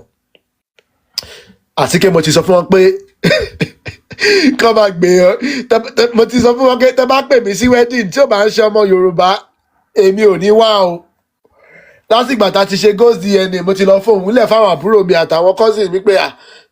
ẹ má pè mí o tẹ bá lọ fẹ́ ará àta torí mo ti sọ fún wọn the importance of it lásìgbà tá a ti ṣe kíní ghost DNA yẹn mo sọ fún wọn pé tẹ bá lọ fẹ́ ará àta ẹ má pè mí o èmi ò ní wá o mo tọ́ kí ọmọ aládéla láti ní mo ní kí èmi náà mo bímọ fún ará àtàbọ̀ ká tó wake up ni o tàbádẹ̀ ti tají it comes to the responsibility we have to enlighten àwọn tó tún wà lẹ́yìn tàwa náà aláti jẹ́ kọ́ mọ̀ pé okay kò yé àwa ni tó máa ń sọ pé ká má fẹ́ ará àta kò yé wa ní o bọ̀ ó ti wá yé wa ń sìn dẹ̀ náà lè má ṣe lọ bá ṣe ń ṣe bọ̀ o aláti jẹ́ kí àwọn tó wà lẹ́yìn wa kí wọ́n understand ni pé ìyẹn ò ń ṣe nǹkan tó yẹ ká máa ṣe o ẹ mọ̀ kí ghost DNA program tá a ṣe yìí ó ti jẹ́ ká mọ̀ pé ẹ̀jẹ̀ rúmọlẹ̀ wà lára wa o nǹkan táwọn scientists pè ní ghost DNA nìyẹn o ẹ̀jẹ̀ rúmọlẹ̀ ló ń jẹ́ bẹ́ẹ̀ o ẹ̀jẹ̀ alálẹ̀ ló ń jẹ́ bẹ́ẹ̀ o tó wà lára àwa ọmọ aládé o tó ti yé yín ọdọ́ ta dẹ̀ ṣe program yẹn agbede the functions of the ghost DNA àtàwọn advantages tó fún wa àwọn special abilities àti protection tó fún wa agbedébẹ̀ o àbọ̀ ìbọn ṣíṣe Dr. Fred ó gba tọ́ bàbá o ṣé dáadáa ni o mo ṣe bá a jù ní lọ o So yeah, gbogbo àwọn kìnìyàn ló wà interrelated. Ẹ mọ̀ kẹ́ńgbà tá a tẹ̀ ṣèwádìí yẹn gbogbo eléyìí dẹ̀ wà verifiable torí mo fi references síbẹ̀. 19% of Yoruba and Mende DNA came from an unknown archaic hominin. So see, 19% of our DNA, others sọ pé ó dates back to at least 500,000 years. Ó date back to at least 500,000 years ago. Based on the technology, DNA technology tó ní lẹ́ni, ó sọ pé ó prove pé actually their ancestors interbred with species 500,000 years ago, at least 500,000 years ago. Older than Neanderthal interbreeding. Tọ́kọ̀ ṣe ní 50,000 years lásán. Ṣó ti yé yín? Ṣó ti yé yín? So yeah, ghost DNA yẹn, nǹkan tó yí fi yé wa nìyẹn. Ike náà ẹ̀mọ̀ká mo sọ pé àti quantify, àwọn scientists to quantify ẹ̀. Oníke 19% of our DNA composition. 90% nínú ẹ̀ ló ní nǹkan tó ń pè ní ghost DNA component. That means untraceable. Wọn lè trace àwọn DNA studies àti àwọn archaeologists. Wọn lè trace àwọn tí ara DNA yẹn ti ibi tá ti inherit àwọn DNA yẹn. That particular composition o. That particular pattern wọn mọ bí tá ti rí gangan bá wa mọ̀ pọ̀ ọmọ rúmọlẹ̀ ni wá. Ó kàn jẹ́ kó yé wa ní báwọn awo wa àwọn bàbá wa ti máa ń sọ tipẹ́ nípa ọmọ rúmọlẹ̀ ni wa kò yé wa tẹ́lẹ̀ bó ti wá yé wa ń sìn yàn torí àwọn data ti ń back up o kí ló ń ṣẹlẹ̀ nígbà yẹn. Mo dẹ̀ wá post eléyìí nígbà tí mo kúrò lórí ètò orí ètò MS bàbá mo ti kọ́kọ́ announce eléyìí torí calculation yẹn mo break ẹ̀ down mo dẹ̀ wá relate ẹ̀ mọ́ Adam. So, Thomas sọ pé the oldest component of our DNA dates back to 500,000 years ago. Minimum of 500,000 years ago. Tó yẹ pé àwọn scientists, àwọn òyìnbó náà, ó tún wá sọ pé Adam and Eve dates back to between 6,000 and 10,000 years ago. Ṣé wo difference here? There is a 490,000 year gap between àwọn baba ńlá wa àti Adam. Then what are we talking about? Gbogbo àwọn Abrahamic religion yẹn, our predate wọn by at least 490,000 years. Then Adam ò ṣe bàbá tiwa. Ọmọ àwọn bàbá ńlá tàwa ni Adam, if he ever existed. If he ever existed. Great grandchild àwọn baba ńlá tàwa ni Adam, if he ever existed o kò ń ṣe bàbá tàwa o bàbá àwọn Àràbù àtàwọn Israeli ni Adam àtàwọn òyìnbó kò ń ṣe bàbá tàwa o at all. So ti yé yín so ìyá ò ṣe bàbá tàwa. Bàbá mi Dr. Fred sọ pé greatest is one of the great grandchildren àwọn bàbá wa ni o torí pé scientific data ti gbé kalẹ̀ pé there is 490,000 years. Ẹ lè imagine so Jésù wọn máa ní láti wá reincarnated like another 400,000 times kó tiẹ̀ tó lè wà lẹ́gbọ̀n Ọ̀rúnmìlà. Ká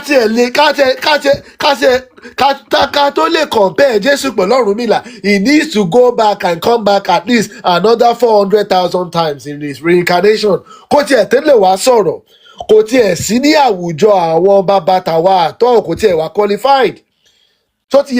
So no Arab or Christian should be able to tell us anything. So Ìṣẹ̀ṣe wa is at least over 490,000 years older than whatever the hell they think they know. Ẹ mọ̀ kí àwọn àtàlẹ̀ tí ń ka àwọn òwe wọn jinlẹ̀ àti mọ̀ kí wọn mọ̀ kankan. Ànábì gan lọ kò mọ̀wé ká until he reach in his 40s now. So they can't tell us anything. Àwọn gbogbo àwọn Western indoctrination yẹn, gbogbo àwọn religious indoctrination yẹn, tá bá gbé wọn in the context of timeline, ó máa ń túká ni. Èmi ti ṣe debate gan pẹ̀lú àwọn Mùsùlùmí àtàwọn Christian gan nígbà kan rí. but mo ò ní parọ́ fún yín o látìgbà tí mo ti máa ń lo timeline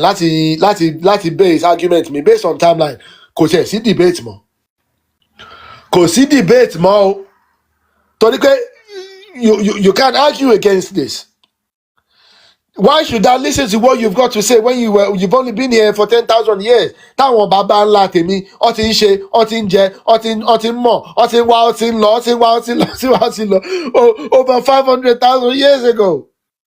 Then tiẹ̀ wà qualify láti wá sọ pé o fẹ́ wá bá mi sọ̀rọ̀ ẹ̀sìn. You are not qualified láti wá máa bá mi sọ̀rọ̀ pé ọ̀run bá ṣe lè lọ sọ́run ni. Ike bá ṣe bó ṣe yẹ ká máa ṣe as human being lélẹ̀. You are not even qualified to be in that kind of conversation.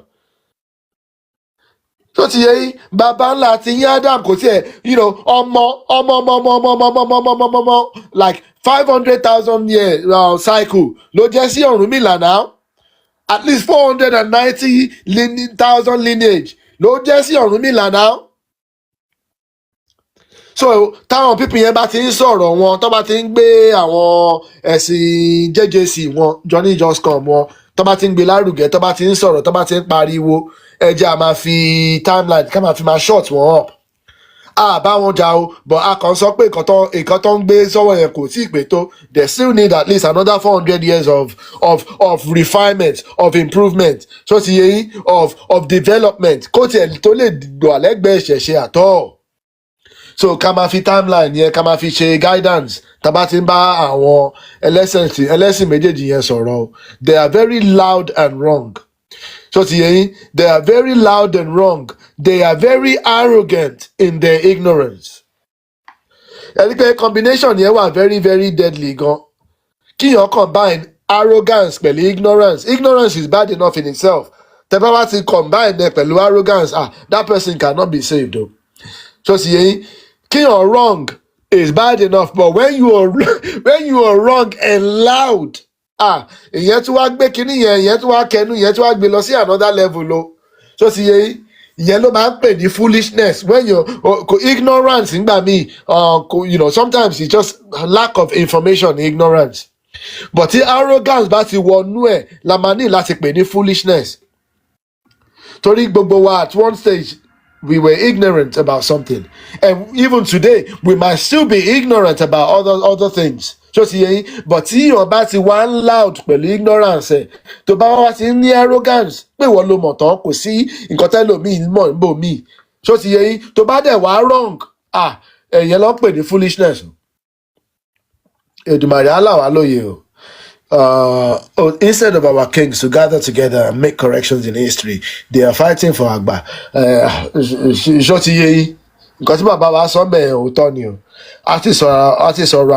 àwọn ọba wa lánàá and the need for unity lórí ilẹ̀ wa o kí ìṣọ̀kan kó wà lórí ilẹ̀ wa a ti sọ yẹn ní àná. So some of the advantages I did further research ṣé kí mo tún wá mú more comprehensive torí advantages táwọn Ghost DNA fún wa ó pọ̀ gan. So ti yẹ yín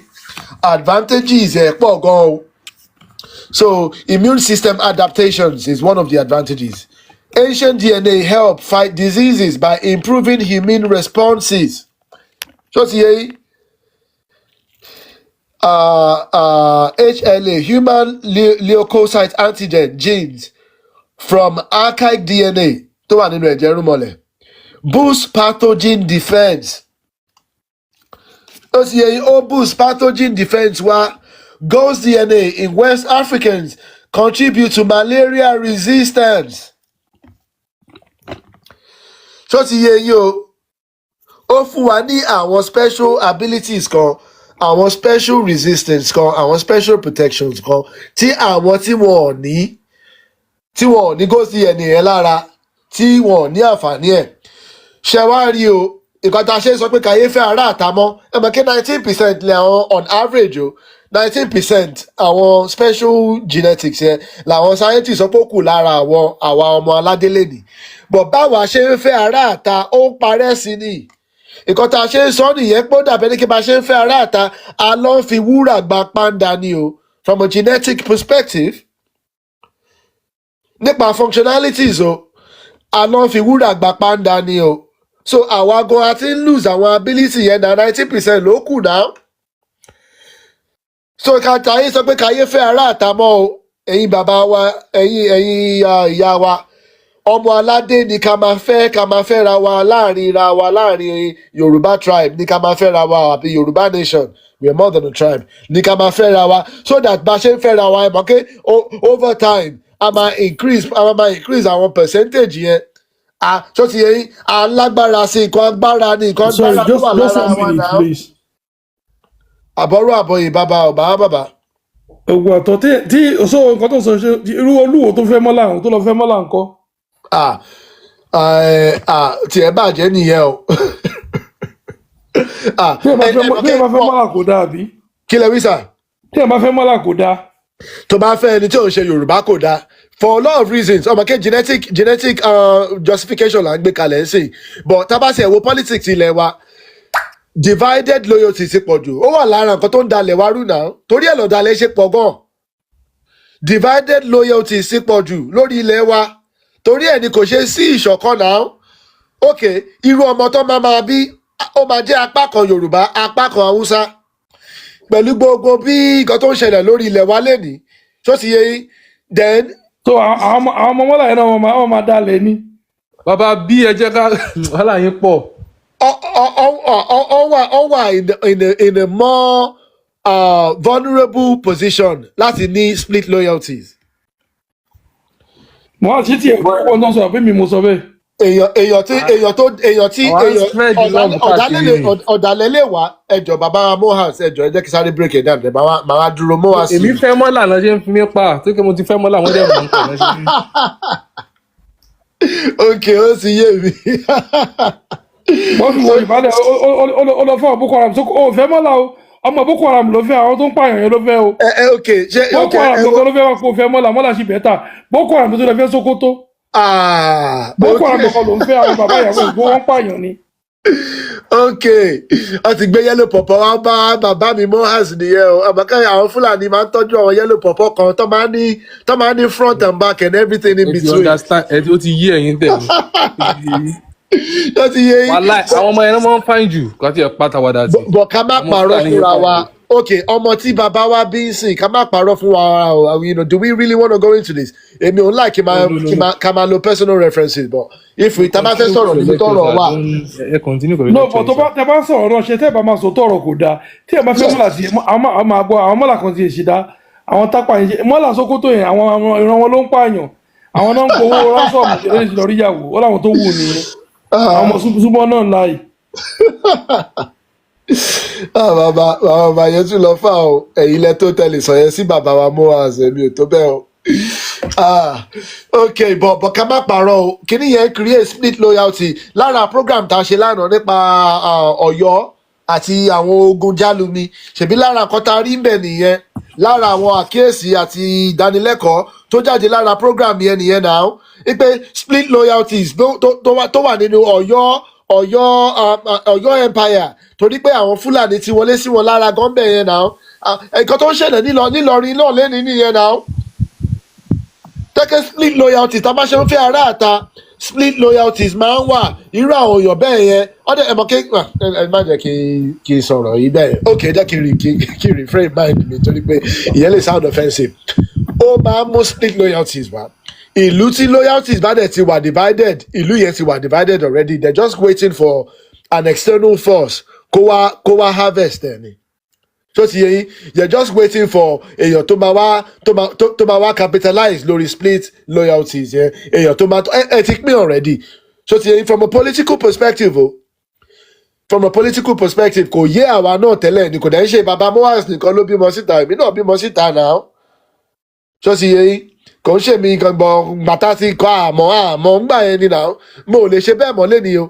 tó ti yẹ mo dey advise àwọn bàbá mi pé àwọn obìnrin tó máa ń wá láti francophone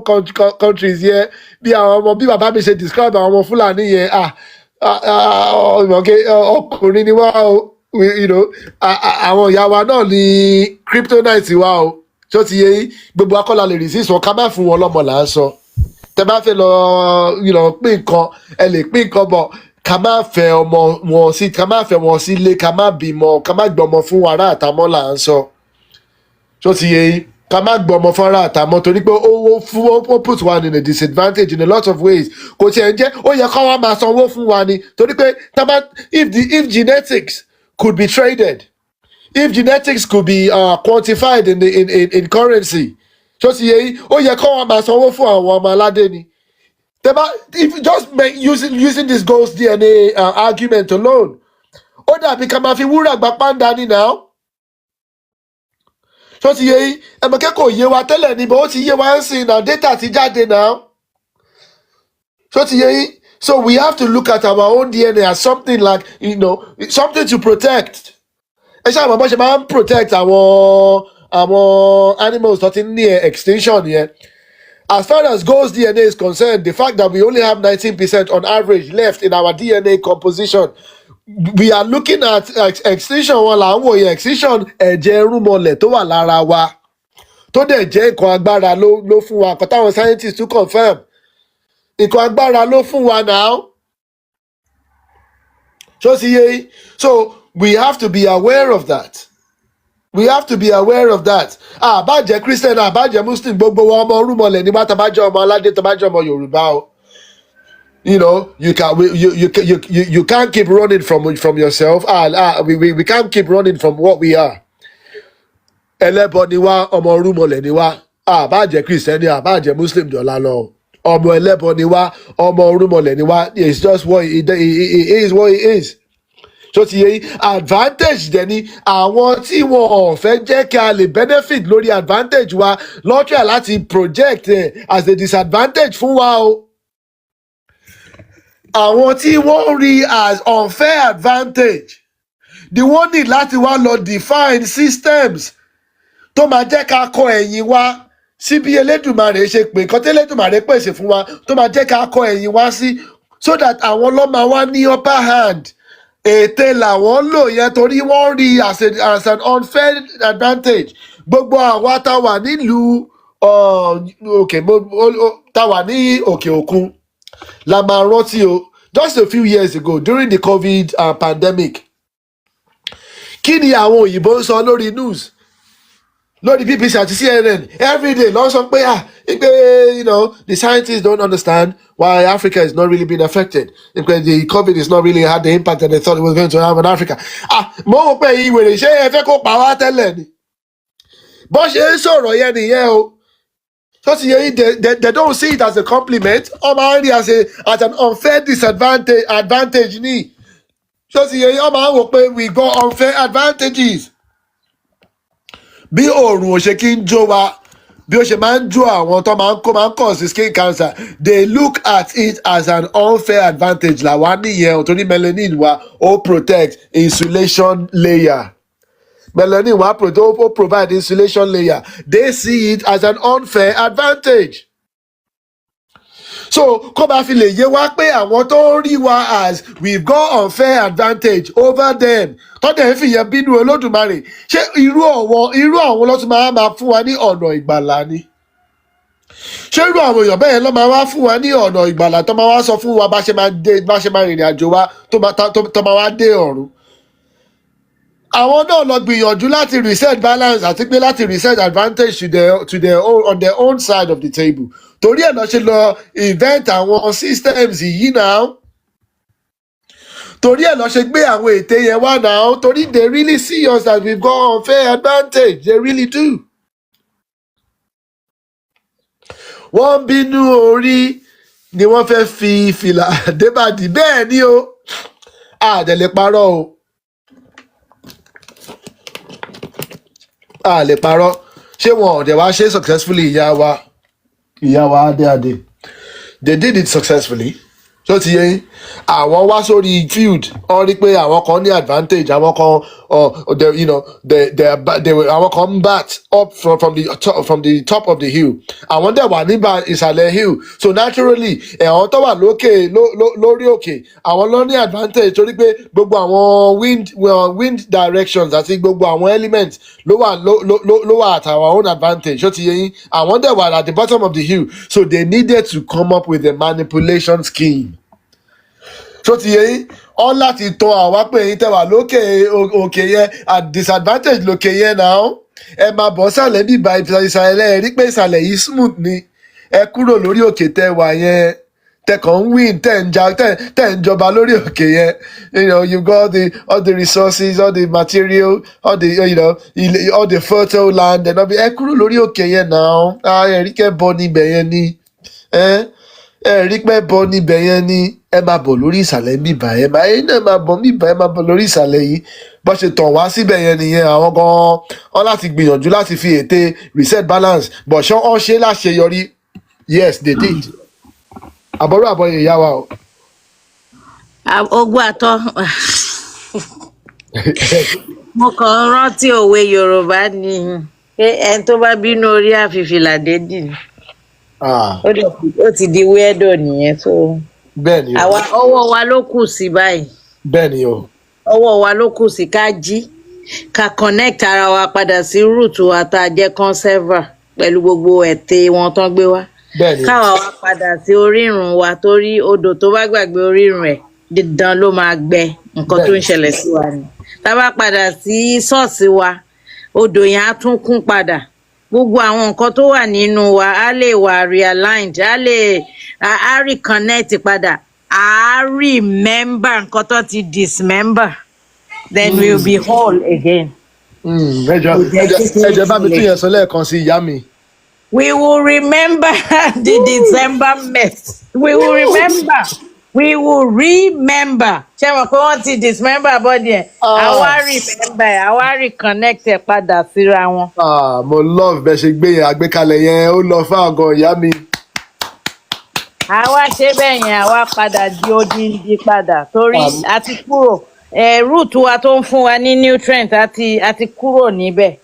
Ebi wa ń pa wá, àwa ń gbẹ lórí gbẹ lọ́rùn. Tá a bá wá padà sí ibi tá a ti kúrò yẹn. Connection yẹn máa padà wá gẹ́gẹ́ bí ẹ ṣe ń ṣàlàyé látẹ̀kan pẹ̀lú orí yẹn. Bẹ́ẹ̀ni. The connection will come back. Téèyàn bá bọ orí ó máa lọ gbogbo nǹkan tó ti dismember tó ti go haywire gbogbo àwa harmonize padà. Bẹ́ẹ̀ni. Then kí nìyẹn wá máa function ṣé ló dàbí kí kọ̀ǹpútà kó virus ṣé ẹ mọ̀ pé tẹ́ bá wá antivirus ẹ máa fi remove virus yẹn error message ló máa gbé wá. Bẹ́ẹ̀ni. wọ́n ní kí n ṣe bíi ti ní error message ní error ló máa pariwo. Very very ibi táwa ti ń function nísìnyí nìyẹn error là ń pariwo but tá a bá ti wá gbé antivirus which is the reawakening táwọn èèyàn wá ń ṣe táwọn olówó èkó ń ṣe tí gbogbo àwọn ìyá wa bàbá wa tó ń sọ̀rọ̀ pé ẹ jẹ́ á padà sílé tá a bá ti wá padà sílé yẹn àwa ìyẹn ni antivirus tá a máa lò tá a bá ti lo antivirus òun ló máa wá clean system yẹn á wá máa ṣiṣẹ́ at optimum padà. Bẹ́ẹ̀ni o. bí as intended bí àwọn bàbá wa ṣe gbé kalẹ̀ kò sí àbùjá lọ́rùn ọ̀pẹ ibi tá a bá gùnkè náà la máa bá sọ a ní láti padà sí ibi tá a ti kúrò tá a ti géra wa kúrò tá a ti disconnect ara wa kúrò lọ́dọ̀ àwọn alálẹ̀ wa a ní láti padà síbẹ̀ láti lọ reconnect ara wa padà. Bẹ́ẹ̀ni o. ìgbà yẹn la lè ṣiṣẹ́ at optimum kò jẹ́ kékeré tí mo lè fi sí gbogbo nǹkan tẹ́ ti ń sọ látàárọ̀ ojú ọ̀nà lẹ́wà. Ẹ ṣeun ìyá mi. ní ìjọba ọpọlọ yín àwọn alálẹ̀ àwọn fún yín ṣe. àṣẹ o. àṣẹ o. Orí-Inú kò ní bà ti tòde wa jẹ́ ìwà wa kò ní gba ire tá a gbé wá ire tá a yàn kò ní gbà á lọ́wọ́ wa sọnù. àṣẹ o. Ifá kan ló ní nínú ọlọ́gbọ́n méjì ó ní ọlọ́gbọ́n kan kò ta kókó omi sétí aṣọ àwọn mọ̀rànmọ̀ràn kan wọn mọyé yẹpẹlẹ̀ arìnàká kan kò débi ilẹ̀ gbé pẹ̀kun àwọn náà dífá fún orí abù fún ìwà ìgbà tó ń tòde ọ̀run bọ̀ wá sóde ìsáláyé ẹbọ ni wọ́n ní kán máa mú ṣe bẹ́ẹ̀ ṣe sọ pé téèyàn bá ti lọ bọ orí yẹn òun ló máa realign yẹn nǹkan tó ti gbogbo disalignment tó wà ń bẹ yẹn ó dàbí táyà ni tí táyà bá tó ń wígù tó ń ṣe oríṣiríṣi tí wọ́n bá gbé lọ tán realign ẹ̀ á máa ṣiṣẹ́ padà bó ṣe yẹ kó ṣiṣẹ́ àfihàn ó wá ní wọ́n ní kó rúbọ orí ńlẹ́ o àbíyè ẹni orí bá gbẹbọ rẹ̀ kó yọ̀ o orí àgbà gbogbo ẹbọ tá a bá fún àṣẹ. orí inú wa kò ní bá tòde jẹ́ àparí inú wa ò ní bá tòde wa jẹ́ ẹsẹ̀ wa ò wá nísìn wa lọ síbi tán ti máa pa wá orí wa ò ní gbà bọ̀dẹ̀ tiwa á bá wa ṣe àṣẹ. gbogbo gbogbo ibi tá a wá ti lọ tí a ti ṣìnà tá a ti sọnù lọ àwọn alálẹ̀ wọn á wá dá wa padà wọn á dá wa padà síbi tó yẹ ká wà à lè máa ṣiṣẹ́ gẹ́gẹ́ bí wọn torí àwa ní àwòrán wọn àwọn alálẹ̀ lórí ilẹ̀ kò dẹ̀ sí bá ṣe lè ṣe àbá christian dọ̀la àbá muslim dọ̀la nǹkan tó ń ràn nínú DNA wa a lè yọ kúrò ọmọ Ògún ò lè fọ títí ẹ̀ kúrò ọmọ Bàtálá ò lè fọ títí ẹ̀ kúrò ọmọ Ọ̀fà ò lè fọ kúrò oníkálukú ló ní gbogbo nǹkan ẹ̀ gbogbo àwọn kíní dẹ̀ wá pẹ̀lú economic advantage fún wa nídìílé kọ̀ọ̀kan olúkúlùkù ló ní nǹkan tí wọ́n ń ṣe ń bẹ̀ gẹ́gẹ́ bí iṣẹ́ yẹn ti dúró kò yẹ kébi máa pa wá bébi ṣe ń pa wá pọ̀ nítorí pé a kúrò níbi orírun wa yẹn láti ibi ẹ̀tàn àwọn yẹn náà balance náà ni nítorí tibitire la wáyé èèyàn lè ibi tó bá ṣẹlẹ̀ gbogbo nǹkan táwa máa ń rò pé ibi nígbà míì ó lè jẹ́ ire tó máa ti inú ẹ̀ jáde kò sí nǹkan kan tó wà absolutely evil and absolutely good inú ire ibi á jáde ńbẹ̀ nínú ibi ire náà á jáde ńbẹ̀ ṣùgbọ́n kí ire má bàa pọ̀ ju ibi wa lọ ire tá a máa rí kó má bàa kí ire má pọ̀ àbí kí ibi má pọ̀ ju ire lọ òun náà la ṣe ń rúbọ tá à ń tù tá à ń bẹ àwọn tó láyé tá à ń gbé ẹbọ fún orí nítorí pé òrìṣà náà ni orí pẹ̀lẹ́ ẹ má bínú àwọn ọ̀gá mi ti dé ó ṣe jẹ́ nìyẹn o níwọ̀n bá díẹ̀ orí gbogbo wa á gbé wa débi re orí àwòbire gbé wa dé o ẹsẹ̀ wa ẹ̀làbọ̀rú ẹ̀làbọ̀ ìyádẹ́kú ọ̀sẹ̀ awo ti tòní. àbọ̀ ìbọn ṣíṣe o. ire gbogbo àwù sílé wa ire o. ire o ẹ ṣeun ìyèyè ẹ ṣeun adúpẹ́ o adúpẹ́ lọ́wọ́ àníwá yín tí o.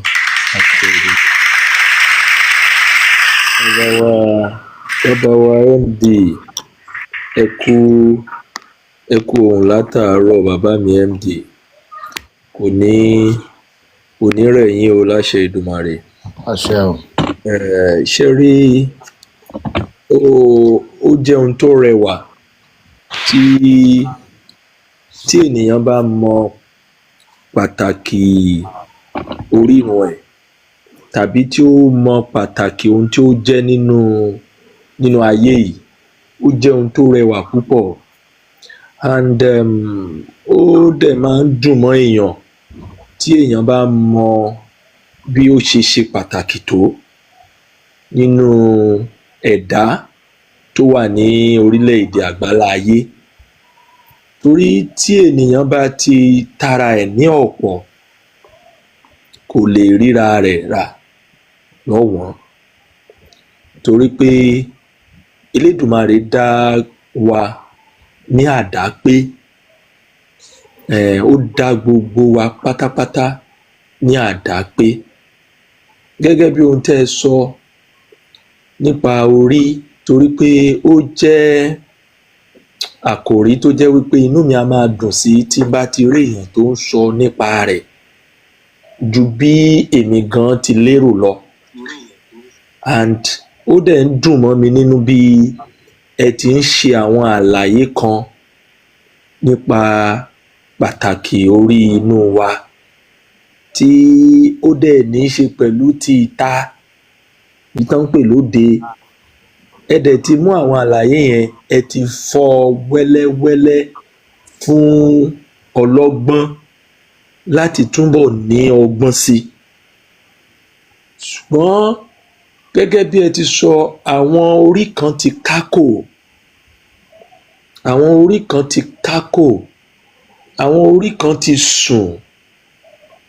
wọ́n ti hypnotize àwọn orí kan nípa pé wọ́n kákò. They are not active, they are not what they are originally meant to be. Níbẹ̀ lẹ ti sọ̀rọ̀ nípa bí wọ́n ṣe hypnotize wa, nípa bí wọ́n ṣe sọ wá di olórun, bí wọ́n ṣe sọ wá di ohun tí wọ́n fẹ́ ká dì. Bẹ́ẹ̀ni. Nítorí pé wọ́n á ṣe sọ wá di ohun tí wọ́n fẹ́ ká dì yìí kó tó di wípé àwọn náà tún máa attract or tán máa function under the direction or the directive system tí wọ́n gbé kalẹ̀. Òun ni àwa ń try láti debunk, à ń decode ẹ̀ ni fún wọn, and it's a beautiful thing to behold wípé nǹkan yìí ṣẹlẹ̀ lójú ẹ̀mí wa. Nítorí pé it's a beautiful thing for ones to know how good and important Ori is. And àwọn dẹ̀ mọ̀ wípé láì ṣe pé wọ́n disaligned gbogbo system tí Elédùmarè gbé fún wa yìí, kò sí bí a ṣe bí wọ́n ti lè ṣe kán rí wa mú. À ń ló fi jẹ́ wípé gbogbo ọ̀nà tán lè lò ní pé kán affect orí ìta wa, ní pé kán affect orí ìta wa, kán wá rí pé every choices that we are making, we are making wrong choices because of the way they are making it look right. Gbogbo nǹkan tí wọ́n ń jẹ́ kó look right before us are not real and they are not right. So building of illusions and ohun tí ò yẹ ká accept ó ń jẹ́ ká má lè function in our right space, in our right place, at our right time, with our right mind. So wọ́n scatter gbogbo ohun tí Elédùmarè deposit sínú wa under the umbrella pé they know it better than us, and which is not true. Wọ́n mọ nǹkan kan. Even coming to the language system tá ń sọ, which has to do with deeper meaning, deeper vibrations, deeper frequency, deeper everything that can make the world shake. Tó ní ṣe pẹ̀lú pé ká check nǹkan, ká yí nǹkan padà, ọ̀dọ̀ wa ń bí báyìí ló wà. But it's quite unfortunate wípé the system tó ń gbé wọlé pẹ̀lú wa is actually to make us to go in the other side, not in the right side. Òun ló fà á tó fi jẹ́ wípé tí ẹ bá ti ń sọ̀rọ̀ nípa orí, I am so happy about it because ṣe rí òrìṣà orí ó ṣe pàtàkì ju gbogbo òrìṣà tá a lè sọ lọ. Bẹ́ẹ̀ni. Tó fi jẹ́ wípé bàbá wa Èṣù láàlú gangan, tí ènìyàn ò bá wà ní ìṣọ̀kan pẹ̀lú orí rẹ̀ àti májẹ̀mú tó dá látọ̀run, ìyẹn èyí tó fi ṣe ìpinnu rẹ̀ látọ̀run wá, kò sí nǹkan tó ń béèrè lọ́wọ́ Èṣù tí ó máa rí the truth aspect of it. Bí ìgbà tó ń tanra rẹ̀ náà ni. Ó dìgbà tó bá dúró lábẹ́ ohun tóun fúnra rẹ̀ fi ṣe ìpinnu ní ọ̀hún tá ń pè ní òkè ìpọ̀nrí rẹ̀, níbi tóun àti Elédùmarè rẹ̀ ti jọ wà, tó fi wá sí ilé ayé ń bí yìí. Ìgbà tó wá délé ayé ń bí màmá wa ẹ ṣe sọ̀rọ̀, ó gbàgbé ọ̀pọ̀lọpọ̀ ohun tó pinnu. Ìgbà tó wá ti gbàgbé yẹn, wọ́n wá bẹ̀rẹ̀ sí ní firi bèbí, wọ́n wá ń fi pè ní ọmọ fún. Ohun tí ò yẹ kó gbéyẹ̀wò òun ló wá bẹ̀rẹ̀ sí ní gbéyẹ̀wò. Wọ́n wá ń fi ìbàjẹ́, wọ́n wá ń fi ṣe ayọ̀. and gbogbo ìrìn àjò ó wá ń di fọ́pomọ́yọ̀, clashes everywhere, collusions everywhere, nítorí wípé ẹnìkan ò ní fi owó kó fi òkúta kó fi ta nǹkan kó má rò tí ẹ̀ pé òun máa gbowó yẹ̀pẹ̀, ó di dandan kó gbowó yẹ̀pẹ̀. ẹni tó bá ṣòtítọ́ òun ni irúnmọlẹ̀ ń gbè. òtítọ́ yìí dẹ̀ wà lábẹ́ orí. òtítọ́ tá ń sọ̀rọ̀ nípa rẹ̀ yìí, orí nìkan ló ní yàrá òtítọ́. gbogbo ìyókù illusion ni. ẹ wò ó pé Yorùbá láṣà, àṣà òyìnbó ni 50-50. òótọ́ lẹ sọ. ìyẹn ò wá ní pé kí ìyàwó ènìyàn kó má ràn yàn lọ́wọ́ gẹ́gẹ́ bẹ́ẹ̀ ti sọ. Yorùbá ò ní kò sọ pé kí ìyàwó ènìyàn ó má ràn yàn lọ́wọ́, ṣùgbọ́n pé ká wá fi ọ̀bẹ wá máa gé e wípé báyìí ló ṣe máa ṣe, báyìí ló ṣe máa ṣe, báyìí ló ṣe máa ṣe, nítorí pé olùrànlọ́wọ́ ló jẹ́. inú ìwé wo náà kọ sí bẹ́ẹ̀? àwọn náà gbé ìwé yẹn wá. bẹ́ẹ̀ ni ohun tí ìbámu orí tó ń sọ fún wa ó wà lábẹ́ èyí tí a ń pè ní moral system, moral compass. ohun tá a sì ń pè ní moral yìí, òun gangan náà ń pè ní fìdí. bí a ti wá ń fi ọkàn wa píìnì rẹ̀, ó ní í ṣe pẹ̀lú bó ṣe ń sakuléètì tó ń lọ. so tí ènìyàn bá dáfá tó bá sọ wípé ìwà pẹ̀lẹ́ ló máa wù ní àkókò yìí o, ẹ rí i pé ẹbọ ìwà pẹ̀lẹ́ kì í pọ̀, ẹni tán dábọ̀ fún ni kó hùwà pẹ̀lẹ́.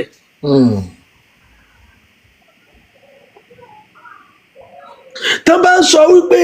ẹni yìí o ó ṣe ń ṣe yìí o, ìbínú ò ran nǹkan kan o, Ifá túmọ̀ rẹ̀, àwọn bàbá wa mọ́ wà lórí ìkànnì, wọ́n á sọ pé ìbínú ẹ̀ yìí ó máa fi ba nǹkan jẹ́ o. ìyẹn náà ń pè ní emotional feed tí ó nílò láti pin ẹ̀. so ńgbà tán bá ti wá dáfà inú bíbí ò ran nǹkan kan, kó yá jókòó láàárín pé má bínú o, wọ́n ń pè sí àkíyèsí ohun tí orí inú rẹ̀ ti ń bá sọ tí kò ṣe àkíyèsí ń pa rẹ̀. tí wọ́n bá ń sọ̀rọ̀ nípa òtítọ́, gbogbo nǹkan wọ̀nyí ni àwọn bàbá wa tí wọ́n máa ṣàlàyé lábẹ́ odù kankan, tí wọ́n máa kí odù yẹn, wọ́n á kí odù yẹn. ẹ wá rí i pé àwọn ẹbọ tó wá máa jáde kì í ṣẹbọ tó lè nàyàn ní pàṣán. ẹbọ àkíyèsí òun ló máa kọ́kọ́ jáde lábẹ́ wípé kí ìrìn àjò yẹn kó lè tètè píìnì ẹ̀, kó lè rí tètè píìnì mọ́ tó ń pè ní magnetic field tó wà tó ń circulate nínú èyí tí wọ́n ń pè ní cycle system orí. nígbà tó bá ti wá bá wa píìnì rẹ̀, wọ́n wá sọ pé a máa ṣètùtù o, a máa ṣe àwọn nǹkan láti realign padà sí ojú ohun tí a ń béèrè at that particular time. bẹ́ẹ̀ni. nítorí pé ìgbà téèyàn yẹ kó hùwà wèrè tó bá jẹ́ pé ìwà wèrè ló ń wù lọ́wọ́ nígbà tó yẹ kó hùwà sùúrù, ṣé ẹ mọ̀ pé ó ti wà mìsàláì ni, nítorí pé ibi tí wọ́n ti ń wu àwọn irú ìwà yẹn ogun ò tí ì dé. so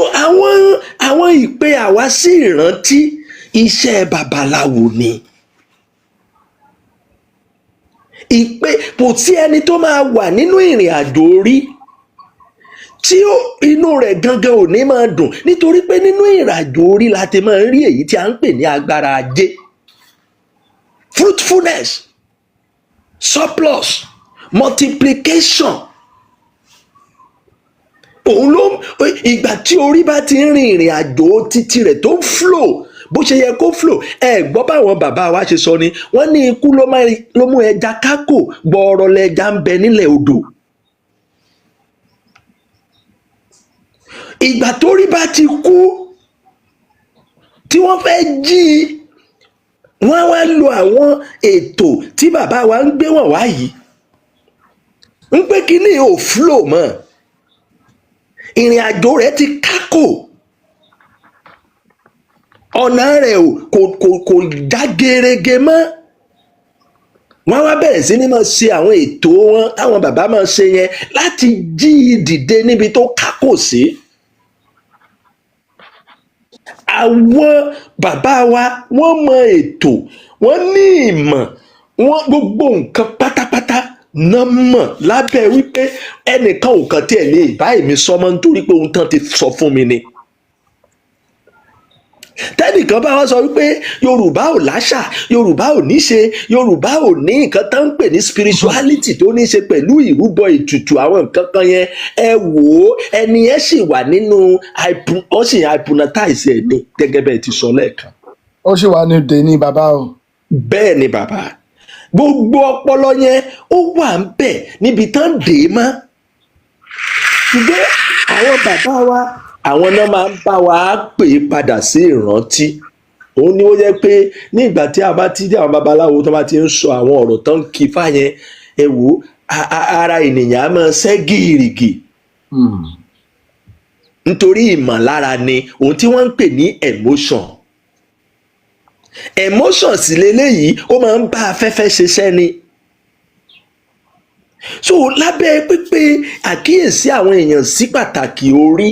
ẹ rí i pé iṣẹ́ babaláwo gan ò ní pọ̀ kò ní pọ̀ iṣẹ́ wọn ò ní pọ̀ nítorí pé ìgbà tó rí bá ti dúró láàrin ibi tó yẹ kó rí ní iṣẹ́ èṣù gan inú èṣù á máa dùn òun ló fi jẹ́ pé bí orí ò bá sọ̀rẹ́ńdà ara rẹ̀ kò sí nǹkan kan tẹ́ni kankan lè forí ṣe ṣùgbọ́n kí ló wáá mórí tí tó fi máa ń dàbí ẹni pé torí pé a ò exchange ohun tó yẹ ká exchange a ò honor ohun tó yẹ ká honor a ò relate ohun tó yẹ ká relate in the right manners. Bẹ́ẹ̀ni. Torí tá a bá honor orí wa bó ṣe yẹ ká honor rẹ̀ ká exchange àwọn nǹkan tó yẹ ká exchange nítorí pé bàbá bù fún ó yẹ kó bù fún mi tí n bá bù fún ó yẹ kó bù fún mi in the right place inú ayé ni gbogbo wa wà so everything will work according to the will èyí tí wọ́n ń pè ní ìpinnu yẹn òun ló máa lè jẹ́ ká máa function nínú ayé ń bí so wọ́n mọ agbára tó wà nínú wa wọ́n bà àṣà wa jẹ́ ó dẹ̀ ń dùn mí gbogbo nǹkan náà fi ń bà àṣà wa jẹ́ gbogbo nǹkan tí wọ́n bá dẹ̀ ti lè tán ti wà successful láti bà á jẹ́ tán identity wa ti lọ nìyẹn. Ó ti ń lọ bàbá ó ti ń lọ. Identity la dẹ̀ ń protect. Bẹ́ẹ̀ni. Identity yìí òun la ń protect bàbá mi nítorí wípé ṣe rí èdè tá a jìjọ ń ṣe lẹ́nu yìí ẹ rí pó rẹwà ẹ rí pó nítumọ̀ ẹ rí pó ní vibration ó ní sáǹdì ó ní gbogbo nǹkan tẹ́nìyàn máa fi mọ̀ pé òun mọ ọmọ ẹni tó òun ṣe. Bẹ́ẹ̀ni o. But nígbà tán bá ti mú gbogbo identity yẹn tán fi kúrò lọ́dọ̀ títí wa ó di dandan pé àwa wà bí àwọn ti wà òun ló dẹ̀ ń bí wọn nú ó dàbí ẹni tó ń jowú àwọn kan ni ìjowú wọn sì relé àmọ́ ìdí tó fi rí bẹ́ẹ̀. Bẹ́ẹ̀ni o ìjowú ni o. Àmọ́ ìdí tó fi rí bẹ́ẹ̀ bàbá mi. So bàbá mi ẹ wò ó tẹ́ bá ti ń sọ̀rọ̀ Oríire inú mi máa ń dùn ọmọ kan kọ́mẹ̀ntì lórí àwọn nǹkan tí ẹ sọ kẹ́ ẹ lè mọ̀ wípé kì í ṣe pé ẹ kàn ń sọ ó ń bọ́ sí àwọn ibi tó dáa. Ẹ ṣeun bàbá. Elédùmarè á dẹ̀ túbọ̀ máa kún yín ní ipá a máa fi ipá fún ipá yín a máa fi agbára fún agbára yín orí wa ò ní sùn orí wa ò ní burú orí wa ò ní wà nínú àhámọ́ èdè orí wa ò ní dààmú nítorí pé ẹni tó rìnrìn àjò orí láyé ló ráyé wá. Òun ni wọ́n fi gbé bàbá wa kalẹ̀ tán ní àwọn ni atórí ẹni tí ò sunwọ̀n ṣe atórí ẹni tó kákò atórí ẹni tó burú atórí ẹni tó ti sùn gbogbo ẹ sọ̀rọ̀ kan lẹ́ẹ̀kan ẹ ní ó ní language tẹ́ ẹ lò pé gbogbo wa náà àti ṣe báyìí ni lóòótọ́ ni nítorí wípé àwọn nǹkan kan wà tó jẹ́ pé kò yẹ ká máa ṣe ṣùgbọ́n a ti ń ṣe ẹ tún sọ̀rọ̀ lẹ́ẹ̀kan nígbà tí wọ́n bá sọ̀rọ̀ ní feminism táwọn ń fi broken home táwọn fi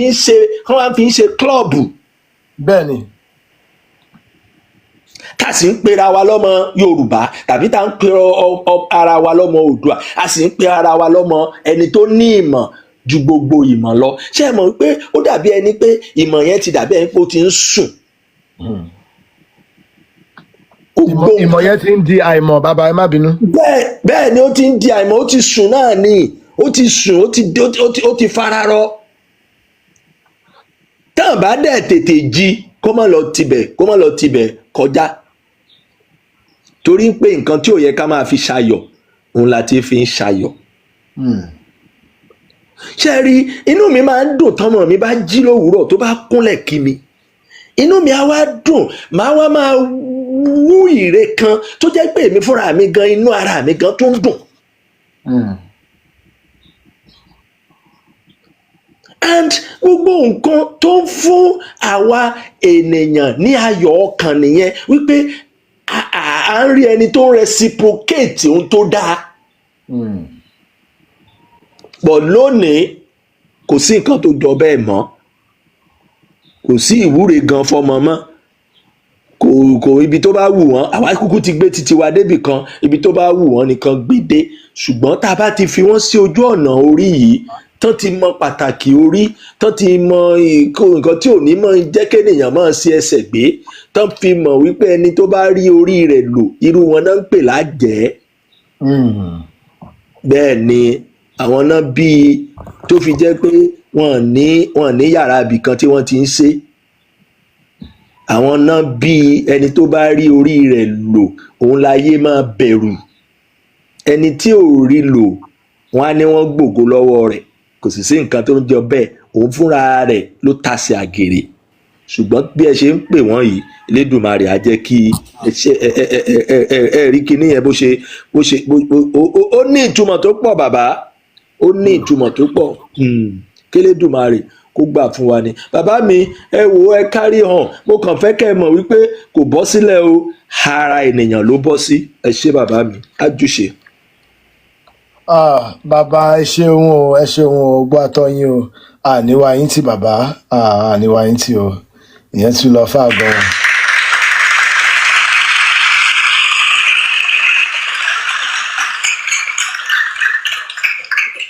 ẹ ṣeun bàbá mi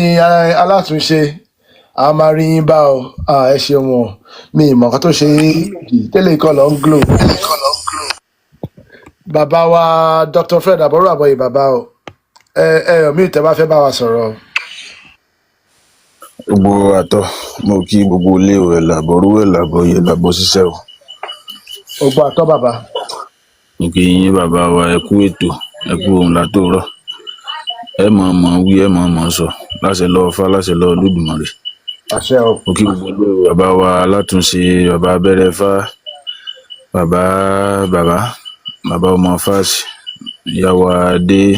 akínyìnyẹ bàbá síwájú akínyìn àti gbogbo ilé o Olódùmarè ó jà máa rí yín bá láṣẹ lọ́wọ́ fá láṣẹ lọ́wọ́ Olódùmarè ilẹ̀ wa ò ní bàjẹ́ ibi tó bá dìjẹ́ dé àwọn ọmọlẹ̀ wọn ó bá wa tún ṣe. àṣẹ. ẹ kú iṣẹ́ bàbá wa ẹ kú iṣẹ́ ikún ó máa kún yín lọ́wọ́ àwọn aláṣekù wọn máa bá yín ṣe. àṣẹ o. lọ́wọ́ fá láṣẹ lọ́wọ́ Olódùmarè. ìyá wa adé wọ́n sọ̀rọ̀ lẹ́ẹ̀kan yìí nípa orí mo mọ̀ sọ ọ̀rọ̀ pé orí làbá bu àbá fòsàlẹ̀ báwọn àwọn ọ̀bàyéjẹ́ mọ́ ti máa ń wí mo mọ̀ sọ bẹ́ẹ̀ ni àwọn ọ̀bàyéjẹ́. mo mọ̀ pé sarcasm ni torí ẹ fi smile emoji sí èmi náà mo mọ̀. kí a tó bọ̀ ṣá. èèyàn lórí làbá bọ àbá fòsàlẹ̀ kò sí ti ń jẹ́ bẹ́ẹ̀ ti ń jẹ́ bẹ́ẹ̀ ẹni tó bá sọrú ọ̀rọ̀ báwọn ẹja béèrè lọ́wọ́ ẹ̀ kí ló rí kí ló sà ǹjọ́ mọ tí ń jórí ǹjọ́ mọ tí ń jó sà tí ò bá ti mọ ẹ mọ wulẹ̀ bá gíw kò mọ tí ń wí ni ajá ní ń gbó mọ wulẹ̀ bá jiyàn torí orí làbá bọ làbá fàdó lẹ̀ ni nígbà tí erí ń gbé ní bo làdó wà erí ni máa ń gbé ní àdó kì í gbé nìyàn. Àwọn bàbá wa náà sọ̀rọ̀ ọ̀hún òótọ́ ọ̀rọ̀ náà sì sọ ńgbà náà lọ́hùn kó tó di pé àwọn ọmọ àlè gbé ẹ sì mọ̀ ẹni tí ò bá bá ní lórin jẹ́ kò ní gbé bá a ti kọ́ ni ló farú ọ̀rọ̀ burúkú bẹ́ẹ̀ yẹn torí orí tán ń sọ yìí òòṣà gan lòun fúnra lára rẹ̀ kì í wá ṣe pé bí òòṣà kan lásán kò wá sí òòṣà tí dání gbè lẹ́yìn orí. Orí ni máa mú oògùn jẹ́ erí ni original tó jẹ́ the main thing tí ń jẹ́ kéèyàn orílẹ̀ ayé ṣe erí ni. Bí n bá lówó láyé erí mi ìwọ ni erí ni béèyàn bá rí bá ti ṣe ń lé ayé erí náà ni ọ̀nì kò rí rẹ̀ burú lẹ́yìn rẹ̀ náà kì í rí jẹ́ orí rẹ̀ ni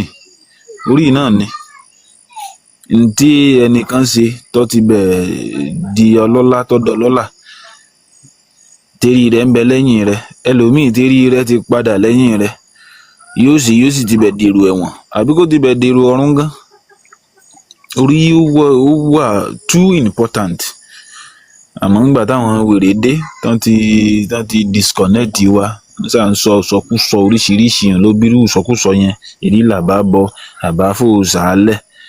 gbogbo ohun tó bá ti ń bọ láyé òòṣà ni bẹ̀rẹ̀ láti ẹnu Yorùbá pé òòṣà tí gbẹbọ òòṣà bí ọ̀fun òsì ojoojúmọ́ iná máa gbẹbọ lọ́wọ́ ẹni pé ká jẹun Yorùbá gbàgbọ́ pé ẹbọ ni wọn làwọn wèrè míì tá ní àwọn ẹlẹ́bọ wọn àmọ́ ń tán wí ni ajá ní ń gbó wọn àmọ́ ń tán wí ni àwọn ẹlẹ́bọ kò sí nǹkan tí ń jẹ́ àwọn ẹlẹ́bọ gbogbo nǹkan ni ẹlẹ́bọ kìí ṣe gbogbo ènìyàn nìkan gbogbo nǹkan lérílẹ̀ ayé ẹlẹ́bọ ni bẹ̀rẹ̀ látòrí ewé torí tí ewé ò bá ṣẹbọ oúnjẹ tí ó jẹ ìyẹn ni omi ìyẹn photosynthesis and all that tí through stomata lenticels and all that kò sí bó ṣe máa survive ẹbọ á láti ṣe nǹkan kan a bọ nǹkan kan àbí a fún nǹkan kan ní nǹkan kan kí nǹkan kan ó lè ṣe àbí kí nǹkan kan má bàa ṣe that's the literal meaning. Bíi kébi ó máa pànìyàn ká wá rúbọ sí ikùn yẹn kébi má bàa pa wá mọ́ àbí kébi mọ́ ìtí ìpa wá gan ká ṣe ẹbọ kébi yẹn má bàa pa wá ibi tí ẹbọ gangan ti bẹ̀rẹ̀ nù ibi tẹ́bọ ti bẹ̀rẹ̀ nù kò sí ti ń jẹ́ àwọn kan lẹ́lẹ́bọ àwọn wèrè míì ó tún bá jẹ́ wọn ó tún bá jẹ́ á pé àwọn oníṣẹ̀ṣe àwọn aláṣìṣe náà ń pera wọn lóníṣẹ̀ṣe ní gbogbo ìhíwín téèyàn kan bá jẹ́ aláṣìṣe á jẹ́ pé ìwọ tó ń pèèyàn láláṣìṣe gangan láláṣìṣe torí ń tàwa mọ̀ tí ń jẹ́ àṣìṣe tó jẹ́ original tó jẹ́ number one nílé àṣìṣe nílé ìṣẹ̀ṣe tó léwájú odù ìṣẹ̀ṣe òun ni ìyá àti bàbá ẹni òun lórí ẹni nígbà tó o bá wá pé àwọn kan aláṣìṣe á jẹ́ pé ìyá ẹ àti bàbá ẹ àṣìṣe ni wọ́n ṣe tán fi bí orí burúkú tó gbé wáyé yẹn tó fi ń pè yàn kan láláṣìṣe ṣe àṣìṣe ni ìyá àti bàbá rẹ ṣe ìnìwọ náà fi jẹ́ product of àṣìṣe torí orí òun ni ìṣẹ̀ṣe ẹni bàbá àti ìyá ẹni ìṣẹ̀ṣe ẹni ni orí jẹ́ n tó ṣe kókó jù nílé ayé aráwọn tí wọ́n tán lásídẹ́ǹtì rí gbúgbúgbú tán sì yé àṣìlẹ́ lómi tí ò lásídẹ́ǹtì tó fẹsẹ̀ kọ́nú yàrá rẹ̀ lásán tó sì ti bẹ̀ dèrò ọ̀run lóríṣiríṣi bẹ́ẹ̀ tí eré ẹni bá ti báwọn èèyàn àwọn tí tán ní ọgbọ́n síkùn nílé ayé àwọn bíi ayé mọ lódògbò àwọn ayé mọ lópèrè tán mọ bọ́n ti ń ṣe é wọn ó pe ẹlẹ́dàá èèyàn wọn ó sì ta ń bọn á pe orí ẹni wọn á ta níbọn ẹni tí yóò sì gbèkuru jẹ lọ́wọ́ ẹbọra ń bí ọ wà àwọn tó sì tún mọ̀ ọ́n pè dáadáa náà wọn ó tún pe orí ẹni wọn ó bá sọ̀rọ̀ wọn ó bọ́ wọn ó pè é pé ṣe báyìí ní tí ń fẹ́ yóò sì yọrí sí rere torí èèyàn ò bá gbàbọ̀dè lẹ́yìn ẹni bórí ẹni ò bá padà lẹ́yìn ẹni irọ́ pin. Bórí ẹni ò bá padà lẹ́yìn ẹni irọ́ pin. Gbogbo ohun yòówù kí ọ̀tá ní o kinní kan ní o elénìní ní o nǹkan béèrè ẹni bá ti ń bẹ lẹ́yìn ẹni gbogbo yòówù kọ́ta ó máa ṣe wọ́n ń tanra wọn ni wọ́n yín gbàdó sẹ́yìn ìgbà ni àmọ́ ní kì í rẹ̀ bá ti dèyìn lẹ́yìn rẹ̀ irú wọn ni ọ̀tá ó mú tú ẹ́ bí adìẹ kí Olódùmarè mú jẹ́ kó rí gbogbo wa ó dẹ̀yìn lẹ́yìn wa kí fẹ́ ọmọ bá wa ṣe kí Olódùmarè bá wa ṣe ẹ̀làbọ̀rú ẹ̀làbọ̀ ṣiṣẹ́. àṣẹ o àṣẹ bàbá o. kí lẹ bí bàbá. nínú mo ní ìbéèrè fún gbogbo ní. ẹ ní ìbéèrè. bẹ́ẹ̀ni. ok ẹ jẹ́ ẹjọ́ náà kọ́kọ́ acknowledge bàbá wa Dr. Fred ẹ ṣeun o.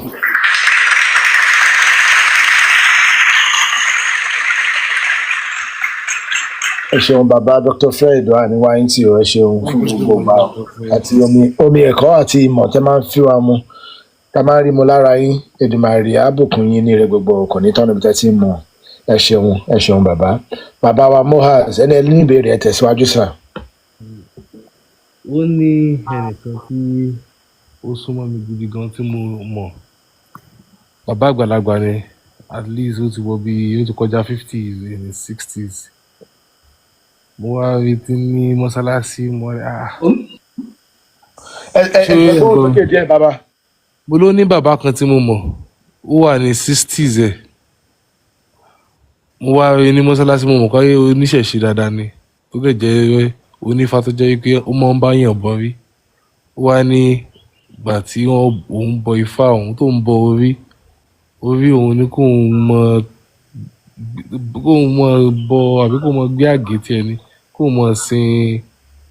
Ọlọ́run Mẹ́kà mo tún wà confused. I'm not joking and I'm not capping àbí pé mo fi kún àbí fi yọ sí wàláì ó sọ wípé àwọn ọmọ ń dá ifá àwọn ń bọ orí fún yàn tó jẹ́ pé orí ẹ̀ ó sọ fún pé kó mọ lọ church tàbí tí mi ó sọ fún pé kó mọ lọ sí mọ́sálásí. ẹ jọ̀ọ́ bàbá. tó tọ́ ní tó possible àbí bàbá yàn kankan tó ń ṣe. orí àkọ́kọ́ ẹ má bínú o bó ti rí lọ́dọ̀ tèmi ni o àkọ́kọ́ lọ́dọ̀ tèmi o mo ti wí eré ẹni tó bá ti pé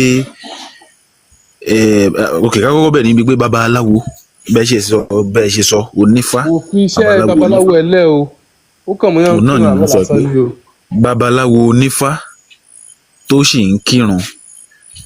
is either kó máa lo ìyẹn as business strategy àbí kó jẹ́ gbogbo tí ọ̀nà tí ń ṣe àbí kó jẹ́ pé kò mọ tí ń ṣe nígbà kan rí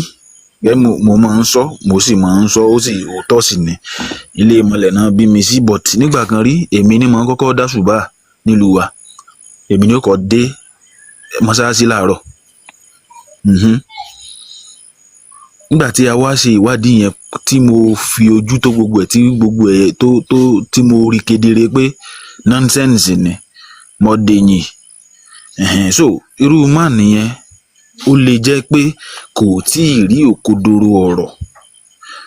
àbí kó máa lo ìyẹn as business strategy ẹ mọ̀ bó ṣe ń wá mọ́ṣáláṣí yẹn táwọn èèyàn mọ̀ pé onífá ni yóò túbọ̀ mọ rí more customer because of money àbí kó jẹ́ pé kò tiẹ̀ tí ì mọ̀ ó lè mọ̀ ì tí ì mọ̀ then ipe orí èèyàn kan ó ní kí èèyàn kan lọ mọ orí ẹ ní kó padà lẹ́yìn bàbá ẹ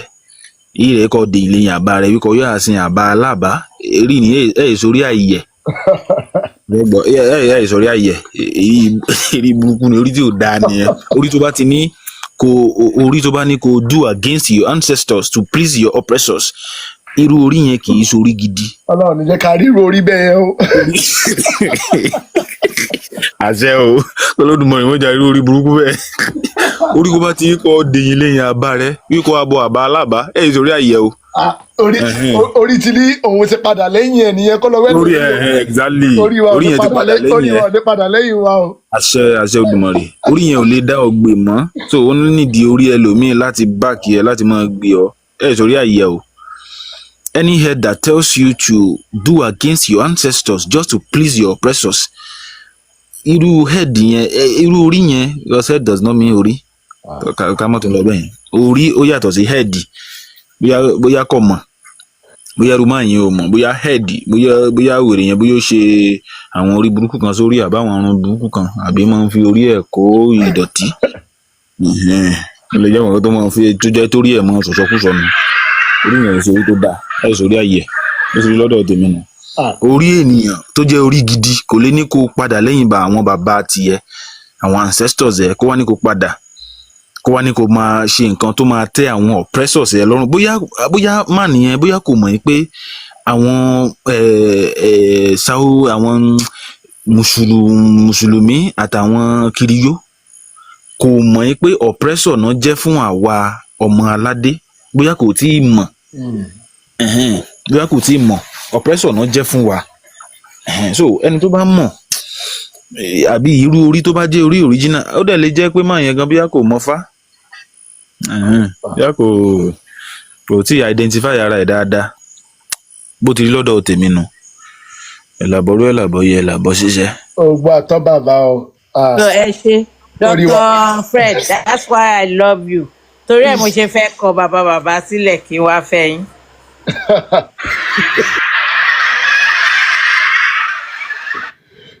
Subhanallah. Tó bẹ́ẹ̀ o. Bàbá ṣe wà bẹ́ẹ̀, ṣe gbọ́ nǹkan tí mo sọ. Ẹ̀làbọ̀rọ̀ yìí. Bàbá wa Dr. Moaz, ṣé ti dáhùn ìbéèrè yín? Ó ti ẹ̀fẹ́ bá wọn hard sí i. Okay o. Dáhùn ẹ̀ tó tẹ́mi lọ́rùn bọ̀. Ẹ̀làbọ̀rọ̀ yìí o.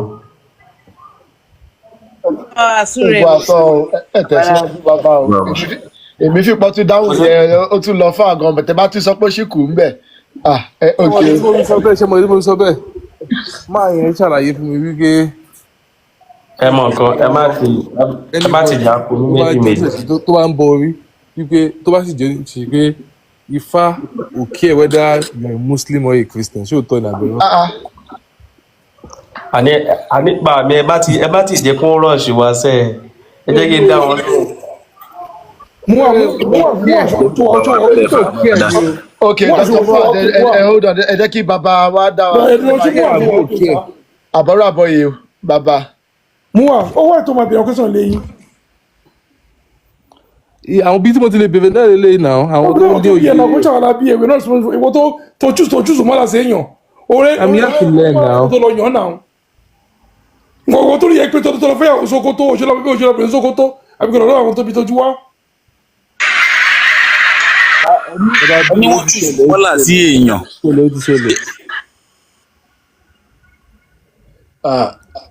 Ẹ jẹ́ ká move on, ó ti ṣẹlẹ̀. Ó ti ṣẹlẹ̀. Kí ló ṣẹlẹ̀ òṣì ẹ̀wẹ̀ lọ́bìnrin lọ́wọ́ yín léṣẹ̀. Mo tọ́ pé mi ìṣeré mọ̀ mú ọ̀ka ẹ̀ka tí ń pọ̀ bàbá sọ̀rọ̀ mọ́. Ṣó ẹ̀ tí mo wá lè ní normally màá ti yọ ẹ́ dànù. Lẹ́yìn ilé ìmárè mo máa block ẹ̀ dànù bẹ́ẹ̀ ni. Irọ́ ni kò possible láti wà nínú. Ẹ jẹ́ kó ṣàlàyé. Ẹ̀yin ti mọ arákùnrin dáadáa, àwọn tó kù lórí pláfọ́ọ̀mù yìí, arákùnrin mọ̀ pé wọ́n tí mọ̀ òun ló ṣe ń béèrè àwọn obìnrin. Ẹ jẹ́ kí ó carry on kó máa béèrè. He's here to learn. Ó dẹ̀ máa gbọ́ learn more lẹ́nìí. Ní tó ń ṣẹlẹ̀ nìyẹn. Èmi mọ̀ ẹ́ ní gbogbo platforms tó kù. So àwọn tó kù ní ò tí mọ̀ ẹ́, but carry on. Ṣé rí ìbéèrè àkọ́kọ́ yẹn? Definitely babaláwo tí wọ́n pè babaláwo yẹn, àwọn babaláriwo làwa máa ń pèrò wọn. Àwọn tó ń deceive àwọn èèyàn nìyẹn. So mi fẹ́ kó káró èèyàn bẹ́ẹ̀ yẹn, arákùnrin, please ká àwọn mọ́ àwọn aláwo gidi. You need to learn and please continue. Bàbá ẹjọ́ ẹgbàá láàyè kó máa béèrè question tó mọ̀ fún àwọn tó wà lórí platform, wọ́n á answer question yẹn right. Ẹ ṣé mo dúpẹ́ ògbólé. Okay, àbọ̀rọ̀ àbọ̀yè, ó gbà pé bàbá abẹ́rẹ́ fáánù fẹ́ respond. Okay, àbọ̀rọ̀ àbọ̀yè bàbá ẹ̀ tẹ̀síwájú sà. Olódùmarè ń jẹ́ kó bàjẹ́. Mọ̀ pé torí pé bàbá ti mọ ẹni tó ń bá sọ̀rọ̀ òun ló fà á. Bàbá Mua, ṣe rí àwọn nǹkan kan wà tó jẹ́ pé ẹ má bínú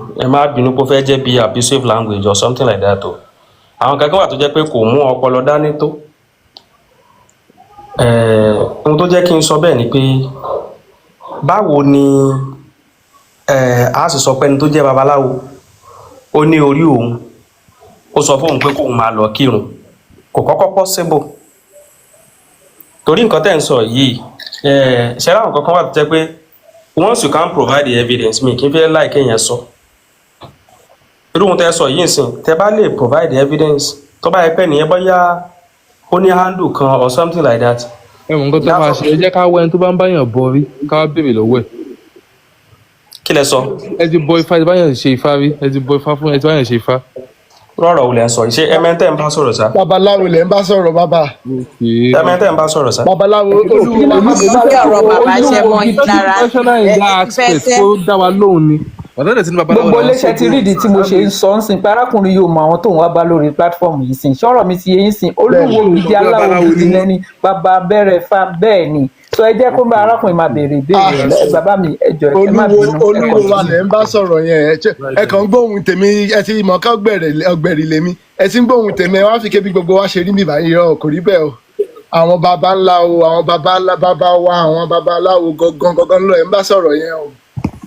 ẹ jọ̀ọ́ ẹ tẹkẹ yìí ṣe o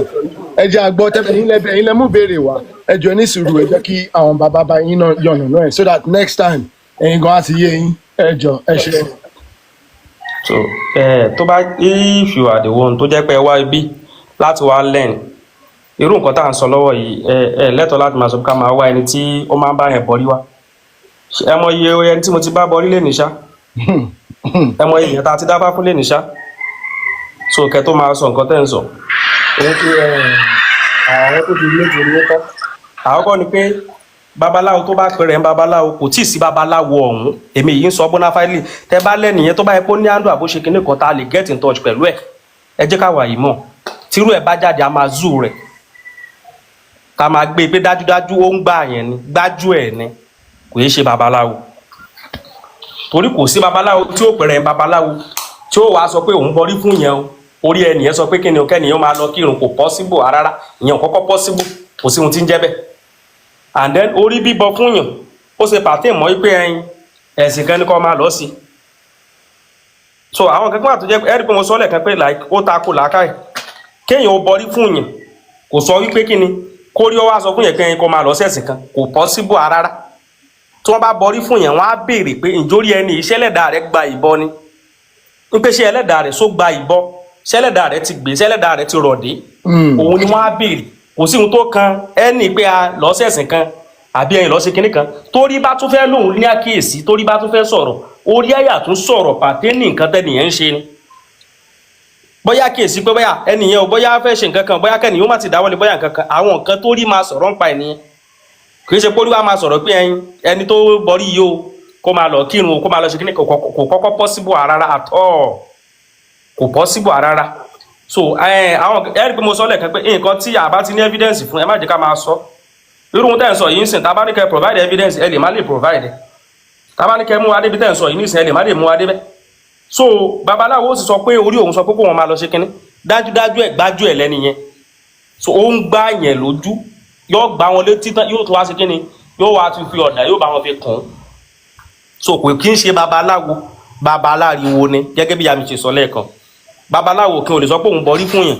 even babaláwo ò lè sọ pé òun dáfá fún yàn ifá wa sọ pé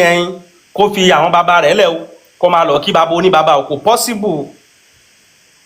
kò sí nǹkan kan tó possible pẹ̀lú àwọn kan yẹn anything tó bá ti pàtẹ́ mọ́ ìṣẹ̀ṣe kò sí ohun tẹ́ fẹ́ bọ́nú ìṣẹ̀ṣe tí ó wàá sọ fún yín pé máa lọ kírun àbí máa lọ mọ́ṣáláṣí kò possible tàbí máa lọ church kò possible kò sí nǹkan kan tó ń jẹ́ bẹ́ẹ̀ bó ṣe jẹ́ nìyẹn. bàbá wa abẹ́rẹ́ ẹ̀fà olódùmarè ó jàre yín pẹ́. ẹ dákun bàbá mo fẹ́ béèrè ìbéèrè kan lọ́wọ́ yín ẹ dákun tí bàbá ń gbọ́ mi. ẹ ṣeun bàbá mi abẹ́rẹ́ ẹ̀fà olúwo mi. bẹ́ẹ̀ ni bàbá mi àmọ́ wà pẹ̀lú yín sà. mo ní mo fẹ́ ẹ mọ́ bínú o mo try kí n get in touch yín mi ò get ẹ̀ ní ẹjọ́ ṣé orúkọ yín yẹn ẹ dákun ẹ mọ́ bínú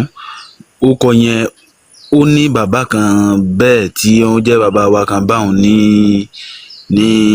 ẹ̀rìpá mo wá fẹ́ bí bóyá ibẹ̀ ni ẹ ti wá ọ̀ṣọ́. rárá ọmọ Ìṣẹ́yìn lèmi bàbá mi o.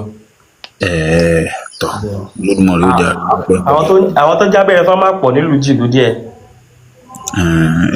Ohun yìnyẹn tún wá fẹ́ jọra náà nílò bàbá yẹn ti dẹni àná o àwọn ọmọ wò pé kọ́mọ́lẹ̀ jẹ́ bóyá kan nú àwọn ọmọ wọn ní tí wọ́n ń jẹ́ orúkọ yẹn pé mo ti máa ń gbóhùn yín ó tó bí ijọ́ méjì mẹ́ta. bẹ́ẹ̀ ni báwo ó máa ṣẹlẹ̀ bẹ́ẹ̀ ẹ mọ̀ pé méjì lolódùmarè dá ní ilé ayé a máa ṣẹlẹ̀ bẹ́ẹ̀. ó ní even gan bàbá kan wà tí wọ́n wà ní Abẹ́òkúta táwọn náà ń jẹ́ abẹ́rẹ́ fá tẹ bá rí bàbá yẹn tẹ bá rí mi ẹ máa wò pé àwọn méjèèjì ẹ rò pé bóyá àwọn náà bí mi ta tó jọra dé àti bàbá yẹn èmi náà yẹ ṣẹ̀ṣẹ̀ meet wọn just of recent ni. tọ́ ọ̀dọ̀ ẹ̀sìn gbà náà Olódùmarè ó jẹ́ rí yín pẹ́. ìyẹn tún lọ fáwọn ò ṣe pé a sì lè pàdé bàbá abẹ́rẹ́ fámi tó tún máa jọ yín báyìí. n tó jẹ́ kí n béèrè ìbéèrè bàbá tí mò ń sọ yìí àwọn ló bá mi secure ibi tí mo wà lónìí tí ó jẹ́ tèmi àwọn ló bá mi arrange ẹ̀ ń gbà wọ́n yẹn tí mo fi ráyè torí wọn fẹ́ tà fún mi ń gbà yẹn wọ́n rí mi bí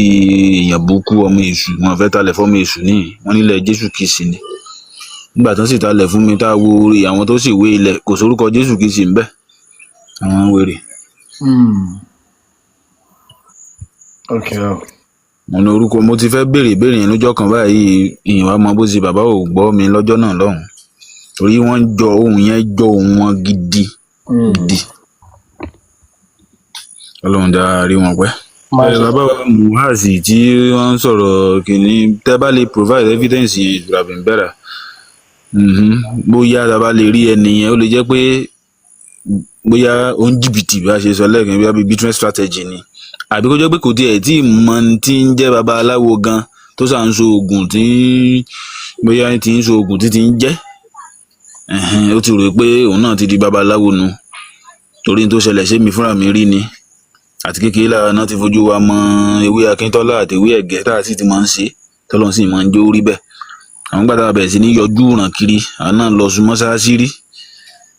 létà aláṣẹ wa rí pé irọ́ pọ̀ jù nínú sítórì àwọn kinní wọ̀nyí kó tó di pé a ṣẹ̀ wá lọ wo nǹkan tó jẹ́ tiwa gangan rí pé kinní bẹ́tà so possible kó má ì tí ì identify ara ẹ̀ kó má ì tí ì ó lè mọ̀ tẹ́fá gan ó lè mọ̀ mọ̀ tí ń jẹ́ ifá gan eléyìí tí lòun bá yàn án bọrí yẹn lòun jẹ́ babaláwo yẹn ló mọ̀ mọ̀ tí ń jẹ́ bọrí gan ó lè jẹ́ pé yóò ṣáà gbé ẹja léèyàn lórí yóò bá pẹja yóò jẹ́ ń tiẹ̀ bí ọ̀dà kan mọ̀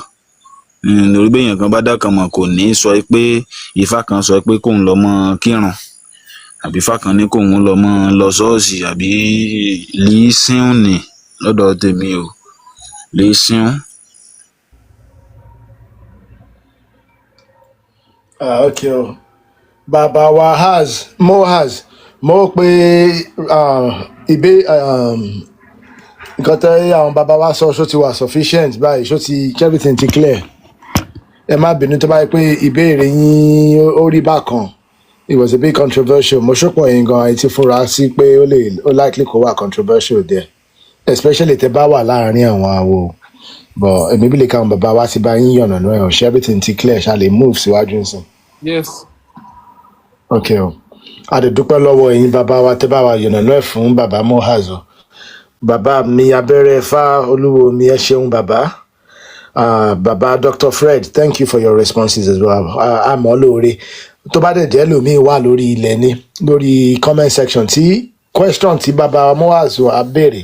nípa àwọn gan bí ó ti ṣe question bó jẹ́ nínú ìdáhùn tí ẹ̀yin bàbá wa bá wọn fún wọn bí ó tún máa jẹ́ kó yé àwọn ẹlòmíì sí lára àwọn tó tún ní the same curiosity yẹn. Èdùmàrè á jẹ́ kó yé wa o lágbára Èdùmàrè á jẹ́ kó yé wa. So yeah, ẹ ṣeun ẹ ṣeun. So yeah, a ti sọ̀rọ̀ yìí láti for a few hours nsìn. Èmi bí lè pé ọ̀rọ̀ nípa ọ̀rọ̀ orí inú we could go on and go on forever. Tẹ́lómi bá dẹ̀ ní anything tẹ́ bá fẹ́ add anything tẹ́ bá fẹ́ contribute tàbí tó bá jẹ́ ìbéèrè ni ẹ jọ̀ọ́ bá wa tẹ̀síwájú o but yeah just references làwọn eléyìí. Pẹ̀lú everything tí mo present ẹ mọ̀ pé tá bá ń sọ̀rọ̀ orí inú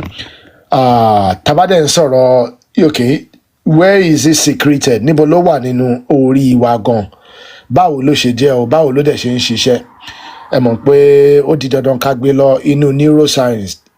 tá bá ti fi ifá explain ẹ̀ báwọn bàbá wa ṣe explain fún wa o ó tún tọ́ mọ́ ọ̀rọ̀ neuroscience náà torí orí inú ń ṣe àwọn functions beyond the metaphysical ó ní àwọn basic physical functions sí orí inú náà ṣe ní ara wa the way tí ara wa ṣe ń function so there are some neuroscientific aspect to it tá ní láti explain ṣọ́sì ẹ̀yìn àti àwọn àwòrán tí mo ti fi backup tí mo fi validate ibi tí orí inú tí Elédùmarè fi sí ní ara wa ní ọpọlọ wa mo ní láti mú àwọn references wá fáwọn yẹn náà so if people are interested in this ó máa jáde nínú ìwé tí mo ti submit tán ní pé kí n túnṣe kí n resubmit yẹn so hopefully in the next couple of weeks lára àwọn powerpoint délé but lára àwọn òwe yẹn ni àwọn àwòrán mi tí mo tún gbé jáde àwọn èèyàn tẹ́ ẹ̀ ń rí lẹ́ẹ̀kọ̀ọ̀kan àwọn báyìí lára àwọn òwe yẹn náà ló wà ìwé yẹn dẹ̀ ó dẹ̀ explain in a very detailed detailed perspective level of detail ẹ̀ ó pọ̀ gan èmi bí lè kó ó máa ṣe àwọn èèyàn ní ìwúlò ni torí kèmi gan mò ń kọ́ ẹ̀kọ́ ni o but lára àwọn ẹ̀kọ́ tí mò ń kọ́ ó fi yé mi pé o àwọn kan ọ wà nínú position tèmi náà wà just a year ago báwo dẹ̀ ni ọ̀nà àbáyọ báwo ni àwọn náà ṣe lè padà wá sílé so ilé àwọn information tí mò ń ṣe nǹkan tí mo máa ń ṣe fún nìyẹn ó kàn jẹ́ gap ní kó bridge gap láti inú òkùnkùn àti ìmọ́lẹ̀ ìṣẹ̀ṣe ni ìmọ́lẹ̀ o so báwo ló ṣe lè help àwọn èèyàn kí wọ́n understand just the basics the basic concept of ìṣẹ̀ṣe wa tó máa lè jẹ́ kí àwọn náà kó dàbí bridge tó táwọn náà máa lè fi gùn wá padà wá sínú ilé torí pé ilé gangan ni àbọ̀ oko ilé gangan dẹ̀ ni information yẹn wà o ọwọ́ àwọn awo wa làwọn information yẹn wà o ọwọ́ àwọn oníṣẹ̀ṣe wa àwọn olúwo wa làwọn information yẹn wà but àwọn nǹkan tèmi gbìyànjú sí pé torí èmi ti wà nínú ibẹ̀ yẹn rí mo dẹ̀ understand pé everybody kọ́ ló lè rìnrìn àjò pé mi ṣe rìn yẹn mo dẹ̀ mọ how long tó take mi so èmi ń gbìyànjú pé kí n create bridge tó máa jẹ́ káwọn èèyàn lè wá sínú ìṣẹ̀ṣe kán wá sọ́dọ̀ àwọn bàbá wa mo ti sọ rí pé for a lot of my years mo máa ń gbọ́ páwọn èèyàn ń bọ orí mo mọ̀ nǹkan tó ń jẹ́ bẹ́ẹ̀ mo ò dẹ̀ support ẹ̀ rí ọ̀sìn nǹkan tó gbà tó wá bẹ̀rẹ̀ sí ń yé mi náà kò dẹ̀ tí ì yé mi tán o èmi náà sì ń kọ́ ẹ̀kọ́ mo dẹ̀ ṣe bá àwọn awo wa mo ṣe bá olúwo mi mo dẹ̀ tí wá ṣe bá gbogbo àwọn oníṣẹ̀ṣe òtórá àwa náà ń kọ́ ẹ̀kọ́ ni but àwọn tó wà lẹ́yìn wa tó ń wà in the wilderness they are lost in the wilderness irú kí la lè ṣe tó máa jẹ́ kí kó bridge gap wọn kó jẹ́ ọ̀kan bíi ìtọ̀nà ká bíi torchlight tó máa jẹ́ kọ́ mọ̀ pé ìmọ́lẹ̀ wà níbì kan so nǹkan tí mò ń fi àwọn ìwé yẹn ṣe nìyẹn àti pé èmi ò ṣe fúnra mi lásán mo tún wo àwọn ọmọ mi náà everything tí máa ń kọ́ èmi máa ń sáré kọ́ àwọn ọmọ mi at least in a way tó máa fi lè understand torí èmi ò fẹ́ kí wọ́n tan àwọn ọmọ mi bí wọ́n ṣe tan èmi ò lè take risk yẹn o I can't risk pé àwọn ọmọ mi náà bóyá tó àwọn náà bá wá ti dàgbà bóyá àwọn náà wọ́n máa mọ̀ òótọ́ irọ́ èmi ò lè risk yẹn o so mo láti bẹ̀rẹ̀ sí ń kọ́ wọn ní àti ìsìn lọ so everything tó bá kọ́ èmi everything tẹ́mi bá kọ́ èmi máa ń document ẹ̀ ni o mo máa ń document ẹ̀ fìgbà táwọn ìyá mi wá ní pé kí n má kọ̀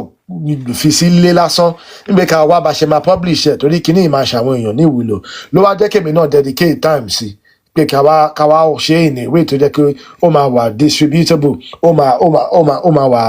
a máa lè broadcast ẹ̀ náà ni mo ṣe ń ṣe ìgbìyànjú yẹn o. So whether it's a live show, whether it's a book, whether it's bákan ṣe máa ń bára wa sọ̀rọ̀ lásán any avenue anywhere tá bá fi lè try láti help àwọn èèyàn wa tó wà nínú òkùnkùn torí pé ẹ̀sìn àjòjì òkùnkùn ni o àwọn people àti explain pé they are in a mental state of trance they've been subjected to hypnotism. Mo dẹ̀ ti fi àpẹẹrẹ sílẹ̀ pé bí hypnotism ṣe máa ń ṣe àwọn èèyàn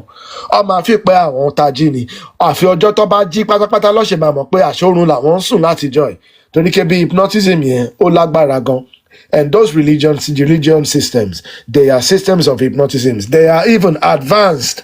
systems of hypnotism a dẹ̀ ti ṣe a ti ṣe àpèjúwe pé reason táwọn òyìnbó náà ṣe kọ́ tó ṣe láti create àwọn systems yẹn competition lọ́lọ́ ó lo competitiveness ni o torí pé Èdùmàrè fi àwa sínú advantageous position pẹ̀lú gbogbo nǹkan tí Èdùmàrè fi bùkún wa pẹ̀lú gbogbo nǹkan tí Èdùmàrè fi bùkún ilẹ̀ wa pẹ̀lú gbogbo nǹkan tí Èdùmàrè fi bùkún àwọn baba ńlá wa àwọn ìyá ńlá wa o àti ìṣẹ̀ṣe wa ìbùkún ńlá ni tó pọ̀ gan àwọn tí wọn ò dẹ̀ nírú ẹ̀ tọ́dẹ̀ ń rí bí kinní yẹn ṣe ń dá wa lọ́lá tó ṣe ń fún wa ní advantage and they have to function in this world alongside us ọ máa ń wò pé àwa ní unfair advantage ni o ọ máa ń wò pé àwa ní unfair advantage ni o àdèmọ́káwọn òyìnbó àwọn gan máa ń declare ọ máa ń ní àwọn bínú sí àwọn bínú sí Ọlọ́run ti tàwọn láì ṣe Olódùmarè nípa àwọn bínú sí torí ẹ̀ lọ ṣe máa ń ṣe gbogbo àwọn nǹkan bí ìkà bí ètè bí ẹ̀tàn tó máa ń ṣe láti destabilize wa láti deceive wa torí ẹ̀ lọ ṣe máa ń ṣe àwọn ìgbìyànjú yẹn torí pé tí wọn ò bá ṣe ọ̀ ní lè rí wa kó lẹ́rú o tí wọn ò bá ṣe ọ̀ ní lè rí gbogbo àwọn resources wa kó o gbogbo àwọn crude oil gbogbo àwọn diamond gbogbo àwọn gold tó ń kó lábẹ́lẹ̀ wa ọ̀ ní lè rí wọn kó tí wọn bá kórí wa sígbó tó ti yẹ yín torí ẹ̀ làwọn náà ṣe gbìyànjú ìyẹn is competitiveness tó ti yẹ yín competition lọ ṣe o you may call it toxic competition but they needed to do what they needed to do in order for them to be able to attain what they wanted to attain tó ti yẹ yín a sọ pé kò ń ṣe àìdá lọ́ṣe but tí àwa bá understand reason tó fi ṣe tá bá mọ̀ pé ó wà economical náà ṣó ti yé yín lára nǹkan tó fi ṣe o a ti yé wa àádẹ́ nínú sọ pé a fẹ́ lọ bá wọn jà a fi ṣèbínú we just have to lick our wounds ká sọ pé òkè àwọn ti jẹ lọ òkè a ti gbọ́ àwa náà dẹ̀ ti wá àti cascope yẹn o káwa wá padà sílé ká lọ máa ṣàtúnṣe káwa gan lọ máa clean up ni o káwa gan ba lè ní tẹ̀síwájú káwa gan ba lè ní ìdàgbàsókè káwa gan ba lè ní ìlọsíwájú o so we just have to we have to just dust ourselves off so ti yẹ yín ọdún kejì àtàbá ti ṣubú a lè dúró sínú ẹ̀gbin láti dìde ká gbọ́nra wa nù ká dẹ̀ padà wá sílé ni o so that a lè gbàbẹ̀ tẹ̀síwájú ni o bá wọn bínú ní pé ká wá lọ máa bá wọn jà irọ́ àwọn ti ṣe ète tí wọ́n ti jẹ lọ káwa náà wá padà wá sílé ni o ṣó ti yé yín ète tí wọ́n lò fún wa ó ti wá jẹ́ kí ọmọ ẹlẹ́ran máa jẹgun o ṣó ti yé yín ète tí wọ́n lò fún wa ó ti wá jẹ́ kí ọmọ oníwúrà máa wọ pàǹdà o but àwa náà ti ń tají so we just have to wake up to it okay àwọn ti jẹ lọ okay jẹ́ káwa náà ká bẹ̀rẹ̀ sí gbìyànjú ká padà sílé ká lọ kàn sí àwọn àwo wa ká lọ kàn sí àwọn oníṣẹ̀ṣe wa ká lọ béèrè ètò torí gbogbo nǹkan tó ti kó sí wa lórí ẹ̀tàn ló wà lórí wa ò káwa lọ béèrè ètò nílé kí àwọn bàbá wa kọ́dẹ̀ fojú àánú wò wá kí àwọn babaláwo àwọn olúwo wa kán ràn wá lọ́wọ́ kán ṣe wá láàánú kí wọ́n dẹ̀ gbé wa sí ọ̀nà òótọ́ kí wọ́n gbé wa sí ọ̀nà àbáyọ kí wọ́n gbé wa padà lọ sí ọ̀nà orí kán realign kán ràn wá lọ́wọ́ kán bá wa re-establish connection wa o kí orí wa náà bá lè clear ká wá kúrò nínú àìmọ̀ káwa náà wá bẹ̀rẹ̀ sí í fi ìmọ̀ ṣe o àìmọ̀ la fi ń ṣe lénìí torí àwa náà ò dẹ̀ mọ̀ ni o káwa náà wá bẹ̀rẹ̀ sí í fi ìmọ̀ ṣe tó ti yé yín lágbára Èdùmàrè àwọn bàbá wa tá a máa bá nílé àwọn ìyá wa ìyá nífà àwọn babaláwo àwọn olúwo wa tá à ń bọ̀ nílé wọ́n á fi ọ̀nà mọ̀ wá o wọ́n á fi ọ̀nà òótọ́ mọ̀ wá lágbára Èdùmàrè wá dẹ̀ ní sùúrù fún wa torí àwa tá máa ń wá sílé ńgbà míì èmi náà máa ń béèrè àwọn questions ńgbà míì èmi náà mọ̀ pé stupid question ni mò ń béèrè bọ̀ ẹni tí à ń wá ìmọ̀ ni so ẹ̀yin àgbà wa lè máa bá wa ní sùúrù èmi understand ibi tí baba moa sí ń bọ̀ nígbà míì àwa gan à ń wá ìmọ̀ ni it's not easy ó dà pé kí ọmọ try láti wá nǹkan nínú òkùnkùn ó ti di dandan kí a fi orí gbá ó ti di dandan ká fi ọwọ́ kọ́ ó ti di dandan ká fi ẹsẹ̀ kọ́ inú òkùnkùn la sí ń bọ̀ so àwọn àgbà wa àwọn awo là ń bẹ̀ kán bá wa kán tan ìmọ́lẹ̀ sí ọ̀nà wa kán dì wá lọ́wọ́ mú kán fi ọ̀nà mọ̀ wá o so that àwa gan à á mọ ọ̀nà à á dẹ̀ mọ ètò táwa kan bá dẹ̀ sí ń mọ ètò àwa mọ bó ṣe ń tò ó àwa mọ bá ṣe máa béèrè bí ó ní bí yàn ṣe ń bí ó ní ìbéèrè tíyàn lè béèrè àwa gan tí tábà wá ti ń lẹ̀nẹ̀ tábà wá ti ń mọ àwọn procedures yẹn àwa gan àwa bẹ̀rẹ̀ sí ń tibẹ̀ dìde ni o. Èdùmàrè á là wá lóye Èdùmàrè á tọ́ wọn sí ọ̀nà orí á gbè wá o orí á gbè wá ẹni orí bá gbè ló ń mọ̀nà ẹ̀mọ̀ kọ́kọ́ tí bàbá wa ń sọ fún wa lẹ́ẹ̀kan nìyẹn ẹni orí bá gbè ni o ẹni orí bá gbè ló máa ń lóye o lágbára Èdùmàrè á là wá lóye àwọn rúmọlẹ̀ á gbè wá wá ràn wá lọ́wọ́ àwọn àgbà wa wá ràn wá lọ́wọ́ àwọn yèyé ọ̀pàkẹ́ ọ̀làkẹ́ wá ń ṣí ọ̀nà ìmọ̀ fún wa wá ń ṣí ọ̀nà òye fún wa o wá jẹ́ kó yé wa jù báyìí lọ o àbọ̀rọ̀ àbọ̀yè ìyá wa Ọlájé ṣé dáadáa ni o. àbọ̀rọ̀ àbọ̀yè bọ́ ṣíṣe o gbọ́ àtọ́ mo kí gbogbo lé o mo ní bàbá MDotBravo inú mi dùn láti wà ní comment section bọ̀ǹgbà tẹ́ ń bọ̀rọ̀ yẹn lọ bàbá mi fọ́ orí mi rèé o bàbá mi abẹ́rẹ́ ẹ̀fà mo ṣe bá a jú ní lọ bàbá mo kí yín ìyá mi ọmọ fash mo kí bàbá alátúnṣe mo kí bàbá mohaz mo kí mo dẹ̀ kí gbogbo àtàwọn ní comment section bàbá MDotBravo ẹ kú iṣẹ́ takuntakun mi mọ̀ pé ilẹ̀ ní péjì mo kọ rí gbogbo àwọn èèyàn mi ń bí ni mo ní mo kí gbogbo lé o mo ṣe àwọn pé ta ló ń jẹ́ Yorùbá Ronú ta ló ń jẹ́ Yorùbá Ronú ni ò mọ̀ pé yìí ni Elédùmarè akùnyin lápá. Let me go quickly to my questions. Okay, yàrá ẹ káàbọ̀. Ẹ má bínú òyìnbó díẹ̀ máa wà bẹ́ẹ̀ tó ń pàn láti máa ṣe disclaimer. Okay, so first bàbá wa Mohaz ẹ má bínú ṣe rí bàbá mi abẹ́rẹ́ ifá orí mi rèé nǹkan tí bàbá yìí sọ o I stand to be corrected èmi rí pé èmi ò rí pé wọ́n ń parọ́ because ó ti ṣẹlẹ̀ sí èmi gangan fúnra mi so tí a bá sọ pé kò sí babaláwo tó sọ bẹ́ẹ̀ bàbá mi ifá orí mi rèé babaláwo tó sọ bẹ́ẹ̀ wà the only thing tẹ́tí clear fún wọn ní pé babaláriwo ni wọ́n ṣùgbọ́n ká wá sọ pé kò ṣẹlẹ̀ yẹn ó ṣẹlẹ̀ because that was a personal experience as well and which was very very painful because mo ti share ní ọ̀dọ̀ bàbá Tamatase probably 2 times ìyẹn experience yẹn okay let me move away from that ẹlẹ́ẹ̀kejì bàbá MDotBravo àti gbogbo yín bàbá wa àti ìyá wa ìbéèrè mi lélẹ̀ àwọn òyìnbó ṣé Elédùmarè ló dá wọn ta ni ẹni tó dá wọn gangan àwa ní Elédùmarè anáwọn òrìṣà and all that àwọn Kristẹni wọ́n ní Jehovah Ọlọ́run wọn tó ń jẹ́ Jehovah we stand to be corrected àti find out pé some write-up sọ pé òrìṣà náà ni I don't know their counterparts as well àwọn náà àti find out pé òrìṣà náà nìyẹn náà ṣé Elédùmarè títí wà ṣé òun ló dá gbogbo àgbáyé yìí ìbéèrè alákọ̀ọ́kọ́ nìyẹn ló dá dúdú àti funfun ìbéèrè ẹlẹ́ẹ̀kejì ní pé kí ni reason gangan tó fi jẹ́ pé ọ̀dọ̀ wa nìkan ni wọ́n deposit gbogbo àlùmọ́ọ́nì ayé yìí sí tó fi jẹ́ pé àwọn people yìí ṣàfẹ́ pa wá it's just like setting us to fail and I'm just questioning mo ṣe làbọ́rí mo ṣe làbọ́yì mo ṣe làbọ́ ṣíṣe. ògbó àtọ asúre ìwòrìwò fún ìyá wa ta ló fẹ́ kọ́kọ́ béèrè okay the first one náà àwọn bàbá wa ló máa ní láti respond sí yẹn in my own personal opinion pé personal experiences the personal experiences or you know I don't believe personal experiences are up for debate but tó bá ní pé káwọn èèyàn pèsè àpẹẹrẹ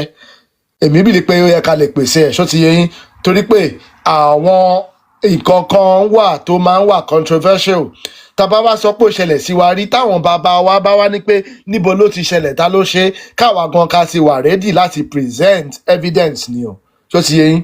torí ó ní àwọn nǹkan kan tó jẹ́ pé although we may have experienced it personally àwọn bàbá wa kan ti ń ṣe àwọn ìgbésẹ̀ kan dẹ̀ ti ń ṣe àwọn ìgbìyànjú kan láti eradicate àwọn ìṣekúṣe yẹn nínú ìṣẹ̀ṣe. So tán bá wá ń béèrè pé ká gbé evidence lẹ̀, ẹ jẹ́ káwa gan ká ti gbìyànjú ká make sure pé a lè gbé evidence lẹ̀ so that àwọn bàbá wa máa ní láti investigate, wọ́n dẹ̀ máa ní láti ṣe àtúnṣe níbi tó bá yẹ kán ṣe àtúnṣe sí. That's just my view. But tá bá ń sọ pé personal experiences, it's not really up for argument. Èèyàn tó bá experience kan, okay, ó lóun ti experience ẹ̀, àwọn láti gbà wọ́n gbọ́, but ẹgbẹ́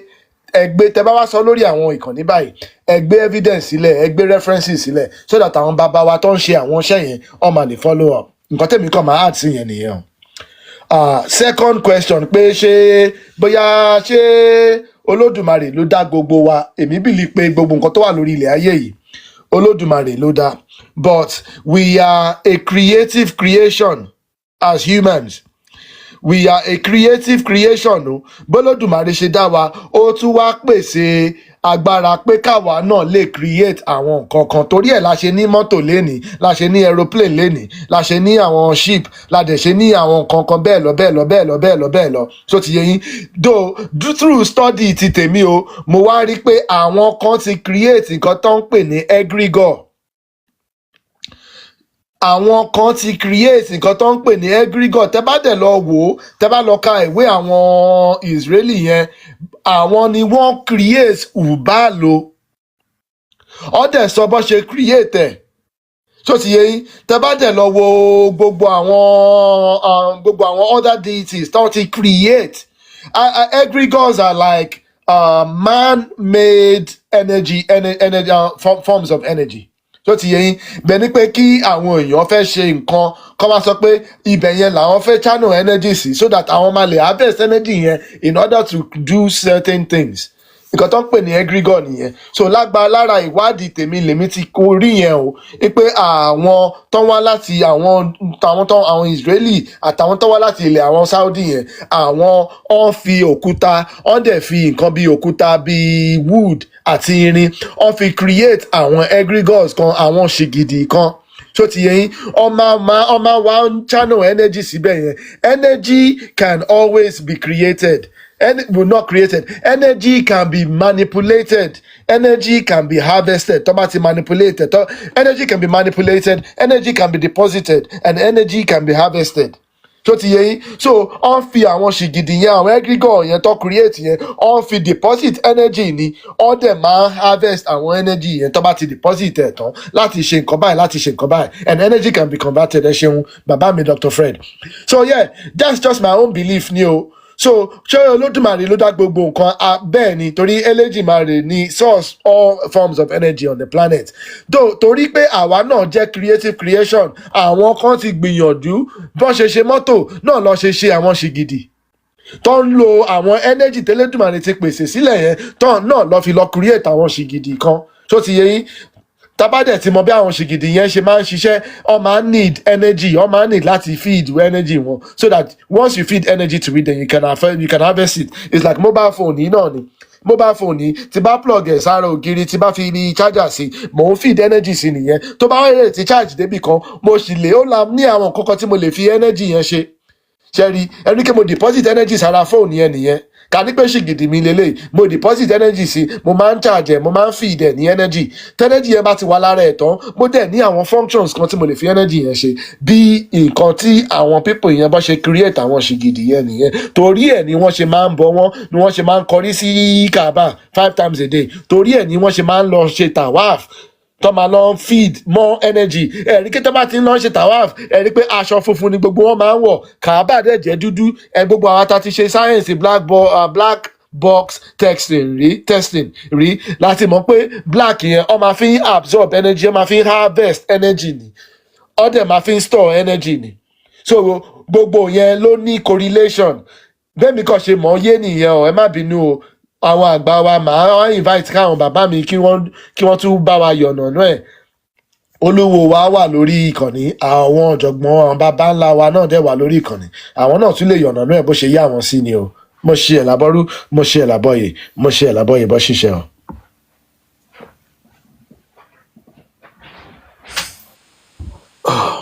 Ìyá wa Ọlájẹ́, mo ṣe àbọrúbọyìn fún ìyá wa Ọlájẹ́ o. Mo ní ọgbà tọyín o, àjíǹde ara máa jẹ́ o. Ẹ kú àtòwúrọ̀. It's a very profound question. ìbéèrè tó jinlẹ̀ òun ni ìbéèrè tí ìyá wa béèrè gẹ́gẹ́ bí ohun tí bàbá wa Ori Rere sọ. Àwọn evidence kan wà tí ó lè má ní oore ọ̀fẹ́ fún ènìyàn láti present ẹ̀, bọ̀ lábẹ́ ìmọ̀ ìjìnlẹ̀ tàbí ìmọ̀ ìkọ̀kọ̀ tí oníkálukú ń wá lábẹ́ ìbéèrè yìí, ó lè mú àwọn nǹkan kan jáde tó lè súnmọ́, ó lè má lè fi ara jọ bí ó ti yẹ, ṣùgbọ́n ó lè súnmọ́. Torí pé gẹ́gẹ́ bí ìmọ̀ tí àwa mọ̀ ní ọ̀dọ̀ tàwa ń bí, wípé láti bíbà yìí ni ayé ti bẹ̀rẹ̀, àti wípé Olódùmarè ló dá ohun gbogbo, àti wípé gbogbo irúmọlẹ̀ pátápátá àtèyí tá a mọ̀ àtèyí tá a mọ̀, gbogbo wọn pátápátá lábẹ́ ìṣẹ̀mí Olódùmarè ni wọ́n wà. Àwọn wo ni a wá fi ní oore ọ̀fẹ́ láti máa jẹ́ aṣẹ̀mí irú wa lábẹ́ irúmọlẹ̀ àti àwọn òrìṣà títí débi àwọn tí a ń pè ní akọni. Wọ́n ní irúmọlẹ̀ a máa dòrìṣà, ṣùgbọ́n òrìṣà kò lè dirúmọlẹ̀. Ó ní í ṣe pẹ̀lú pé àwọn nǹkan tí wọ́n ń pè ní transformation ó lè ṣẹlẹ̀ láwọn àkókò kan, nítorí pé lábẹ́ gbogbo ìṣẹ̀mí tí Elédùmarè dá, ibẹ̀ náà láti rí ẹbọra, ibẹ̀ láti rí àwọn nǹkan tó lè pàwọ̀dà, ibẹ̀ láti rí gbogbo nǹkan tó lè ṣẹlẹ̀.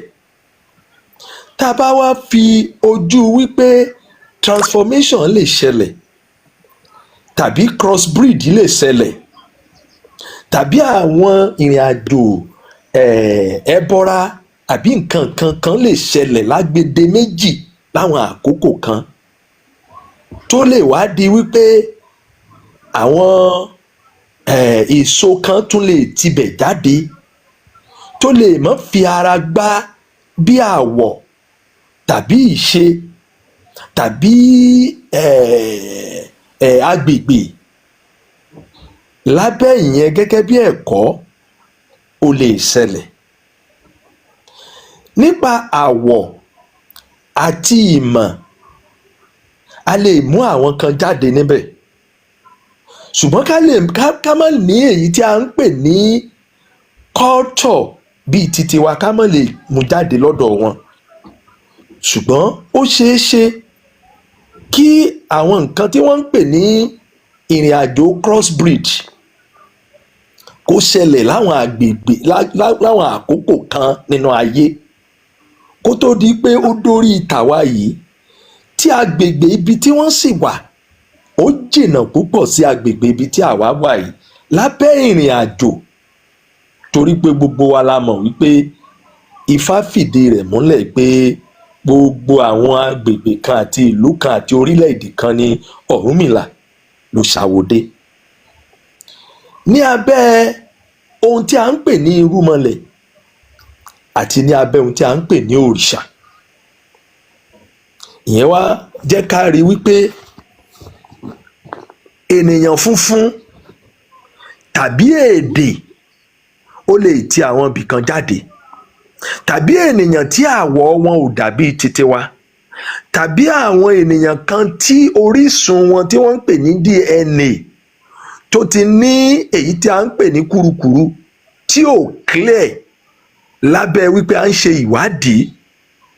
títí wọn yàtọ̀. Ṣùgbọ́n gbogbo wa náà la rí lónìí pé kò sóhun tí òyìnbó ò lè faradà. Wọ́n lè crossbreed ajá kó bí màálù. Ó ń túmọ̀ sí wípé àwọn nǹkan kan ti lè ṣẹlẹ̀ ní ayé ìgbà kan tó ní í ṣe pẹ̀lú ohun tí a ń rí lónìí. Tí a bá dẹ̀ wá wo ìrìn àjò òyìnbó pẹ̀lú ohun tí a ń pè ní àṣà àti ìṣe, ṣé ẹ dẹ̀ mọ̀ wípé àṣà ó ṣàgbà ìṣe? Nítorí pé gbogbo ibi tí ènìyàn bá ti kóra wọn jọ ní méjì ní mẹ́ta tó ní èdè nínú, òun ni a ń pè ní àṣà. ìṣe ni ìbí rẹ̀ èyí tó ń bí fún ọ̀pọ̀lọpọ̀ ìgbà tí ó ní ṣe pé àtẹnudẹ́nu àtọ̀rọ̀dọ́rọ̀ àtìtàndé ìtàn tí ó wá ti fi di pé a fìdí rẹ̀ múlẹ̀ pé àti àṣà àti ìṣe ọmọ ìyá kan náà ni wọ́n. So tá a bá wá sọ̀rọ̀ wípé olódùmarè tó dá àwa òun kọ́ ló dá wọn, lábẹ́ èdè à ń sọ ni ní orúkọ nìyẹn ti wá, nítorí pé láti pe nǹkan kan ní abẹ́ bí nǹkan yẹn ṣe bí a ṣe ní òye tó láti máa ń sọ nǹkan yẹn ní orúkọ. Ohun tá a sì máa ń sọ ní orúkọ ó ní láti rẹsoléètì pẹ̀lú ìmọ̀ àti ìṣe rẹ̀ pẹ̀lú wa. Ibẹ̀ láti rí Ògún, ibẹ̀ láti rí Ọya, ibẹ̀ láti rí Ṣàngó, lábẹ́ orúkọ tí a fún wọn pẹ̀lú ohun tí wọ́n ṣe lábẹ́ ìtàn òun la fi fún wọn. Olódùmarè tí àwa fún ní orúkọ Olódùmarè, Olódùmarè kọ́ ló sọra rẹ̀ lórúkọ Olódùmarè. Lábẹ́ mímọ̀ àti rírí agbára rẹ̀ lè àwa fi sọ wípé Olódùmarè ẹni tó mọra rẹ̀ ju àwa tá a mọ̀ ọ́n lọ, tàbí ẹni tó ń bẹ níbi tó jìnnà táwa ò mọ̀ ṣùgbọ́n tá a ní ìmọ̀lára rẹ̀ lára, tàbí ẹni tó ṣe alákòóso gbogbo àwọn òrìṣà àti irúnmọlẹ̀ tí wọ́n ti ara rẹ̀ jáde. Nítorí pé bí ìmọ̀ wa ṣe kún tó pẹ̀lú ìṣe rẹ̀ àti ìhùwàsí rẹ̀ lọ́dọ̀ títí wa làwa fi fún lórúkọ. So tí a bá wá ń sọ wípé Olódùmarè bí ó ti yé wa, bí ó ṣe resonate, bí ó ṣe sound, bí frequency rẹ̀ ṣe rí lọ́dọ̀ títà wa àti ìṣe àti ìmọ̀lára rẹ̀ àti agbára rẹ̀ làwa fi fún Olódùmarè lórúkọ. Olódùmarè sì ju orúkọ tá a fún lọ, ṣùgbọ́n láti lè ní ìbáṣepọ̀ ìsúnmọ́ làwa fi fún lórúkọ. Bẹ́ẹ̀ náà gẹ́gẹ́ ni gbogbo àwọn òrìṣà, bẹ́ẹ̀ náà gẹ́gẹ́ ni gbogbo àwọn irúnmọlẹ̀. Now tí ó bá wá jẹ́ pé àgbà yẹn wọlé lábẹ́ wípé ìrìn àjò èdè táwọn ń sọ lọ́hùn ó yàtọ̀ sí èdè táwa ń sọ ń bí. Àlábẹ́ èdè yìí tí wọ́n ń pè ní tọ́ǹgì táwọn náà tún sọ nínú ìwé wọn, ẹ mọ̀ pé ìdánimọ̀ tó jù ní èdè. So abẹ́ ibo ni wọ́n ti ní ìdánimọ̀ àṣà,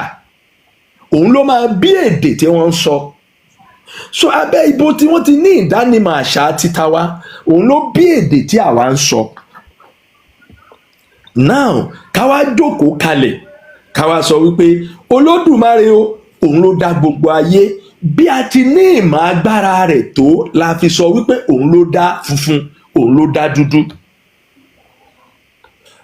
Abẹ́ ibo ni àwọn funfun ti jáde, ìmọ̀ tó jìn nìyẹn, nítorí wípé gbogbo nǹkan tí ń bẹ láyé ẹ̀yà wa pátápátá ló ń bẹ láyé ẹ̀yà wọn. Wọ́n lójú méjì, wọ́n létí méjì, wọ́n lẹ́sẹ̀ méjì, wọ́n lápá méjì, wọ́n ní ọkàn. Ṣùgbọ́n àwọn nǹkan kan lè máa bẹ nínú ọpọlọ wọn tó lè yàtọ̀ sí ọpọlọ títà wa. Àwọn nǹkan kan lè máa bẹ nínú ẹ̀jẹ̀ wọn tàbí nínú egungun wọn tó lè yàtọ̀ sí títà wa. Nítorí pé egungun alákọ̀ọ́kọ́ òun làwa máa wò pé ó ń bí egun kejì. Alábẹ́ ti irúnmọlẹ̀ àti ẹ̀jẹ̀ la máa wò ó púpalẹ̀jẹ́ títí wọn náà púpalẹ̀jẹ́ títí wọn, ṣùgbọ́n agbègbè tán wà àti ìṣe àti ìjẹ àti ìmọ̀ wọn ó lè sọ wọ́n di funfun. Lábẹ́ ibi tí wọ́n ti jáde wọ́n lè ní ìbárìn lábẹ́ kírọ́ọ̀sì kan jẹ́ pé ẹ̀yà funfun ni. Ókè tá a bá wá sọ wípé tá a bá sọ pé ẹbọra ni wọ́n ń kọ́, nítorí pé ohun tá a lè fi ṣe ìwádìí tàwọn bọ́n ṣe jẹ́ àwọn náà ni àwọn ti ṣe ìwádìí tàwa báwa ti jẹ́, nítorí pé àwa ò ní nǹkan tá a lè fi ṣe ìwádìí tàwọn, ṣùgbọ́n wọ́n ti ṣe ìwádìí tàwa wípé these people they are ghost DNA people. Ẹ̀yà títí wọ́n yàtọ̀ sí ti tàwa. Báwo ni ẹ̀yà títí wọ́n ṣe wá yàtọ̀? ó ń bẹ nínú ẹ̀jẹ̀ ó ń bẹ nínú egungun ó dẹ̀ ń bẹ nínú ẹyinjú wọn àti irun wọn gbogbo àwọn nǹkan wọ̀nyí ni àyíká ló lè gbé jáde fún wọn lábẹ́ àyíká èkejì lábẹ́ bí wọ́n ti di ènìyàn tí mo sọ wípé àwa ẹ̀dá a ní agbára láti ṣe àwọn nǹkan kan láwọn baba ńlá wa láwọn òrìṣà wa láwọn irúnmọlẹ̀ wa wọ́n ní àwọn agbára kan kó tó di pódò ní láti transform àwọn nǹkan kan gẹ́gẹ́ bí a ti mọ bí Ògún gan ṣe ní agbára tó lábẹ́ ìtàn so tá a bá gbé lọ síbẹ̀ yẹn ìyá wa a agree wípé Olódùmarè òun ló dá funfun òun ló dá dúdú nítorí pé òun ló dá ara rẹ̀ lòrìṣà ti jáde ara rẹ̀ ní irúnmọlẹ̀ ti jáde ara rẹ̀ lòrìṣà ti jáde ṣùgbọ́n àwọn agbára kan wà tí ò resonate pẹ̀lú culture wa àwọn agbára kan wà tí ò resonate pẹ̀lú tradition wa àwọn agbára kan wà tí ò resonate pẹ̀lú orísun wa which is our ancestors ìyẹn ò wá ní pé àwọn agbára yẹn kọ́ Olódùmarè mìíràn ló dá wọn orúkọ tán fún wọn ló yàtọ̀ àwọn lè pè ń gọ̀dù wọ́n lè pè ní yáwẹ̀ wọ́n lè pè ń gbọ̀n ṣùgbọ́n gbogbo àwọn orúkọ táwọn ń fún wọn yìí kò lóríkì bí ìtọ̀dọ̀ wa kò sì ní sound kò ní vibration kò ní àwọn nǹkan tó jẹ́ pé ó máa jẹ́ kí agbára yẹn kó jí ju tọ̀dọ̀ wa lọ àwọn náà sì mọ̀ pé àwọn wíìkì àwọn mọ̀ pé àwọn alágbára gbogbo nǹkan tí wọ́n bá dẹ̀ ń pè ní àgíríkì ọ̀dọ̀ títí wọn ló ti ń wá. bẹ́ẹ̀ ni o. so gbogbo nǹkan tá a lè fi wò wípé àwọn ìṣẹ̀lẹ̀ kan ṣẹlẹ̀ tí ò pé ọ̀dọ̀ wọn ni ká rò ó lọ ṣùgbọ́n tẹ́ bá ń sọ̀rọ̀ nípa pé ká gbé àwọn nǹkan kan kalẹ̀ bíi ìmọ̀ ẹbọra bíi ìmọ̀ àwọn nǹkan kan tó jẹ́ wípé kò ní culture kò ní tradition wọ́n kàn wá pé bó ṣe yẹ kó rí nìyẹn bó dẹ̀ ṣe yẹ kó rí nìyẹn ìyẹn ò ní pé wọn ò ní ọpọlọ tó ń ṣiṣẹ́ lábẹ́ tibẹ̀ yẹn ni mo lè dúró ná ìyá mi lábẹ́ wípé ohun tí bàbá wa sọ lẹ́ẹ̀kan wọ́n sọ̀rọ̀ nípa orí pé ẹnìkan ní orí sọ fún òun wípé kóun lọ máa bọ òrìṣà Mẹ́kà tàbí kóun máa kírun torí bá ní kéèyàn forí balẹ̀ ọ̀tọ̀ nínú abẹ́ àṣà àti ìṣe kò resonate kò sí líǹkì kankan mo sọ fún wa mo ní culture òun ló bí tradition ibi tí culture dẹ̀ ti exist ó bẹ̀rẹ̀ láti ibi méjì á di mẹ́ta ibẹ̀ ní ìlú ibẹ̀ ní àbà ibẹ̀ ní àwọn ibi tí àwọn baba ńlá wa ọ̀kọ́kọ́ tí wọ́n ti bẹ̀rẹ̀ sí ní ṣe ètò lórí bí àwa tá a wà lónìí àwọn ò síwájú àwọn ò nílẹ̀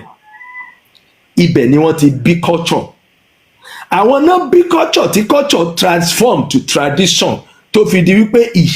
bá a ṣe máa ṣe leléyìí bá a ṣe máa rìnrìn àjò leléyìí tá a fi ní èyí tó ń pè ní history tá a fi ní èyí tó ń pè ní story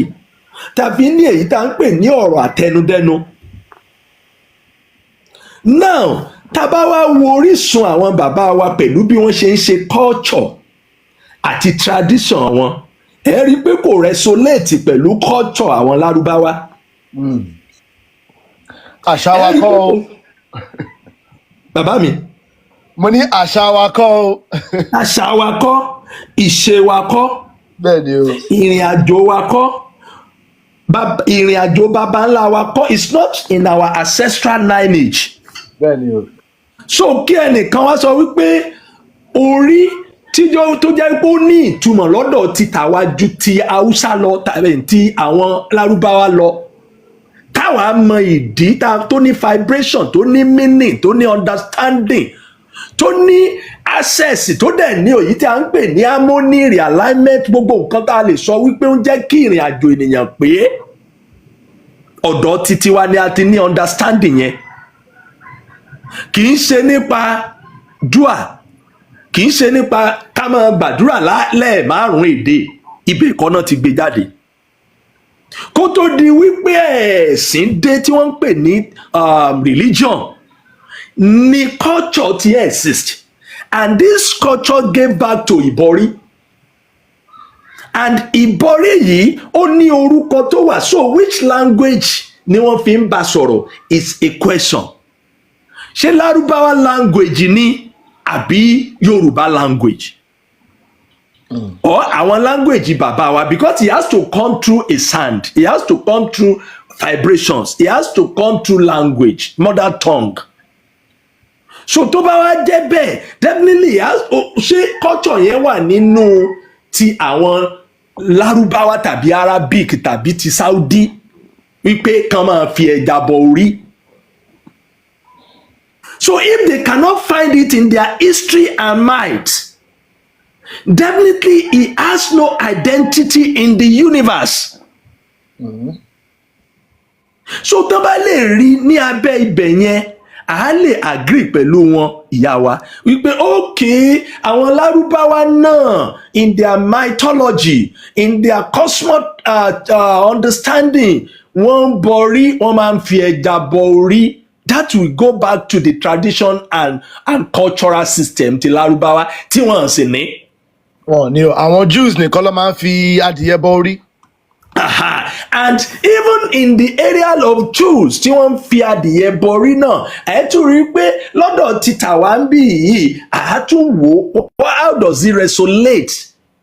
tí ọ̀dọ̀ titi wọn? Because à ń sọ̀rọ̀ wípé Ọ̀rúnmìlà kò sí gbogbo ibi tí ò dé ní ayé, ṣùgbọ́n when it comes to perfection and the clarity, we talk about oracle Ifá. And where this oracle of Ifá have the origin, we talk of our side. So kàn má gbé nǹkan tí ò ṣe fo ìgànná,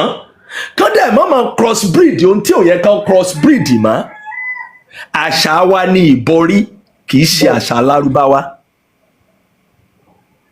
Àṣà wa ni Ìbọ̀rí, kì í ṣe àṣà Jews. Ohun tí a dẹ̀ fi ń bọrí ń bí,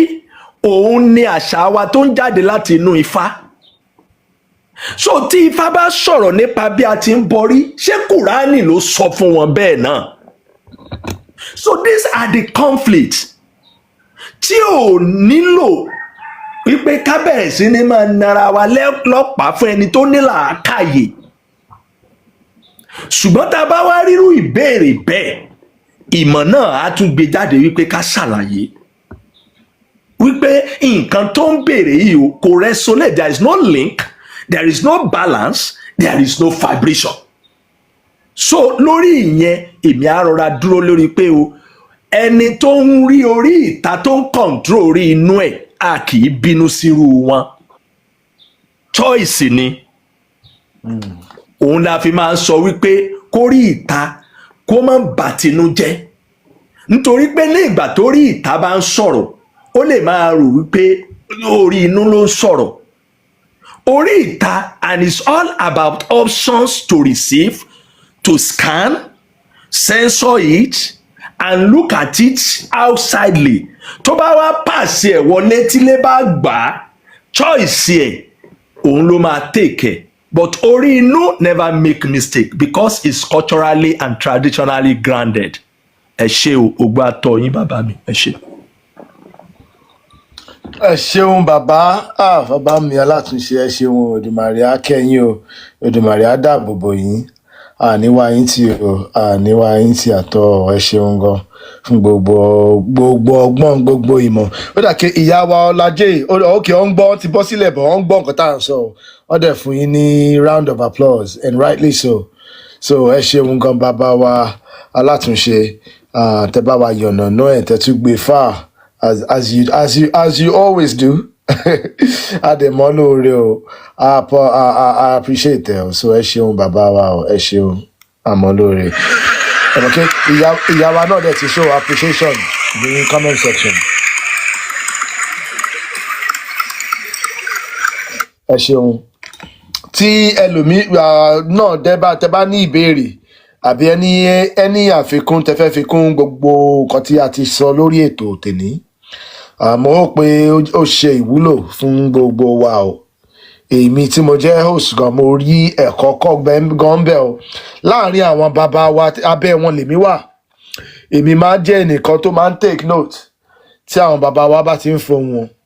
lábẹ́ àwọn bàbá wa, abẹ́ àwọn awo wa, abẹ́ àwọn àgbààgbà wa, abẹ́ àwọn ìyá wa lèmi wà o. So èmi rẹ̀kọ́ mú bẹ̀, tèmi bá dẹ̀ rí ẹ̀kọ́ mú bẹ̀, ó ti di dandan mo sure pé kò ń ṣèmi nìkan, gbogbo àwa tá a gbọ́ ètò àárí nǹkan ẹ̀kọ́ ẹyọ kan bí méjì bí mẹ́ta bí mẹ́rin ọ̀pọ̀lọpọ̀ ẹ̀kọ́ kọ́ gan bẹ̀ o. So yeah, ẹ mọ̀ pé conversation yìí a bẹ̀rẹ̀ láti ọ̀rọ̀ orí, a gbé lọ sí ghost DNA. So ti yẹ yín, a tún wá padà wá sọ́dọ̀ orí o. Ẹ mọ̀ kí bí orí ṣe máa ń ṣiṣẹ́ nìyẹn. Orí ni ìbẹ̀rẹ̀, orí náà ni òpin o. Orí ni ìbẹ̀rẹ̀ tí ò lópin, rather, if I can put it in that way. So aláti gbìyànjú ni kí gbogbo wa ká máa gbọ́, ká máa jẹ́ ìpè orí wa o, kí a dẹ̀ máa súnmọ́ ọ̀rọ̀ orí wa o, kí a máa gbọ́ orí, kí a lọ activate orí, torí pé a ti explain already nípa àwọn àṣà àti ẹ̀sìn àjòjì yẹn ni wọ́n cause imbalance nínú orí wa, àwọn ló cause disconnection. So àwa gan tá bá tẹ̀ tí mọ̀ tá ti tají sí, a ní láti lọ re-establish connection yẹn kí orí wa bá lè gbé wá, kó bá lè ṣiṣẹ́ fún wa bí Elédùmarè ṣe ètò ẹ̀. Orí á gbé wá lágbára Èdùmàrè o, àwọn alálẹ̀ wọ́n á gbé wá, àwọn ọ̀rúnmọlẹ̀ á gbé wá, wọ́n á ràn wá lọ́wọ́, àwọn àgbààgbà wa wọ́n á gbé wá, wọ́n á tọ́ wa sí ọ̀nà orí, ọ̀nà rere, ọ̀nà tó máa jẹ́ ọ̀nà àbáyọ, tí ó máa jẹ́ ọ̀nà ìlọsíwájú o lágbára Èdùmàrè o. So yeah, that's about it. Ẹ dẹ̀ mọ̀ pé ọkọ̀ ṣe bá ṣe ń sọ̀rọ̀ bí àwọn ẹ̀sìn àjòjì bí wọ́n ṣe destabilize wa, a tún gbé lọ sí bí àwọn ẹ̀kọ́ àjòjì náà, àwọn habits, àwọn socialization táwọn náà ń cause confusion nínú bá ṣe ń bára wa ṣe, especially nípa ọ̀rọ̀ ọkùnrin àti obìnrin, especially nípa ọ̀rọ̀ ọkọ àti aya o. Ṣó ti yé yín? So tó dẹ̀ affect birth rates, tó affect reproduction, tó dẹ̀ tún affect health àwọn ọmọ wa tí wọ́n bá ti ilé tó bá ti túká, ilé tó bá ti fọ́ká o, tí bàbá ti gbọ̀tún tí ìyá ti gbòsì, tí ọmọ bá wà láàrin, àti rí adẹ̀túgbé statistics jáde ń pé o irú àwọn ọmọ tó máa ń tọ́ ní irú àwọn ilé yẹn, wọ́n máa ń ní ìdààmú tó pọ̀, wọ́n máa ń ní ìṣòro tó pọ̀. So ó dẹ̀ ti di dandan tó bá jẹ́ pé ó ti ń ṣẹlẹ̀ bẹ́ẹ̀ yẹn, tàdé ń rí àpẹẹrẹ ní society wa, ó ti di dandan ò ká ṣe analysis, ó ti di dandan ká bára wa sọ̀rọ̀ òótọ́, ká ṣe ìwádìí jinlẹ̀ ní pé kí ló mú kíní ìwà gan. Can we look beyond the emotion, ká wo who are the manipulators behind the scenes tí wọ́n ń da nǹkan rú, tí wọ́n ń gbé àwọn àṣà àti ìṣe tí ò mú lọ síwájú wá, tí wọ́n ń gbé àwọn àṣà àti ìṣe kan tó jẹ́ pé ó mú ìpadà sẹ́yìn wá, tí ó mú èdè àìyedè wá sí àárín ọkùnrin àti obìnrin, àti sí àárín àwọn ọ̀dọ́ àti àwọn àgbà wa. Ṣó ti yé yín? So ó ti dandan ká analyze ẹ̀. So òun ló wá mú ìwé ìwà ò tí mo publish ní last week, I believe it was last week. Yeah, 1st of June. So it's 1 week, just over a week. 1st of June, I'm publish it. So they were available on Amazon. So you can look into what's going on these days, what's about to become even more apparent in future. Anything about social construct. What are the factors driving society? Àwọn nǹkan tá à ń rí àpẹẹrẹ láàrin wa lọ́jọ́ ìní, kí ni nǹkan tó ń dálẹ̀ gan? Mo ti ń dé in my late 20s, mo ti ń wọ 30 something, mo ò tí ì rọ́kọ, mo ò tí ì bímọ. Báwo lọ̀rọ̀ yìí ṣe jẹ́? Ṣé èmi ni mo ò dání? Àbí are there hidden factors tó ń create situation yẹn tèmi gan ò mọ̀? Ṣó ti yé yín? Bàbá mo ti bí, èmi tẹ́ kí mo ti jẹ́ ọkùnrin, mo ti ṣe iṣẹ́, mo ti kàwé, mo wá kọ́ ilé o, mo wá ní pé mo ò dẹ̀ yẹ obìnrin ò ń dé dúró lé mi, mo ti ya gbogbo obìnrin tí bá fẹ́ ọ máa ń lọ, irú nǹkan bàbá ló máa ń ṣẹlẹ̀, a máa ń túká ni, ìjà máa ń wà ní, èdè àìyedè máa ń wà ní, kí ló ń kọ̀ ọ̀sẹ̀ gan? ṣé èmi ni mo mọ obìnrin tọ́jú ni o ṣé èmi ni mi mọ ọkùnrin dìmú ni o tó máa fi ń bọ́ lọ́wọ́ mi. Are there factors, are there hidden hands in our society tó ń create àwọn environments kan tí ó wà conducive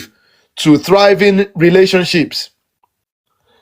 Tó ń create àwọn environments kan tí ó wà conducive to thriving marriages and families. Tó ti ẹ̀yin tẹ́ bá ní curiosity yẹn bó tiẹ̀ jẹ́ ìyàn àgbà wa ni tẹ́yìn wò pé kí ló ń ṣẹlẹ̀ mọ́ àwọn ọmọ tá a tọ́ àwọn ọmọ tá a bí àbàwọn bó tẹ̀ jẹ́ àwọn ẹbí wa tó wà lẹ́yìn wa ni ìyá yìí ó ti ṣe tán yunifásitì náà ìwọ ò tí mọ̀kọ́ wá lé o lọ́jọ́ ló máa mú ọkọ ẹ wá kásẹ̀ wá mọ àwọn ọkọ ẹ náà. You too, you are now approaching your late 20s, your mid 30s. O tí mọ́kùnrin wá sílé kí ló ń ṣẹlẹ̀ o kò sọ́kùnrin níbi tí wọ́n ti lọ kàwé ni níbi tí wọ́n ti ń ṣiṣẹ́ kò sọ́kùnrin bẹ́ẹ̀ ni. What are you waiting for? Kí ló ń ṣẹlẹ̀ sáwọn ọmọ tó tẹ̀lé wa yìí o nígbà táwa a ti ṣègbéyàwó lọ I haven't seen a wedding invitation for some time. Kí ló ń ṣẹlẹ̀ wedding invitation àwọn èèyàn má rì mọ́ ni. If you've got those curiosities ẹ ti ń béèrè àwọn questions yẹn tẹ́yìn kan tí kò tí ì yé yín ẹ lọ ka kíní yìí o ẹ lọ ka kíní yìí. So yẹn máa mú àwọn clarification wá ó máa mú èmi ti ṣèwádìí ẹ̀ lára àwọn nǹkan tí mo find náà ni mo gbé sínú ìwé yìí o. Ẹ mọ̀ kí mo dẹ̀ ti sọ o pé this book is a bit ahead of the not ahead of the time torí kíní nǹkan tó ń ṣẹlẹ̀ lọ́jọ́ ìní ni but in terms of people's maturity to want to discuss it to want to even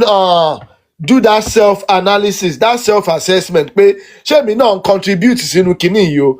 ṣé wọ́n ti mú èmi náà o ẹ mọ̀ pé socialization is a very very strong tool is a very powerful tool ṣọ́ ti sọ èmi náà di drone o ṣọ́ ti yé yín.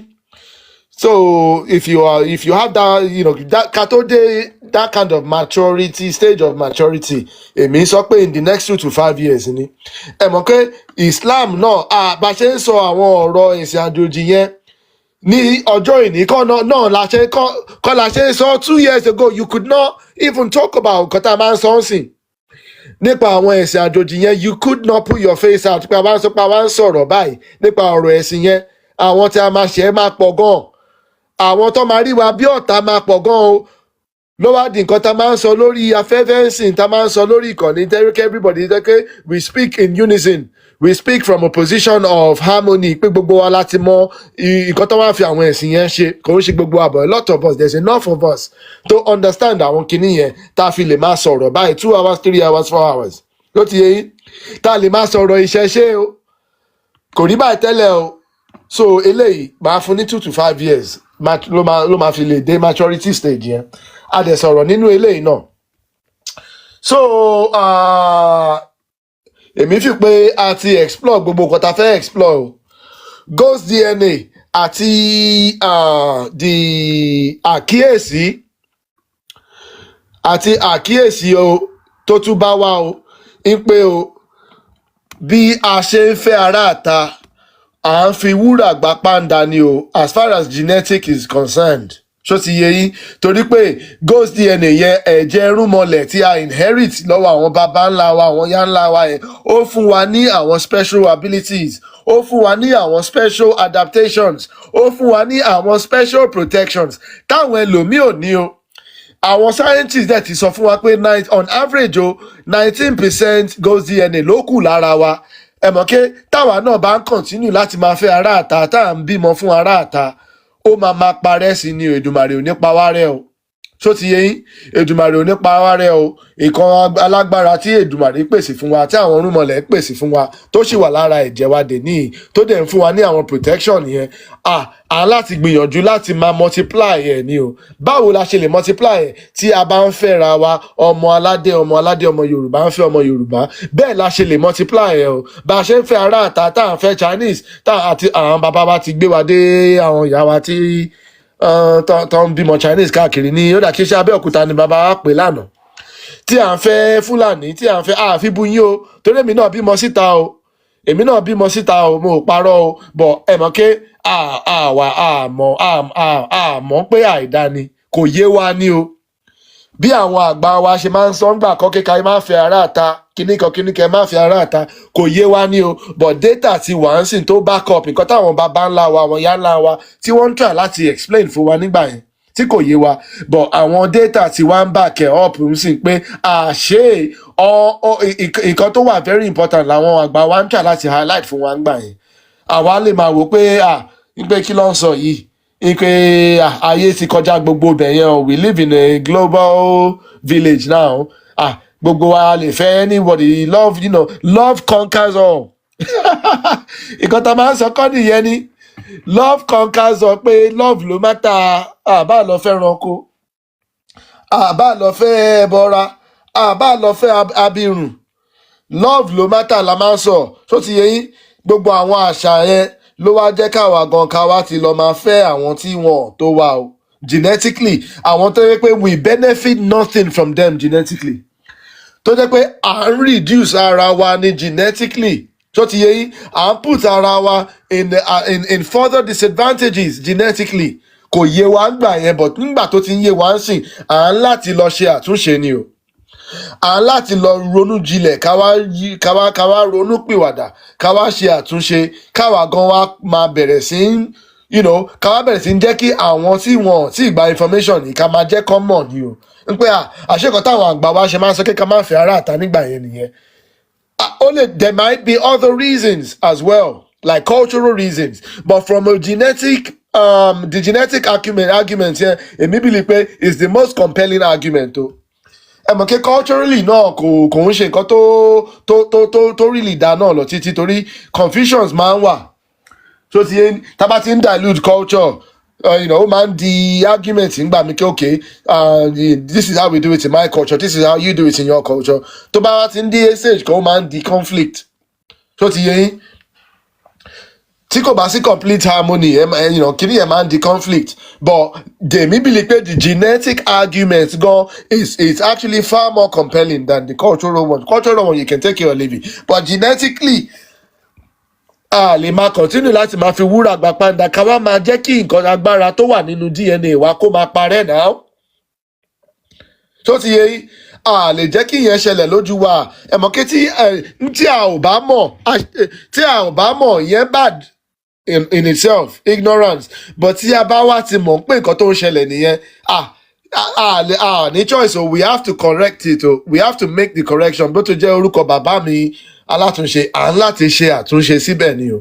orúkọ bàbá mi máa ń jẹ́ as a reminder every time tí bá rí wọn as a reminder pé à ń láti máa ṣe àtúnṣe ni o àwọn tó ti wá tàn wá tó ti wá dà wá tó ti wá kọ́ńkà wá òkè wọ́n ti jẹ lọ òkè but àwa gan nísìnyí ta ti tají à ń láti wá bẹ̀rẹ̀ àti ká wá máa ṣe àwọn ìgbésẹ̀ tó yẹ ká ṣe ká lọ máa ṣe ètò ẹsẹ̀ wa ká lọ máa ṣe everything so that gbogbo nǹkan tá à ń ṣe would work to our own advantage and not to our disadvantage o so ti yẹn would work towards our progress not our detriment o so ti yẹn Èdùmàrè á fún wa ṣe o lágbára orí àá ṣe àṣeyè àá ṣe àṣeyọrí àá ṣe àṣe ìṣẹ́gun o. Thanks for everybody. Thanks for all the contributors. Thanks for all the likes. Ẹjọ́ ẹjẹ́ àgbé àwa ní 99.8k. Ẹjọ́ ẹjẹ́ àgbé wọ 100k ká tó bọ́lẹ̀ náà. Ẹjọ́ ẹ bá mi gbé wọ 100k ká tó conclude ẹjọ́. Ẹ bá mi gbé 100k ká tó conclude. Torí ẹ máa jẹ́ milestone mo ṣe láì tó wọ 100k rí. But tí orí bá ti ní pé èní la máa break milestone yẹn ó ti di dandan ká break ẹ o so mo ṣe ìbà fún gbogbo àwọn àgbà wa mo ṣe ìbà fún gbogbo àwọn aṣíwájú wa o tí wọ́n bá wa wọnú ètò lẹ́nìí tọ́dẹ̀ fún wa ní ìkìlẹ́yìn ẹ̀mọ̀ kété àwọn àgbà wa bá wà lẹ́yìn wa tó bá jẹ́ ká mọ̀ pé ó wà lẹ́yìn wa àwa gan the bounce in our steps ó máa tún yàtọ̀ torí confidence táwọn bàbá wa máa ń fún wa ó máa tún jẹ́ kí àwọn táwọn ìyá wa máa ń fún wa ó máa tún jẹ́ kí ìgbésẹ̀ wa kó tún strong so bí àwọn bàbá wa ṣe ń gbè wá lágbára Èdùmàrè á gbé ẹ̀yin bàbá wa ẹ̀yin ìyá wa o bàbá mo ṣe bá jú nílọ o ẹ pẹ́ fún wa o ẹ tẹ̀lẹ̀ pẹ́ ẹ jèrè ọmọ o àjíǹde ara máa jẹ yín o àárín yín bá o níwá yín tì o mo ṣe bá kábíyèsí bàbá mo ṣe bá bàbá mi alátúnṣe the wonderful sage bàbá mi alátúnṣe ẹ ṣe gan ẹ ṣe gan mo appreciate yín o Èdùmàrè á bùkún yín níre gbogbo o Èdùmàrè á wà pẹ̀lú yín á dáàbò bò yín o tílé tọmọ o. àṣẹ Èdùmàrè bàbá mi. ẹ ṣeun o. ẹ̀yin náà lẹ ń nà wá lẹ́gba. tó bẹ́ẹ̀ o. ẹ̀yin ni torí pé tí ò bá sí ẹ̀yin kò sọ̀rọ̀, tí ò bá sí nǹkan tẹ́ gbé wá kí la fẹ́ sọ lórí ẹ̀ kò sérè, torí pé ẹ̀yin náà lẹ ń ta wá jí, ẹ̀yin náà lẹ ń ta jí bẹ́ẹ̀ ṣe ń ta gbogbo àwọn èèyàn jí yìí ó jẹ́ kó wà profound, ó jẹ́ kí ìbéèrè yẹn máa di pé mo ní ìlò answer, mo ní ìlò ìdáhùn, òun ló ń tẹ́ ń ṣe fún wa yìí. Kò yẹ ká gbàgbé, kò yẹ ká sùn, kò dẹ̀ yẹ ká padà bẹ́ẹ̀. Kò yẹ ká sùn, kò yẹ ká gbàgbé, kò dẹ̀ yẹ ká padà bẹ́ẹ̀. Torí pé bá a bá wà spiritually inclined, kò sóhun tí ènìyàn wá ṣe ní ayé tí ò bá wà spiritually to the expectation of orí. Ó bí ìgbà téèyàn kàn kọjá náà nínú ayé ọ̀hún náà tán ń béèrè pé ṣó kọjá ń bẹ̀, tó ní ó kàn dàbí ẹni wípé òun kọjá, kò lè rántí ohun tó ṣe ń bẹ̀. So ẹ̀yin náà lẹ ràn wá lọ́wọ́, torí pé ẹni tí irúmọlẹ̀ bá pè tó bá jẹ́ ẹ jẹ́ á kírú wọn kú oríire. Ẹni tí òrìṣà tó bá pè tó bá dáhùn ẹ jẹ́ á kírú wọn kú oríire. Oríire wa náà kò dẹ̀ ní dìbànújẹ́ láṣẹ Ìdùmarè. àṣẹ. Àpẹ́ àgbo àtọ́ gẹ́gẹ́ bí ohun tẹ́ ti sọ, friction ó ti mú ọ̀pọ̀lọpọ̀ nǹkan wá jáde fún wa. Kò sí kankan nínú wa tí ò gbanú àwọn ìwé yẹn náà kọjá, kò sí kankan nínú wa tí ò gbanú ìbéèrè kọjá, ṣùgbọ́n a dúpẹ́ lọ́wọ́ Olódùmarè lónìí pé àwa mọ òtítọ́, òtítọ́ ó sì ń sọ wá di òmìnira gẹ́gẹ́ bí àwọn ìwé kan sì sọ.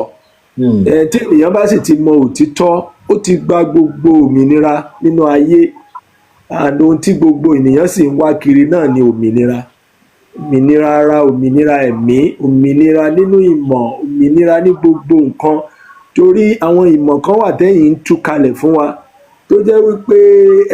tí a bá rírú ìmọ̀ yẹn, báwo la ṣe máa béèrè wípé ṣé tó rí bẹ́ẹ̀ àbí kò rí bẹ́ẹ̀. Nígbà tá a bá wò títí tá a wò pé 500 years kẹ̀, 500,000 years àti 10,000 years àti 6,000 years, ìrìn àjò yẹn jìn fáà jura wọn lọ. bẹ́ẹ̀ ni o. So tí ò bá sírú àwọn ìtúpalẹ̀ yẹn, ènìyàn á kàn dúró lábẹ́ wípé Ádámù àti Éfà náà ni. Ta ni Ádámù ṣe dúdú ni, ta ni Éfà ṣe funfun ni. Kò sí kankan nínú wa tó lè gbé dúró, ṣùgbọ́n ohun tá a mọ̀ ni pé òyìnbó funfun náà fi ṣe, wọ́n sì fèsì ṣe dúdú. Ta ló ń tan ẹnìkan, ta ló ń parọ́ fún ẹnìkan, ta ló ń sọ mí di òmùgọ̀ tó ń pera rẹ̀ lọ́lọ́gbọ́n, ta ló ń sọ mí di akẹ́rù tó ń pera rẹ̀ di olóníṣòwò. Èmi láti jí, èmi láti pera mi ṣàkíyèsí pé tí n bá ti ṣera mi kò sẹ́nì kankan tó lè ṣe mí,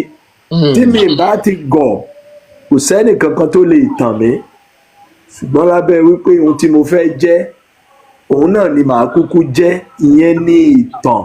àti àṣà wa. Ohun tó rí máa jẹ́ lórí máa jẹ́, bá a fẹ́ bá a kọ̀, ibi a bá fi kọ́ ibẹ̀ láti padà wá bá a. Ọ̀pọ̀lọpọ̀ ló wà nínú ayé yìí lónìí tó jẹ́ pé ìrìn àjò tó yẹ kó rìn ní sáà kan kò rí rìn, òun ló jẹ́ kó máa wà lákòókò tó wà yìí. Tó tún wá yẹ kó tún dé, kó tún wá jẹ́ kí àyíká kó gba ọpọlọ rẹ̀, tó tún wá yẹ kó dé kó jẹ́ kí ìmọ̀ tí òun ní ìtumọ̀ kó gbọ́ ọpọlọ rẹ̀. Torí pé ẹlòmíín wà lóòótọ́ bó ṣe wá ná ayé yìí, gbogbo ìlépa rẹ̀ bó ṣe máa ra aeroplane ni, bó dẹ̀ ṣe máa kọ́ ilé ní gbogbo orílẹ̀-èdè Nàìjíríà, kì í ṣe ìlépa tí ò dáa, ṣùgbọ́n kó má fi ìṣẹ̀dá rẹ̀ sílẹ̀ tó bá ń le. Torí pé ọ̀tọ̀ làbíṣàn, ọ̀tọ̀ lórí o. tó bá lọ fi orí rẹ̀ sílẹ̀ lábẹ́ ambition tó fi wọ́n exchange síra wọn á padà wá ṣiṣẹ́ orí bó ṣe rí gangan nìyẹn ibi tó bá fa sọ yẹn sí tó bá fi kọ́ ibẹ̀ ló ń bọ̀ wá ti wá rí ibẹ̀ ló ń bọ̀ láti wá rí bàbá mi kí Elédùmarè kó má jà á sọnù nínú ayé tá a wá. The world is a spiritual place. It's a spiritual place. Gbogbo wa la dẹ̀ máa padà sọ́dọ̀ orísun tá a dẹ̀ ní orísun tí a mọ̀ lọ́dọ̀ títí wa Olódùmarè gbogbo wa la máa padà síbẹ̀ ṣùgbọ́n ó ní ká máa rántí ọmọ ẹni tí àwa ń ṣe ọmọ ta lè mi ṣọmọ Ògún ni mí ni àbọ̀mọ Bàtálá ṣé ọmọ Bàtálá ni mí ni tàbọ̀mọ Ọ̀ṣun ṣọmọ Ọ̀ṣun ni mí ni àbọ̀mọ Èṣù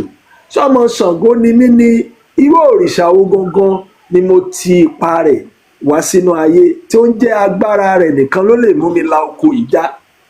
mo láti ṣe àwárí lábẹ́ orí mo láti ṣe àwárí ẹ lè rí ọmọ Bàtálá kó mọ́ hùwà ọmọ Bàtálá bẹ́ẹ̀ bá dẹ̀ rí ọmọ Ṣàngó náà ẹ̀ wíwà Ṣàngó lára rẹ̀ ṣùgbọ́n ẹni tí ì sọ ọmọ Ṣàngó kó mọ́ pera rẹ̀ ní ọmọ Bàtálá orí amú adébíire o a ò ní dààmú ṣe Èdùmàrè ire kàkà bàbá mi o ire kàkà mo ṣe ìbà o mo ṣe àbọrúbọyè o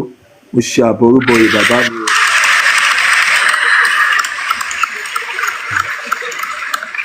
ògbó àtọ àsúre ìwòrìwò fún ẹ ṣeun bàbá o ẹ ṣeun bàbá Èdùmàrè ò ní Èdùmàrè abá túbọ̀ máa bùkún yín ni o a máa bùkún yín ní ọgbọ́n ìmọ̀ àti òye a máa rí yín bá o kò ní tán níbi tẹ́ tí ń bù ú fún wa mu kò ní tán bẹ́ẹ̀ lágbára Èdùmàrè a máa rí yín bá o àníwá yín tí o bàbá mi alátúnṣe mo ṣe bá jú nílọ o mo ṣe bá ìyá mi ọmọ fáàṣì náà ẹ ṣeun ìyá wa o ẹ ṣeun ẹ kú gbogbo ìgbà ẹ kú ọjọ́ ọjọ́ o Èdùmàrè á dáàbò bò yín o tílé tọmọ o ìyá mi ajé wa mi rí ṣé dáadáa ni o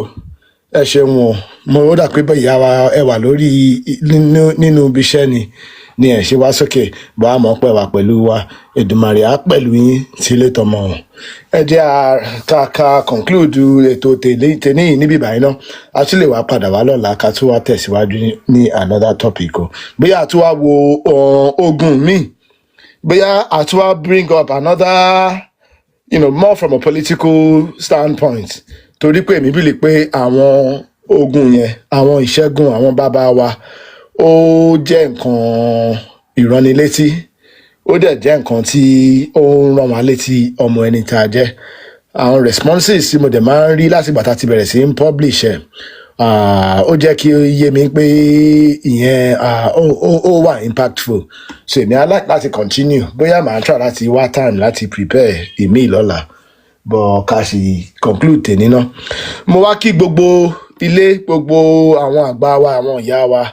gbogbo àwọn tó wà ní comment section náà gbogbo àwọn contributors gbogbo ẹ̀yin tẹ likes ẹ̀yin tẹ dẹ̀ tí wá fún wa ní ẹ̀bùn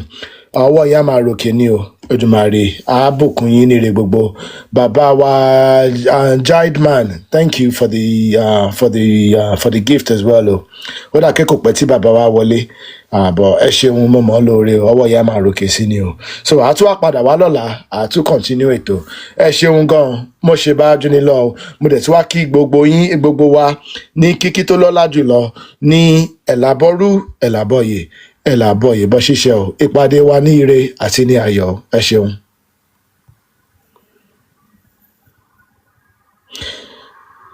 Yes, I have a YouTube channel. It's exactly Yoruba Ronú Publishing. Yoruba Ronú Publishing. You'll be able to find the materials for gbogbo àwọn live tá a ti ṣe. Eléyìí títa ṣe lẹ́yìn náà mo ṣe máa fi mo máa upload ẹ̀ hopefully lálẹ́ yìí. So yeah, ó wà ńbẹ̀ tẹ́ bá search Yoruba Ronú Publishing ẹ rí ńbẹ̀ o. So ìpàdé wa ní ire àti ní ayọ̀ ẹ ṣeun àjíǹde ara á máa jẹ́ wa o. Lágbára Èdùmàrè òun nìyẹn tẹ́ bá fẹ́ screenshot ẹ̀ Yoruba Ronú Publishing. Okay o ó dàárọ̀ o ire o thank you.